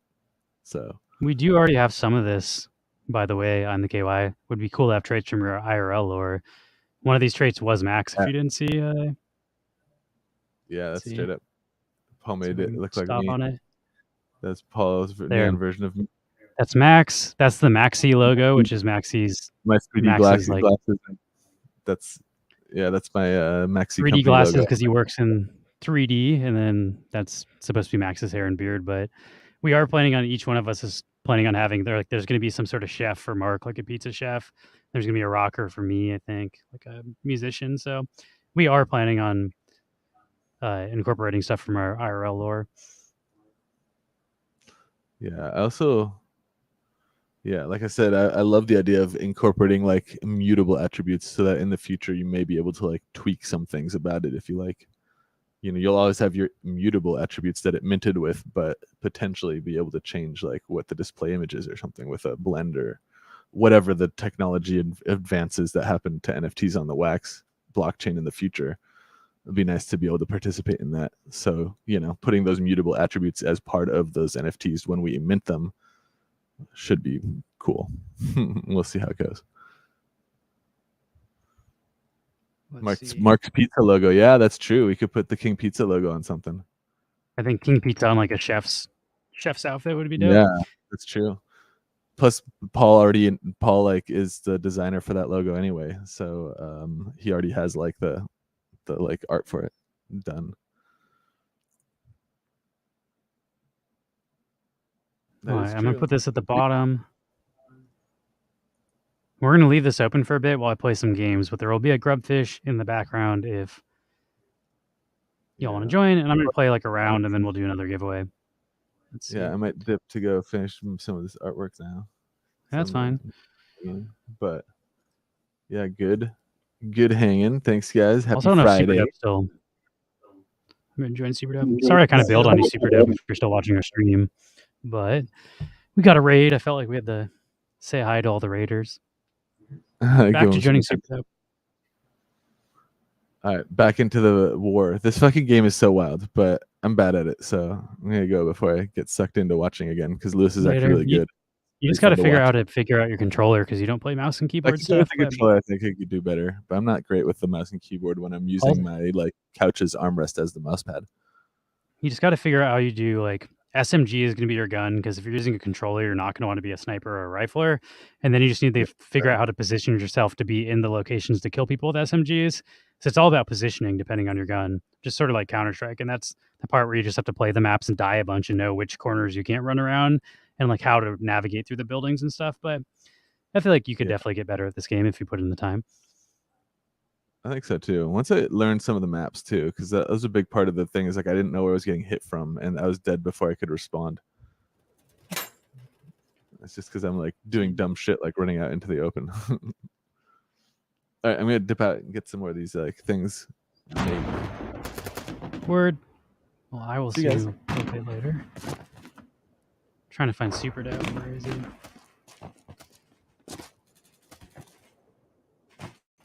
Super Dope, I'm on his team, hell yeah. I don't know what squad Super Dope is in, so I'm just gonna YOLO. Let's see. Oh god, I'm getting shot. I'm trying to read the chat. How intense this game is. Immediately getting shot by snipers. Philip Art said, yeah, I pulled the Tory one from this Unite pack. It's the one I was hoping for. Congratulations. Recycle other NFTs released and incorporate them somehow for a trait. Yeah, that's something we were kind of thinking of is like for the mutable attributes, being able to like eventually blend into like seasonal versions of your PFP. So like you could have a mutable attribute that's an image and you could blend into changing that mutable attribute into adding something so you get an additional picture and you can like modify the PFP after the fact.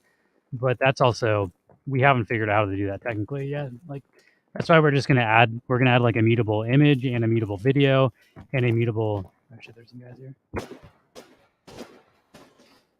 We're gonna add mutable traits so we can adjust them later when we do figure that out. But that is kind of one of the plans, is allowing you to blend from our NFTs into new.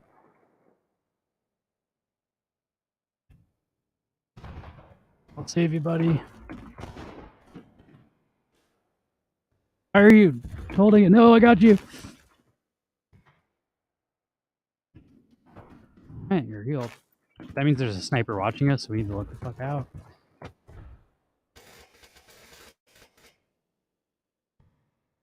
I'm just gonna run on this road like a maniac and hop towards it. Don't shoot me.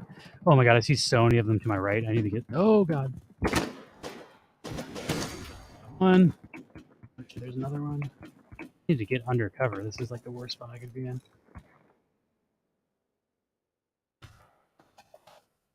Okay, let's get down for a second. Assess the situation. Some mines in here, so if they try to run in here, they'll blow up.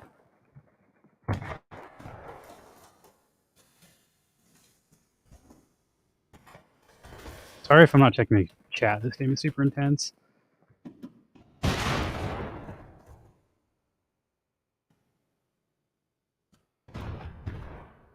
Around these buildings so I can't get sniped. Oh, there's a guy. Oh god, this thing. Heal! I'm gonna try to get behind this thing.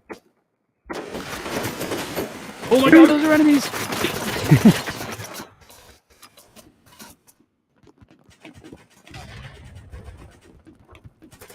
Yeah, we haven't quite figured out how like the mutable attributes will work and stuff, but I like the idea of being able to blend into new traits.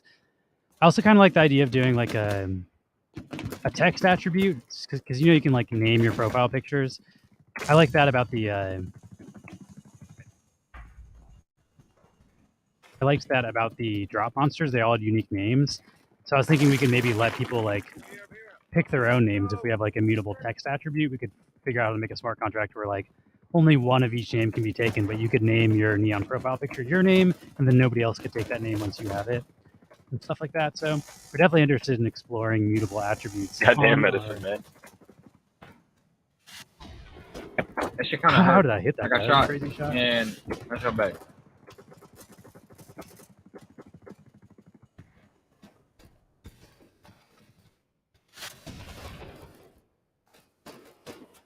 Oh my god, I got sniped.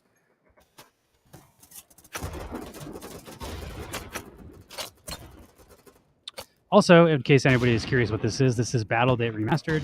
This is my current favorite game. Just of all games, there's no NFTs involved. is a Web 2 game, as they like to call it. Also, I should not have spawned here. I'm in the middle of sniper territory. This is dumb. Some rocks and get closer to the enemies. But this game is crazy because it's if you look here, I'm playing with Super Dope right now, who's another Wax streamer. Shout out.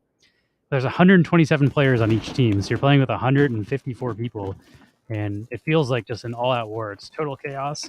That's also why it's so easy to die, because there's so many enemies on the map. Much appreciated. So you have to be very aware of your surroundings, and that's a lot of the game.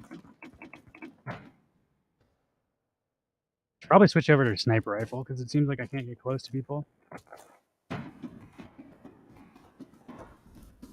Oh god, I got shot out. Get behind a tree and then run behind cover. I'm fucking dead. Okay.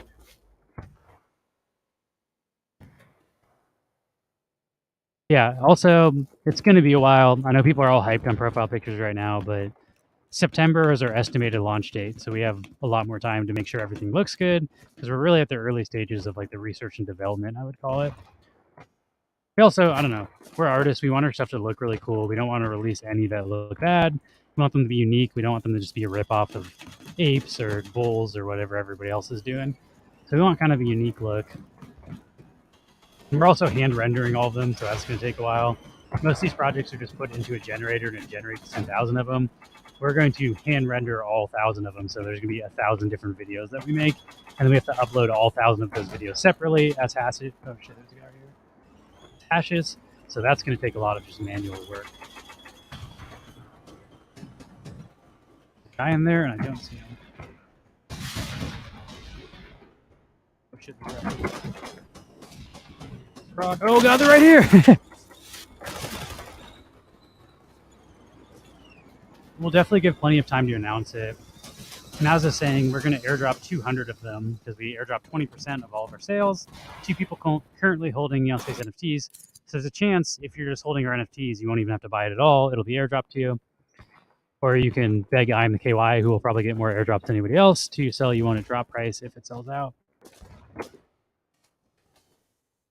But we do have Atomic Hub advertising credits, so we're probably going to advertise it in the cloud wallet, which means it might sell out faster than our normal drops.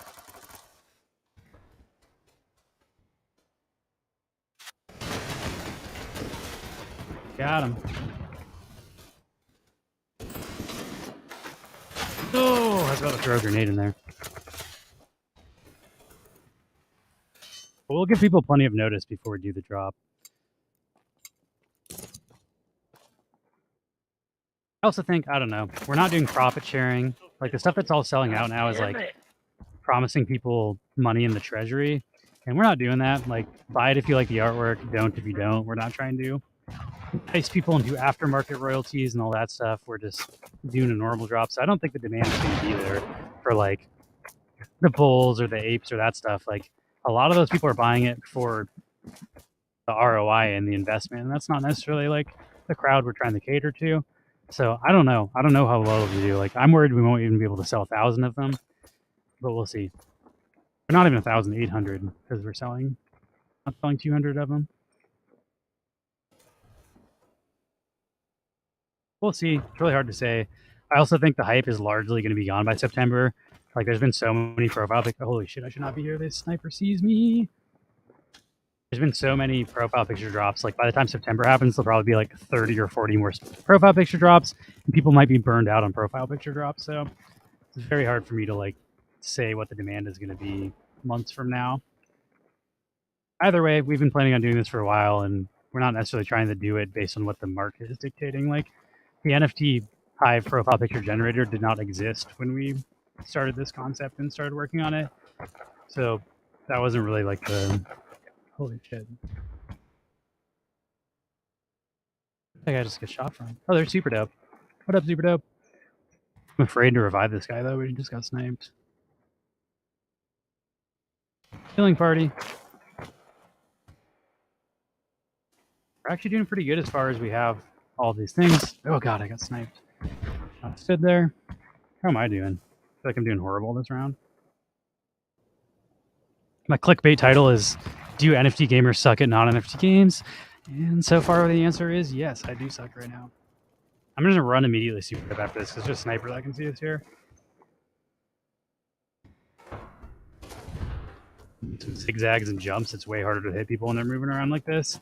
I know, as someone who has done some camping and sniping, it is very hard to hit people moving and jumping and like making erratic movements.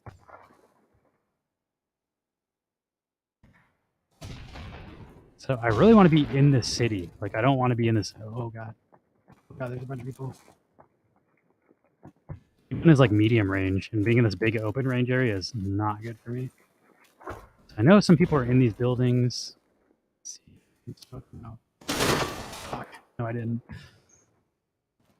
The Vector, that's the freaking most overpowered gun in the game right now. I'm not a high enough level to use that gun yet, though. You got to be level 70, I think. God, why are all my teammates like a million miles away from where I want to be?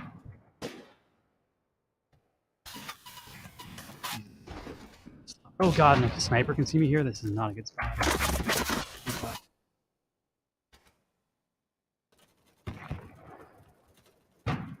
Well, this is not going well. Okay, let's see if I can spawn here in the actual city. Perfect. This is where I want to be.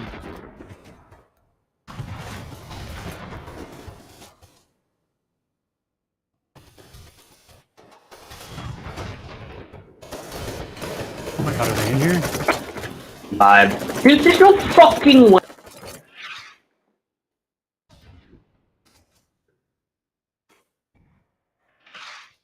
Oh my god. Rockets flying around. They know we're in this building. Sketch.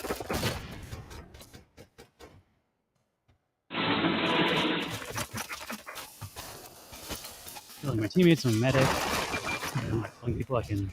Bruh.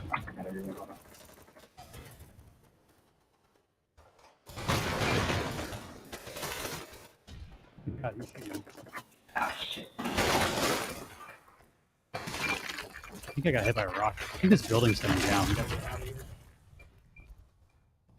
Oh god, building's coming down. Get another building. Knock an entire building down in this game. Like, everything's destructible if you have explosives and weapons. It's nuts. Oh! Why you do that? Medic. Why you do that? Medic. I'm doing horrible this round, though. I think I'm at like a 0.5 kill death.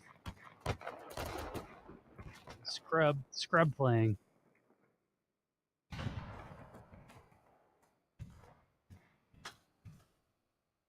Take the fall damage, heal myself. You know, I'm gonna set up something. Oh my god, I can't even set up a trip mine because I'm dying immediately. I also hear a spawner right here. That means the enemies are spawning inside of this building. That like zzz noise means it's an enemy spawner.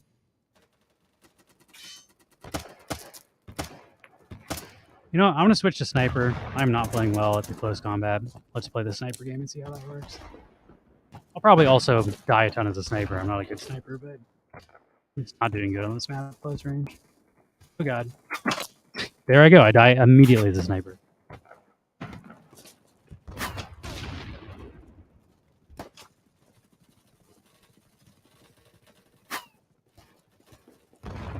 We haven't decided on the price yet. We're thinking maybe $10, but we might do cheaper. It'll be a little more expensive than the other projects. I fucking can't. Okay, can I spawn someone that's not just being sniped like immediately? This map is brutal.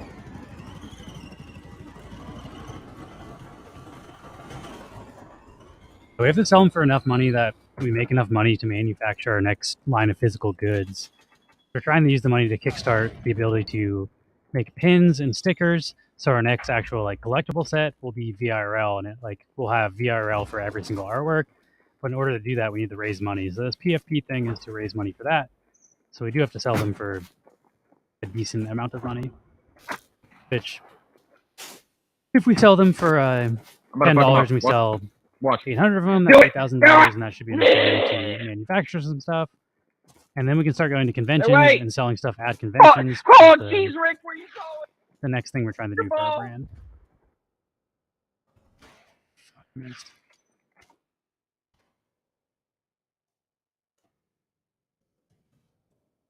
No, there's a chance we'll sell them for less than 10. We could maybe do 5, but I don't know if that'll raise us enough money especially because we have to give away 200 of them.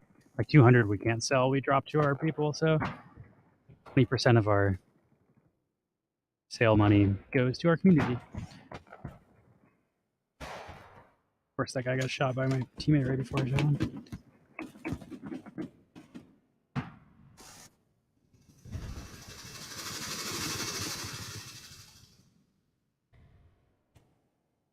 Let's see, we have E, so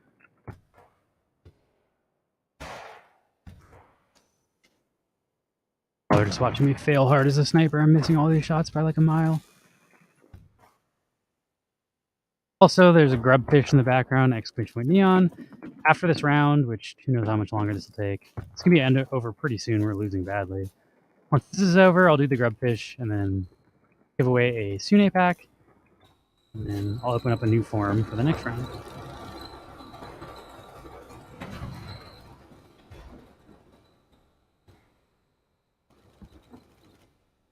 That is the plan, is to have them have music, and the music is going to be randomized. Like there'll be different traits. It'll be like a drum, a bass, a piano, and a guitar trait, I think. So each PFP would have 4 musical traits, and that will be randomized based on like, I'll have like reggae guitar, disco guitar, like jazz guitar, rock and roll guitar, and then there'll also be drums, but you won't necessarily get all of the same ones, and they'll all be in the same key and at the same tempo. So like you can get the disco beat and then the reggae guitar, and then you can get the reggae drums and the disco guitar. So like it will be, that's the plan for the musical traits, is to have them be attributes that are randomized.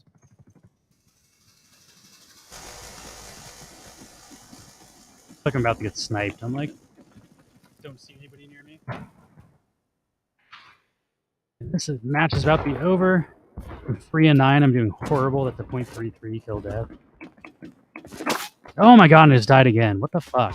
I hate this map. I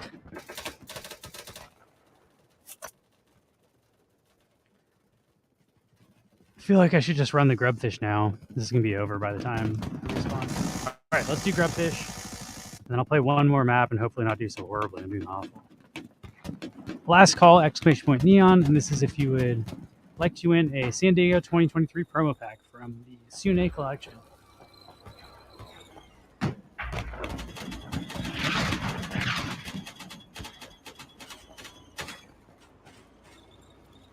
Got friggin' wrecked. This is like a sniper's paradise, that map. Alright, doesn't look like anybody else is joining. Let's go. I'm gonna mute this. Some guys yell. You guys can see this, right? Did I fuck up? Yeah.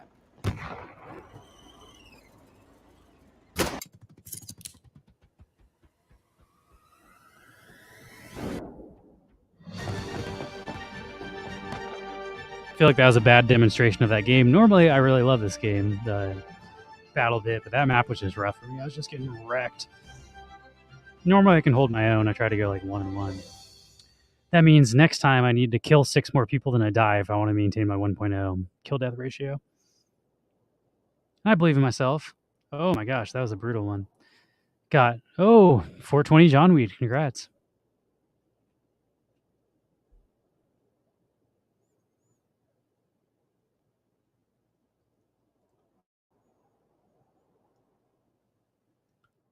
Wham. It's got to have a cool wallet name. This is going to time out well. Like by the time we do this, I'll be loaded into the next map. I'm also sending these live, so you should be getting these like immediately. I used to send them all after the stream, but we'll do it live. Truck it. All right, it's been sent. New form is up. If you'd like to join, same prize. We're just giving away these promo packs. I think we have, let's see how many we have left before I try to give away something we don't have. We have 4 left still, it looks like. Unless it didn't just load when we sent, but give away one more of those. Exclamation point neon in the chat.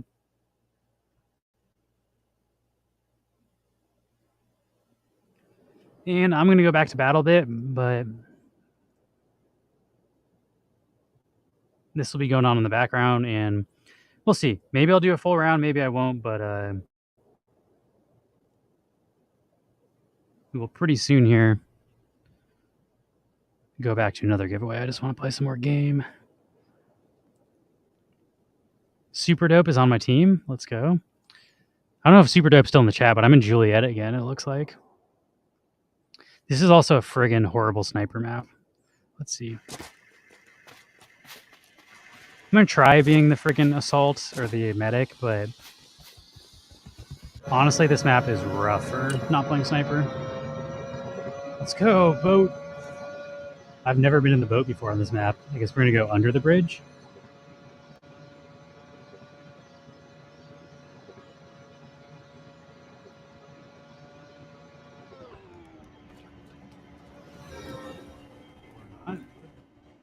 Why would you get out here, dog? This is like the whole purpose of using this. Like, you use the thing to just get in like a horrible spot far away from the point we're trying to take. So I'm gonna fucking commandeer this jet ski and I'm gonna go undersea because I think that's where you want to go. A massive helicopter right there. That thing will wreck. Oh my god, that's an enemy too. Oh my god, he's got a guy in the back. That was a bad idea. He can shoot me.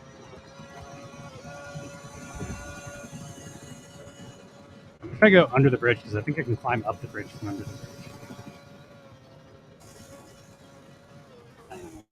This is where you want to go.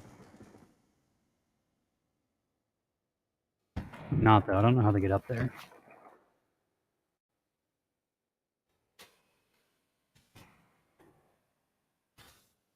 It's a pretty sketchy spot to be in, to be honest. Oh, squad is down here. We're real far behind enemy lines. I'm gonna see if I can climb up over here. See how there's like that? I wonder if you can like climb up that somehow on this side. Oh yeah, let's parkour our way up this bitch. No!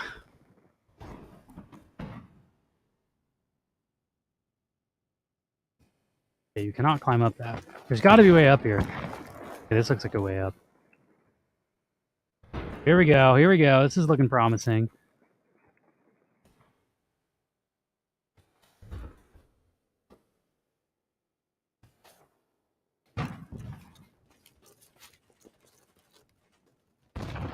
Trying to check the chat. I have Twitch pulled up on my phone, so I hope I can see if you guys say anything.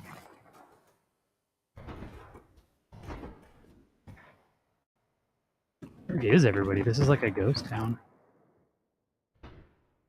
120 people on this map. How can I not see any of them from where I am? They have this point too. Like, we should be able to see them. I don't know. I'm gonna go up here and do some sneaky stuff. Do a little sneaky.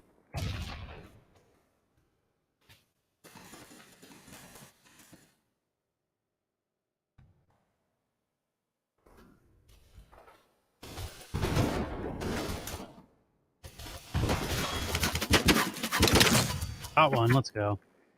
Got you, buddy.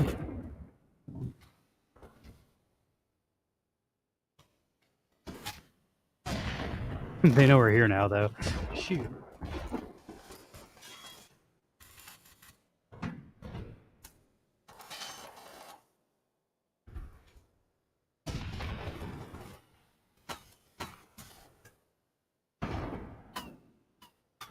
Okay. Oh, sniper! He sees me.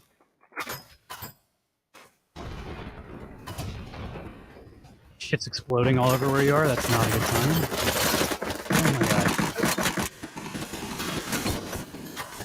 Oh my god, I'm bleeding. Behind you. You just got flushed out. That's what happens sometimes when you're trying to flank 30 people. I will say I got a kill though. I've done worse. I'm 1-1. Oh, somebody put a spawner here.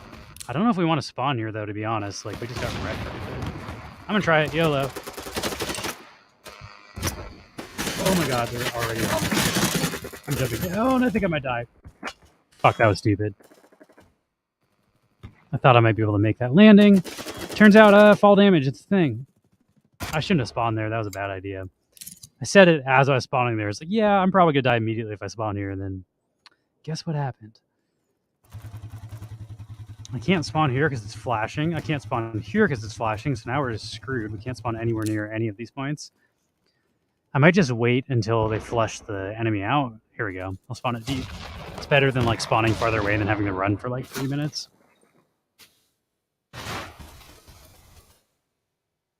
All right, now let's go towards C because C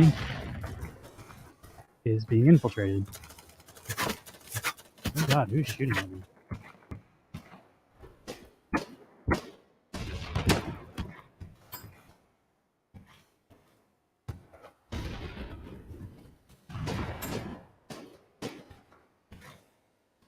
On this side, I know you want to.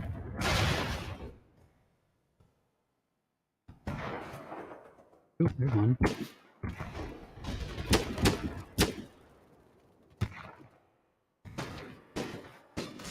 Got him.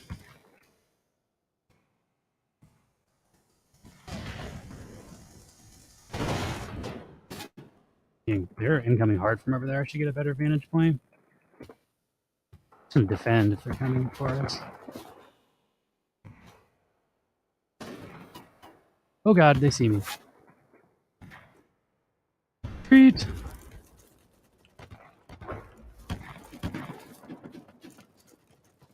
And try getting in this house. Whenever I camp, I like to set up these booby traps. So if they try to get in here, they just blow up. Also, if they blow them up, I can hear them coming to my camping point.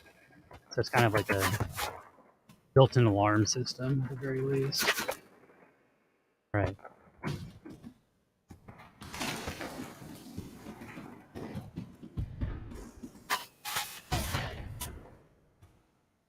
Bad window. You like can't see out of it. There's too many bars.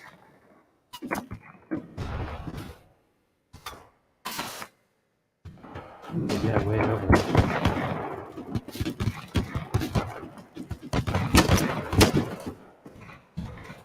See if I can get over closer to where they're coming in from.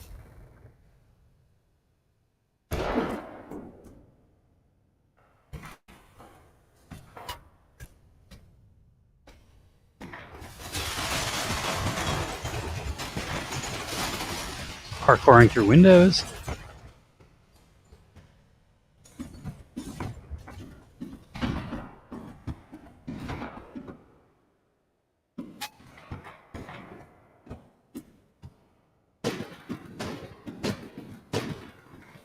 Gun can't shoot accurately that far. All right, here we go. Here's a second story that I can go.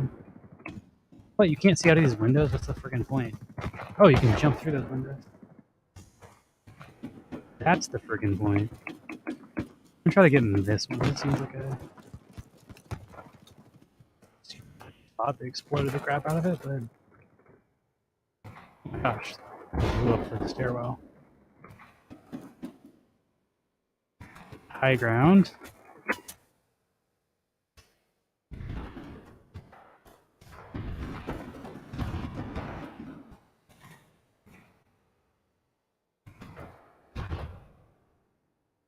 We pushed him back. I don't see anybody coming. I'm just gonna hop out of this window and go to the other point.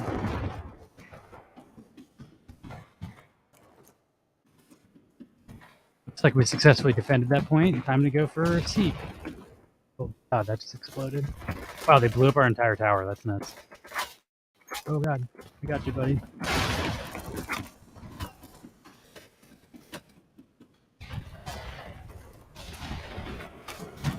The Twitch drops are enabled if you're watching this. You just have to make sure you check your inventory because in order to like qualify for the second drop, you have to claim the first drop. So if you're interested in getting the Twitch drops, you should just check your Twitch inventory and claim it every once every couple minutes. I think it's like 30 minutes for the first and then an hour for the second one. The Twitch skins are pretty sick though. They're purple. And it's pretty hard to get cool skins in this game. You have to get like thousands of kills. So it's definitely like it will take you a lot of time.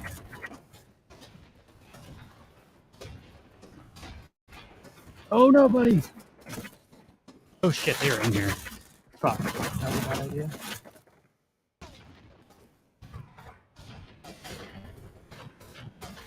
Oh my God, they're everywhere. Let's see if I can chuck some grenades. My grenades!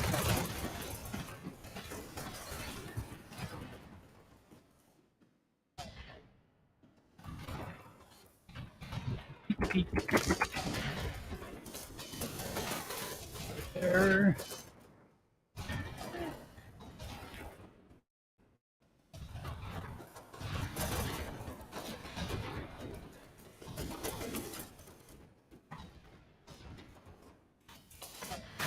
Give myself a reload here.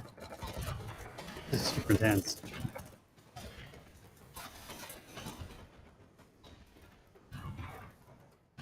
Oh, get him!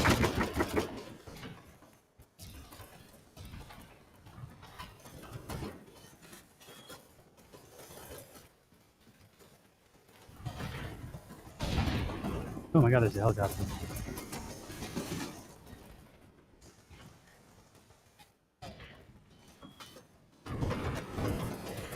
Oh, it looks like they're going down. Oh, headshot, let's go. Now I'm getting into the game. Oh god, frag grenade right on us. Got you with the heals, bud. Medic, medic, medic, medic. Heal, heal, heal. Like, heal me, and he's standing right in the middle of where they're shooting. Like, come behind the Ammo, wall. ammo. Oh my god, flanking. Shit, they're flanking us. Flanking us to the left, look out!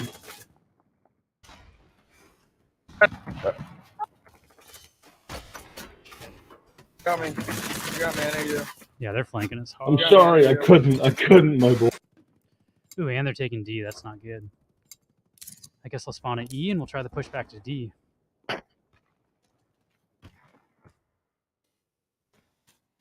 I wish I could show you the Twitch drops. I don't have one for this gun, but the Twitch drops look really cool. Maybe I'll switch guns to show off. I did get a Twitch drop for the FAMAS, I think. Or FAMAS, I don't know how you say that gun name. F-A-M-A-S. I want to go towards D. Gotta get that D. Oh god, they're shooting at me. How do I not see who's shooting at me? Health. Be more careful, stay behind cover.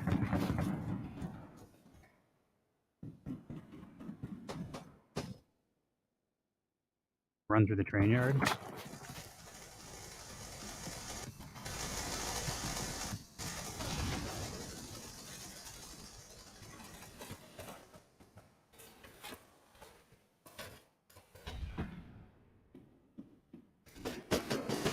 Got him.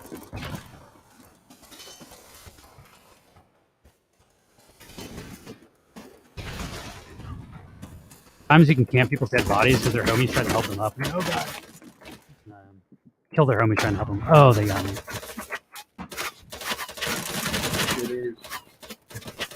LL Falconer is asking if anybody's trying to get their Birds Unite sets, first or extra sets together. I may be down. Oh, got shot, got shot. Medic, and medic, if y'all medic. are doing that in the chat, hit up LL Falconer. That's a collab between Jungle Bry and CS Soli, right? I like how they're doing. They have like a leaderboard for like people who are collecting, so there's like a collector score. I think that's fun.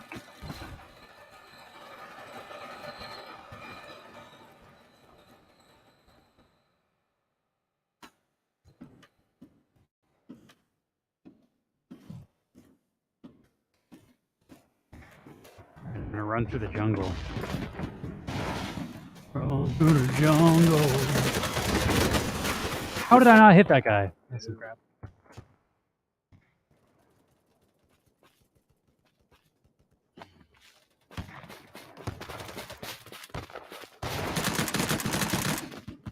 I think it'd be fun to add some traits from the Nerds Unite stuff to our PFP when we eventually start working on the collab traits.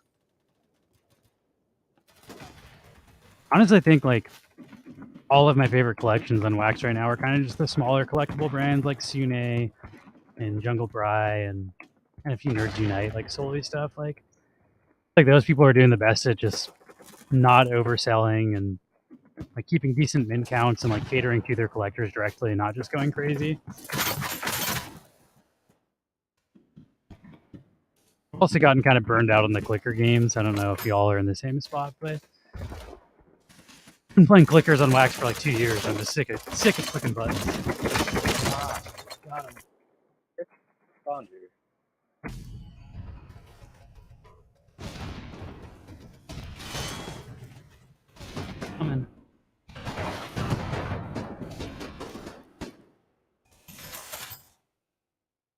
a good spot though. I can control my height with the stairs.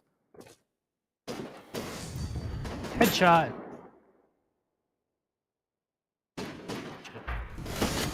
Got him too. Boy's on fire. They know I'm here though.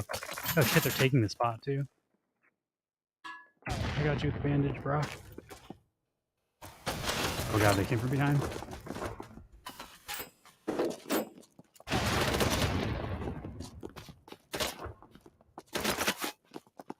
I don't know if I mentioned Sune in those indie art collections, but that's definitely one of them too. I also think Funko's doing pretty good stuff, but I think my issue with Funko is they just kind of like oversupply everything on the NFT side of stuff. So I feel like they basically like oversupply the NFTs for people looking for the redeemables, and everybody just dumps the NFTs after they get the redeemables, and then they don't really do anything with their NFTs after that. Do you think Funko is like the best collectible brand on Wax as far as like large IPs go?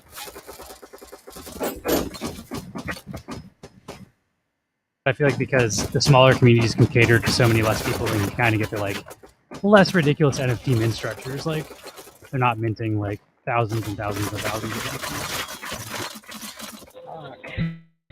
What's the fucking aim? Got you, Willy boy. We are in the shit right here.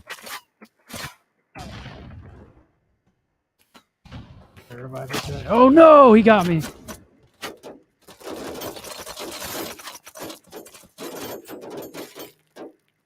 Did y'all get into the Stranger Things drop? I kind of want the set bonus from Stranger Things. I think that's one of the cooler set bonuses I've seen. It's like the Eddie is his name, not Eddie. It's the guy who's like playing Metallica and the bats are flying around and stuff. How do I have a teammate 3 meters away from me, but he won't heal me? Heal me. Medic! Got you, got you. He's got me. Thank you, sir. You're a hero.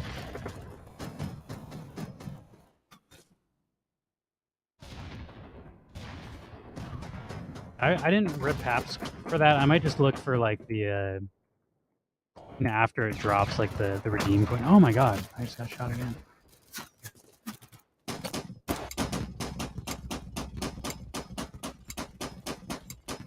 I like Dustin, he's a fun character. I honestly feel like I don't love those as Funkos though, like as far as what I want to collect. Definitely like the guitar guy more. Oh my god, everywhere I'm going I'm just getting wrecked immediately.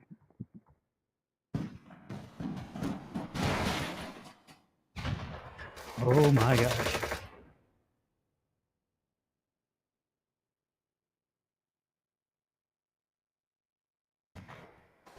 Where are they shooting us from?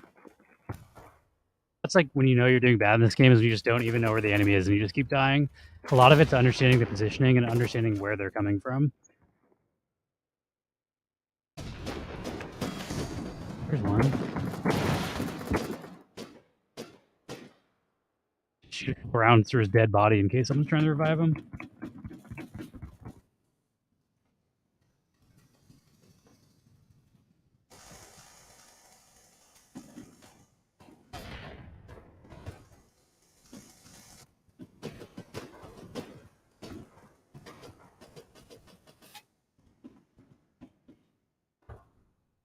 See him right there. Peek your head out, guy.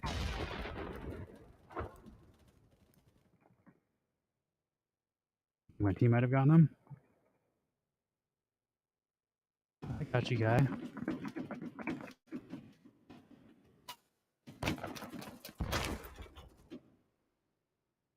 I will say, I was talking about this on stream on Thursday, but I kind of like when they oversupply the packs. I feel like that's better for collectors because, like, they burn the extra supply. The only crappy thing is, like, you might not pull some of the lower mints if they're pre-minted.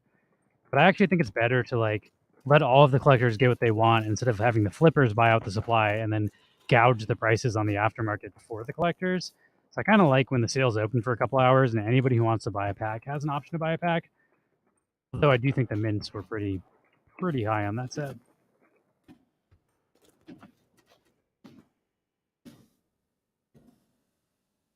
It's definitely a fine line between trying to, like, you know, get your collectors to get what they want and not have the flippers screw them, and then still... Oh my gosh, they're all over. Shoot! Yeah, it's a pretty delicate balance on wax between like supplying enough for your collectors and not letting the flippers just buy all of them and then screw over the collectors. So that has also happened on a few of the Funko drops when the supplies are too low. They just like immediately sell out by like flippers and multi-counters, and then you have to go buy the packs for like 5 to 2x on the aftermarket.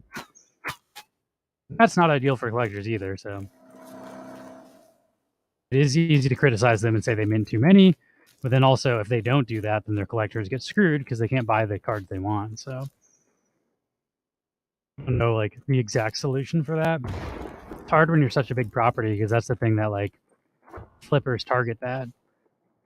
Our collection isn't big enough and isn't super flippable, so people don't really try to buy out the supply to gouge our collectors.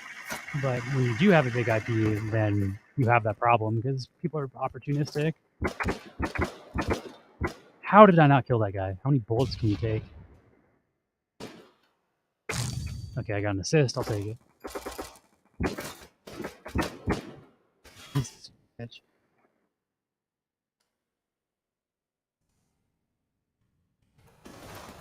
Yeah, happy to see you guys getting some trades done in the chat. Hope you complete all your sets. A la verga.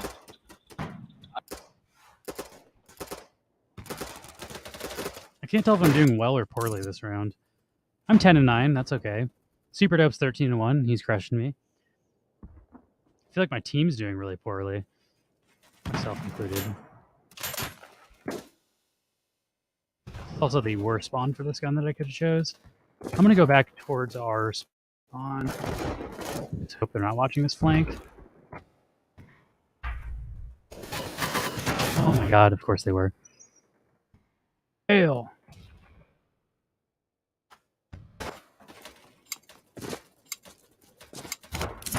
Alright, I guess I'm spawning all the way back at our spawn and going towards E. I can't believe how hard they're holding E. Like, we have a ton of people on it. I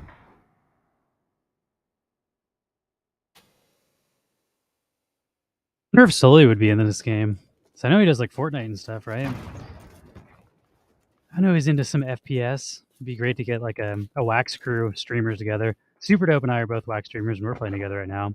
It'd be cool to get like Sully and maybe a couple other people involved. Por the fight on Oh my god. Get down. I've been meaning to do a stream with Sully for a long time. Like for a while I was trying to get together like a wax giveaway stream through Fall Guys where like Sully, myself, and a couple other streamers would stream and you could join us in Fall Guys. Whoever wins the Fall Guys would win NFTs, but we just never put that together. How did that guy not die?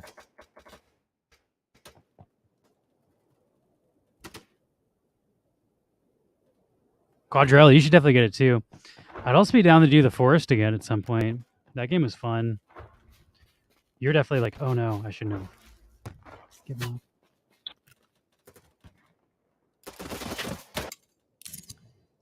Forest was really fun, but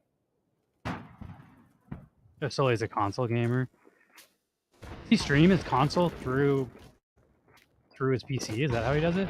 I assumed he was playing on PC when he was streaming.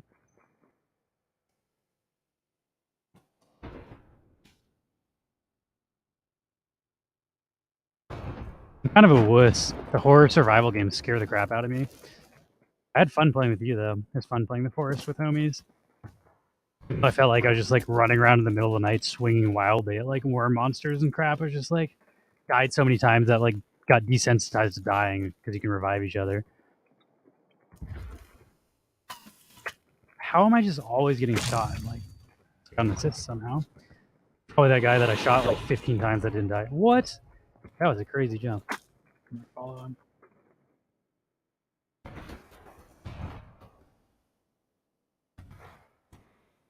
I will say that's the one downside to this game is one, it's PC, and then two, the controller bindings don't work very well yet. Like if you try to use an Xbox controller, bindings. There's too many buttons. They haven't figured out a way to like optimize it for controller. That's one of the reasons why Max has issues playing this. Max doesn't use keyboard and mouse. There is actually a controller binding. It just doesn't work super good right now. What the fuck? A weird like gap that you can fall through. All right, this is where I got all of my kills last time. Hopefully I can understand where they're coming from and shoot the crap out of them.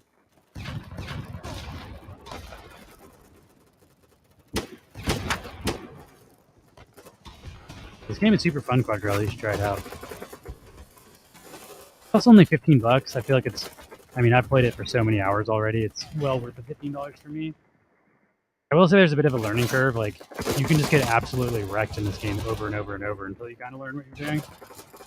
I had like a 0.42 kill death ratio for like the first week I played this game, and then slowly grinded my way up to, I was like 1.17 last I checked, but now I'm playing so crappy today, I'm probably going to be back down. I need to use more of these friggin' mines.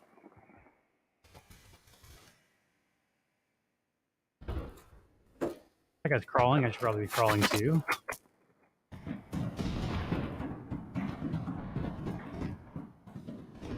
Smoke, I don't think they can see me. Come through the smoke. Take it down.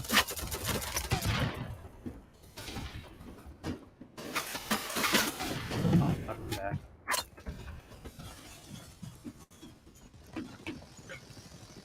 I got a better idea. Let's go through this tunnel where they can't see me.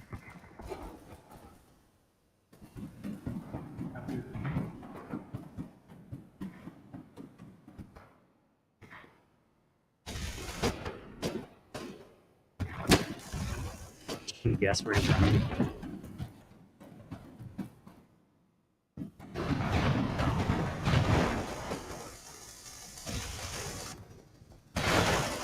Running under the tunnel. Or under the bridge. What am I, the Red Hot Chili Peppers? I'm under the bridge. How'd they see me?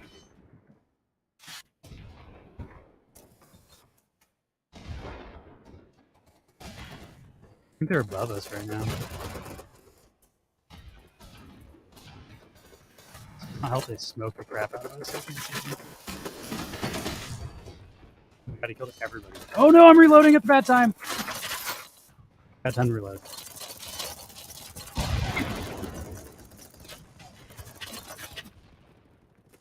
I'm not okay. Well, now we know. Maybe they'll run into my bomb. My bomb is now checking like that part of the bridge. Those trip mines give me so many like kills that I should not be getting kills for. Claymores, I think they're called. I don't know what the freaking trip mines are called. Claymore, that's what they're called. Yeah, they're like proximity mines. If they run too close to them, they blow up. They trip the wires. And you can set them like in hallways and around windows that people don't see, and they try to jump through the window. No, we lost. Yeah, ended up 12 and 12. Not horrible. 1.0, I'll take it. Okay, I'm gonna call this game good for now. I might play a little bit later, but I think we've been streaming for a long time, so I want to we'll do our last grubfish, and then we'll probably call it a stream. So last call, if you'd like to join the Scrubfish giveaway for a Sune pack, Comic-Con pack. It is one of these guys. I also think these sell pretty good right now. Like, I was surprised by... Are people really paying $17 for them? I feel like that's just the suggested listing, or the lowest listing, not the price they're actually selling at. Got some crazy Sune collectors if they are. Oh, there's only 2 listed, that's why. These are a hot commodity. People are... Somebody paid $15 for that. That's crazy.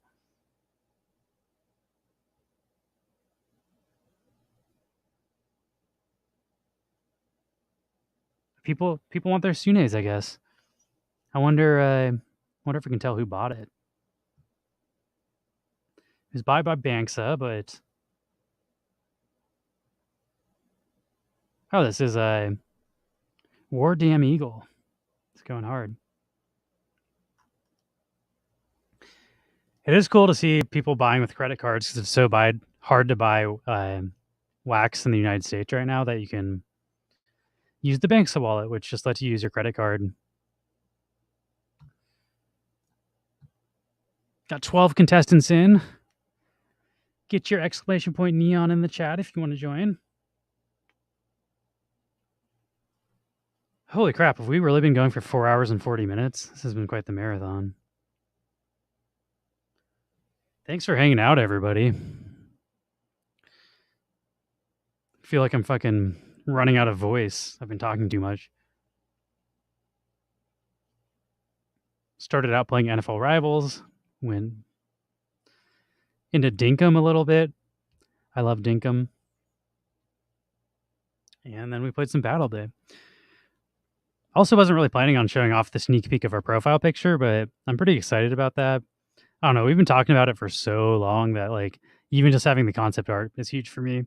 I know Max is like, it should be more polished before we show it off, but I don't know. I feel like you guys can understand this is not the final product. This is just like the pre products. What sort of sweepstakes are you entering? I also don't know how it is for y'all, but like the weather is insane in Los Angeles right now. Like, I'm not trying to get political, but global warming is definitely a thing.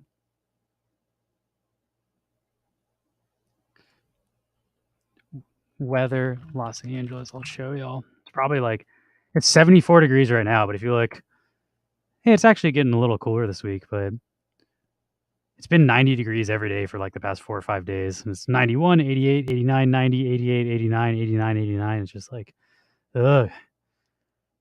I don't know. I'd like to be able to go outside and like walk around and stuff. And it sucks. Like, no one's trying to go outside and do stuff when it's 90, 95 degrees out. Made it to 105 degrees today and it's dark out. Currently 93. Oof. That's what we call swamp ass weather. I'm really jealous if whoever pulls this. This is really cool. The thermal Sune. I also don't know if I missed the chat when she said how those are distributed exactly. I don't know, like if you just buy a Sune in general and then you don't know which one it's like blind bag, or I don't know if you can decide to get the thermal one over the Sakura or Suit Up.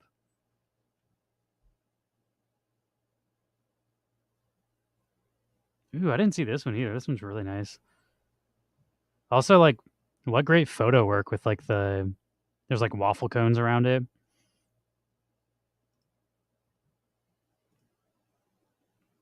Some grade A product photography. It's also something we've been trying to work on when we take pictures of our stickers and stuff. We're not so great at that yet. We're still figuring out the physical side. Also, taking pictures of stickers is hard. How does I don't know if she has stickers on here. I guess we should plug our own thing too. We still have some stickers available for my Shopify. I don't know our URL is. There we go. It's my neon space nft.myshopify.com. We do technically still have some. Our first 2 stickers sold out, but we have some live dude stickers. They can even see in this picture, like, I don't know. There's like crap here that you can see because it's so reflective. It's slightly out of focus as well. It's been hard for us to even take pictures of the stickers. So seeing really nice product photos, I now have an appreciation I did not, because it is not super easy to take photos of this stuff.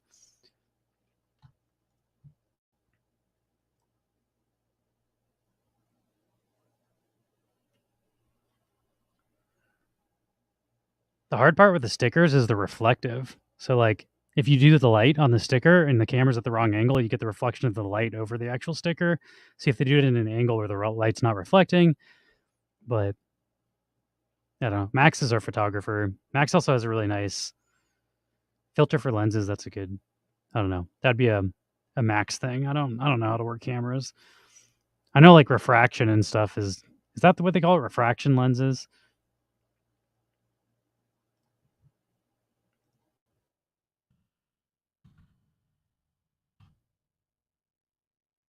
I know they use these in like filmmaking when I work on set. They have special lenses refraction lenses they use when it's too sunny out, I guess. I don't know exactly what it's used for, but I am not in the camera department. I am in the audio department, so I don't know how any of that stuff works.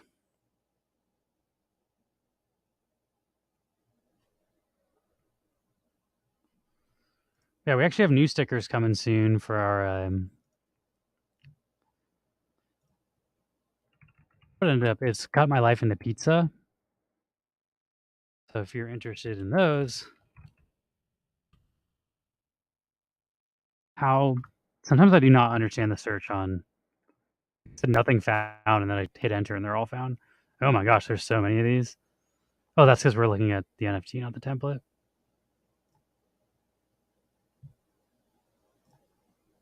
So this is going to be our next sticker.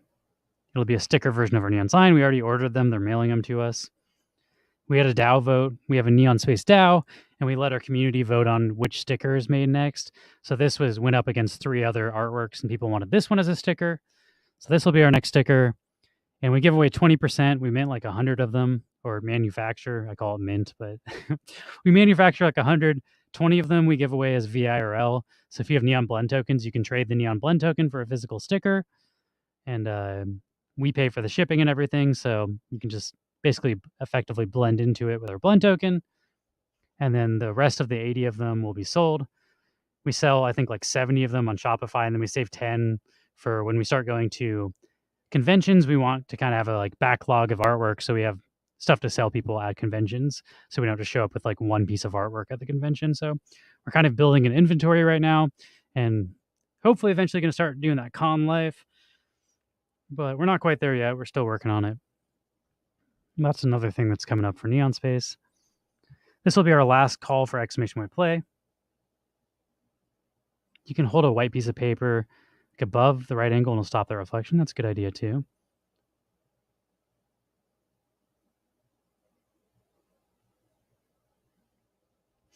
The other thing is, yeah, we're using like crazy, like the Max is using like almost like a cinema camera to take pictures of our products. We're probably using like way overkill on our camera, but Max and Paul shoot a lot of stuff. They're like, Paul does self tapes, and also like we're independent filmmakers, so we shoot like sketch comedy and stuff. So we have like nice lights and nice cameras and stuff. So we have all the equipment we should need, but it's almost like overkill. I feel like it would probably just look better if we just use normal lights in an iPhone instead of like like the reason we're getting crazy reflections is because we're using studio lights on stickers. But I don't know. We're still figuring it out. We've only done 3 product photos ever. Like we've done 3 stickers. So as we do it more, I'm sure we'll get better at it. But I do think your idea of holding something above it, that's almost like a bounce or like a I forget what they call it in film, like the grips have them. They just hold these like these black like panels, flags, I think they call them. You flag off the camera. So if like the sun is hitting the lens, you put a black flag over that part so the sun doesn't actually hit the lens of the camera. So like if we are getting crazy reflections, I could just stand there with something to block off the reflection. So that's a good idea. Use some more of my filmmaking skills.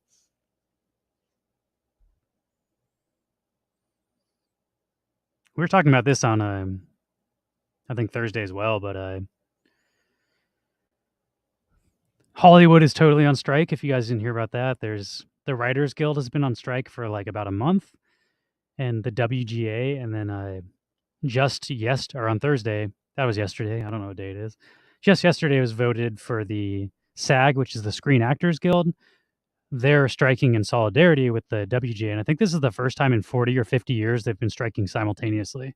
Normally they strike separately based on like individual demands, but there's 2 big topics that people hate that they're having troubles with the negotiations over both AI, artificial intelligence, like the contracts for artificial intelligence for both actors and for writers is just not good for them. Like the writers are basically like, we want you to guarantee you can't replace us with artificial intelligence. And the studios are just like, nah, we're good. Like, go fuck yourself. And that's why they're striking.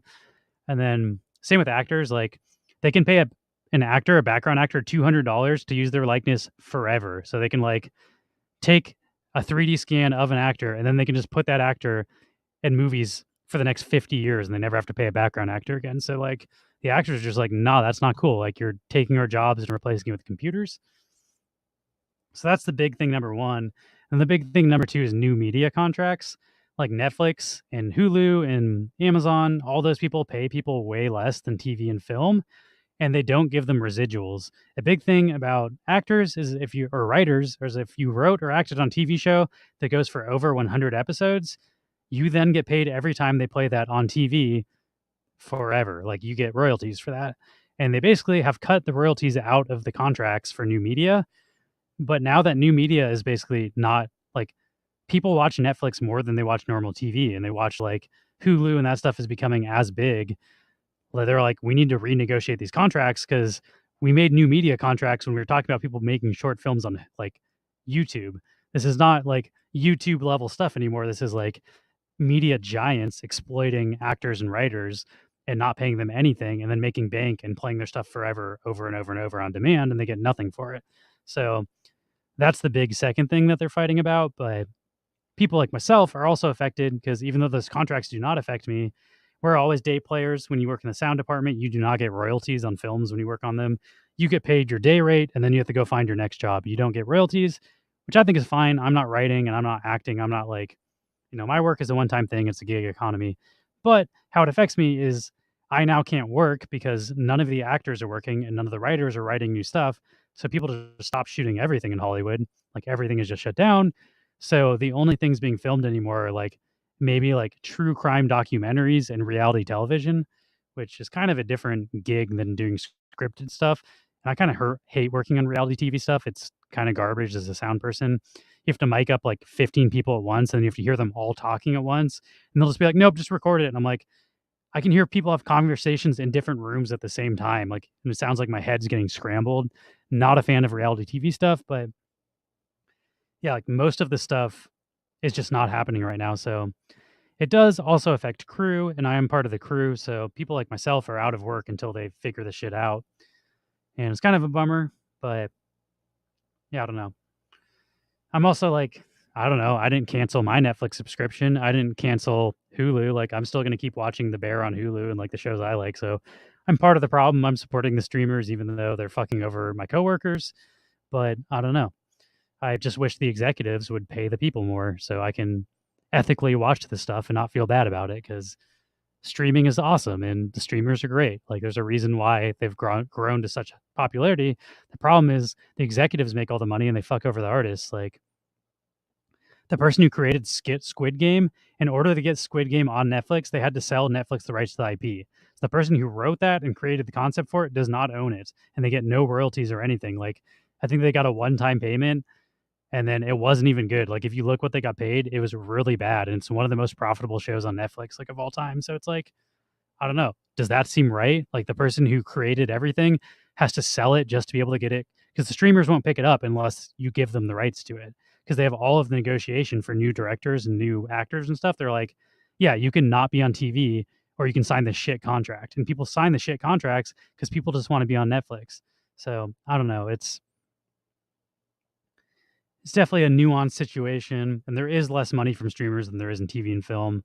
So I understand they can't necessarily pay people as much, but I do think there needs to be a compromise. And like, I think one of the executives at the streamers like gave themselves a $45 million raise this year. So it's like, I don't know, maybe take some of that $45 million and pay your writers and actors. Like Netflix works without the executives. Netflix does not work without the talent, the creative people making the shit. So do not exploit the creative people in new media, which has been like, I don't know, that's how media's always worked. Like the people with the money, the suits, find new technology. The artists don't understand how it works, and they exploit them through the new technology until the artists are like, "Hey, fuck off! Like we're not going to do this for you anymore until you make it better for us." But it sucks that you always have to do that, or you'll just be exploited every time there's like a new medium that comes out. So I mean, that happened with streaming for music too. Like a bunch of what I'll call legacy artists, like people that were famous in the '60s, they didn't understand what streaming was. They didn't know Spotify was going to be huge. So their labels were like, hey, by the way, we're going to give you like 100% of your, or like 90% of your CD sales, but you'll give it 10% of streaming. And they're like, yeah, that's fine. We don't know what the fuck streaming is. We just want radio and CD. And then a couple of years down the line, they realize, oh, all of the money is coming through streaming now, and the label's now funneling 90% of the streaming money into their own pockets because they didn't understand what it was. So like, I don't know, you see this every time a new technology comes out. The people in charge of the business people, basically because the artists don't know any better, make them sign shit contracts because they can't foresee how big the new technology is going to be. And then they spend the next 10 years arguing with them how to get paid for it. But I don't know. You all probably don't want to hear me rant about how artists get screwed over, but as someone who's an independent artist and has been working freelance artist for maybe like 5 to 10 years now, like just frustrating to see this happening in real time. And like there's like an article where like an executive said, we're going to wait until December because by December, most of the writers will run out of money and they'll have to sell their houses or move out of their apartments because they won't be able to afford rent. And it's like, you're so fucking evil. Like, instead of just paying these people more, you'd rather see them go broke and fucking lose their houses. Like, how is that not just like fucking evil? Like, the executives wouldn't exist without the artists. The only reason the executives make money is because the artists make the art they sell. So it's like, pay the fucking people that are paying your bills. So I don't know. I'm fired up about it because it's directly affecting my friends. Like, I'd say like 80% of my Facebook friends, I use Facebook for networking. Whenever I work on set, I add all the actors and all the crew. So like everybody in my social circle and outside of like the NFT space are filmmakers and artists, and they're just all screwed right now. And it's just crappy seeing my friends get taken advantage of by people who are just like cold as ice and care nothing but the bottom line. They're just like, oh, this makes us more money. Like, fuck all of you and your careers and your livelihood. We're just going to stand strong. But I also think that's an intimidation tactic. I think they're saying that because they want us to cave and stop striking. So, like, I don't know that they actually will wait until December.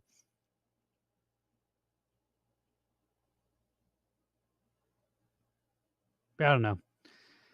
It also sucks because now it's affecting people that are going to Comic-Con, because part of the strike, if any of you are going to SDCC, is they're not allowed to do press. The actors, if they're in SAG, which is everybody that's on Marvel films, Star Wars films, all the shit you want to see at Comic-Con, those people are no longer allowed to make appearances. So like, yeah, that's the other thing is like, I've heard people say that too. They're like, what, does Tom Cruise need more money? It's like, this isn't for Tom Cruise. This is for gig economy workers. Like, there's so many actors that aren't making a ton of money, and those royalties are important because like when you're an actor, you can get booked on something, you can work for 3 months straight and make a big chunk of money, and then you can not get booked again for a year and a half. Like, you have to live off those 3 months money for the 3 years, or not 3 years, like a year. But like, as an actor, you're totally dependent on somebody casting you in something, and you for free audition all the time. Like, Paul, my roommate's an actor. He does like 5 or 6 auditions a week. He maybe just gets casted like 1 out of 100 auditions. So he's doing all of that work for free, and then very rarely getting booked for stuff. And it's not even like your talent. They just like, I don't know. Like, even if you're very talented, it's hard to get booked for stuff. And then like, some of the people need those residuals because they can't get booked for stuff for years. So like, if you were on a TV show that was long running, that money you're earning from the getting played on cable over and over, that's your livelihood. That's what you're living off of. And not everybody's Tom Cruise. Not everybody's like in Marvel movies. There's people that are like, background actors and like have secondary parts in sitcoms that like never really break out. And it's like, do those people deserve to starve just because like the executives want more money? And also, royalties have been a thing for the past 40 years. Like, everybody that's been in a film or TV show, like, and it does well, they get paid for it. So it's really just because of this the new media thing. So like, the new media thing is really screwing them because like the contracts are totally different if you're on Netflix or Amazon Prime or Hulu than it is if you're on a TV show. The TV shows can't do that bullshit. So it's like, all they're asking for is adjust the new media stuff to be more like the old media stuff, because new media is now taken over and it's like as popular as TV, traditional television. This is also true if you don't work a certain amount of hours. Like, if you work a bunch and then you get healthcare and then like you stop working for 6 months and you don't have enough SAG hours, they just take your healthcare away. So like, that was a more recent update that happened in the middle of COVID. Like, while people couldn't fucking work because you had to shut down all the production in Hollywood, they changed the rules for how many hours you need for healthcare. Like, I don't know. SAG isn't even that great. Like, most of the time they're kind of spineless and they don't stand up for actors.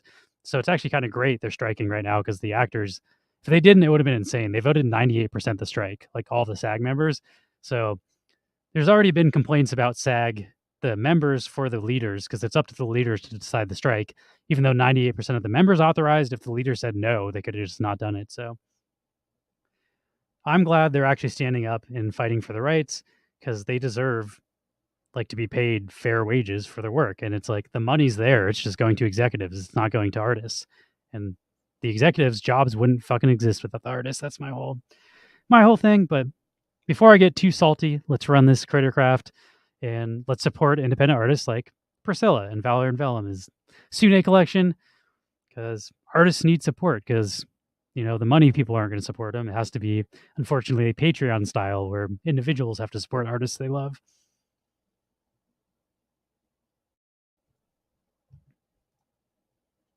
But thanks for watching, everybody. Sorry for that salty rant, but this stuff affects my livelihood and like all of my friends' livelihoods directly. So I feel like you got to at least be aware of it. And I don't know, I'm not even asking people to stop watching streamers. As I said, I'm going to watch shit on Netflix right after this. So I'm part of the problem, but really, I don't know. I just wish the executives were less shitty.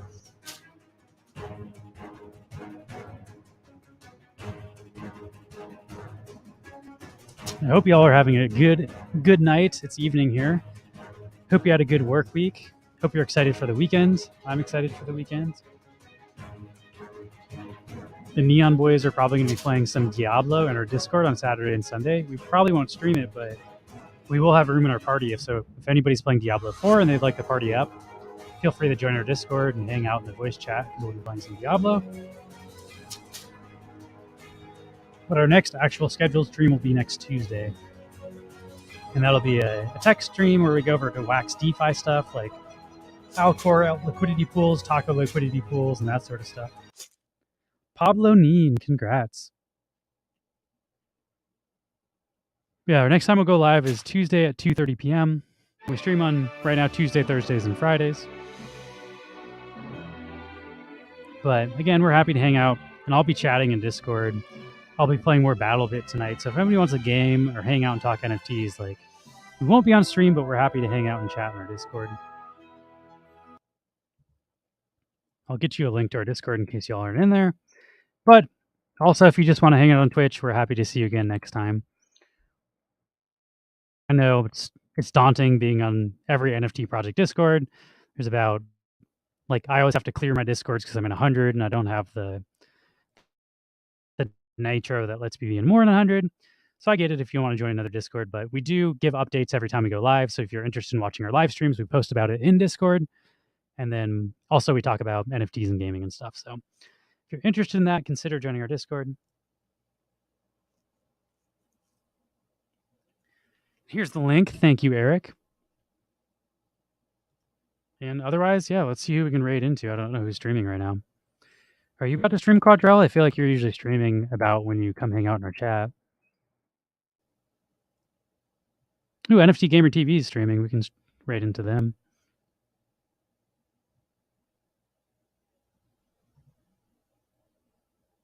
I just sent the prize. You should have it right now. Let me know if that didn't work, but it says it transferred. Unless I sent it to the wrong wallet. You're Dab Nano Chill, right? Oh, you're going to sleep. All right. Well, let's... I should have sent that to you, though, Pablo. Okay. Awesome. I'm glad you got it. I wanted to make sure I didn't send it to the wrong wallet. You should be able to open that on Nifty Blocks. Let me see if I can get you a link. Let's do packs.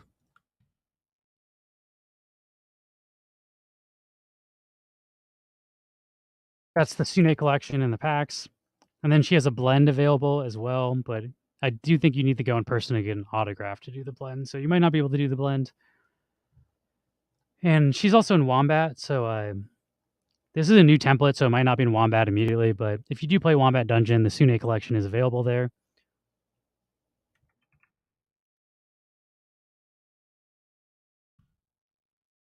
Our collection is also available. We don't really advertise our gaming utility, but here, let's get the Mirror of Death going on. But yeah, Neon Space NFT is also a wax collection, and we are also in Wombat. And as I was saying earlier, we do VRL. So if you like collecting stickers and stuff, you can blend our NFTs into a token that lets you get stickers, and we pay for the shipping and we'll mail you physical stickers. So that'll be coming up in like the next week or so once we get the stickers. So if you're interested in that, feel free to ask in the Discord. I can teach you how to get the blend tokens or the best way. Because you can also do like, you can trade the Neon FT, which is on Alcor. That's the same thing as our blend token. You can trade the fungible token for the non-fungible token, and that's often cheaper than buying the NFTs directly on the market. So if you're interested in trying to get into our like VRL economy, I'm happy to walk you through it. It's a little bit complicated sometimes, but just hit me up in Discord. I'm Lewis or PolishDog90. And say hi to T Davis over at NFT Gamer TV for me. See you all next week. I'm going to do some Infinity Mirror. Infinity! Infinity! Infinity! Oh, yeah. This is the content. Content, content, content. Content, content, content. All right, have a good night, everybody. We're going to raid into NFT Gamer TV.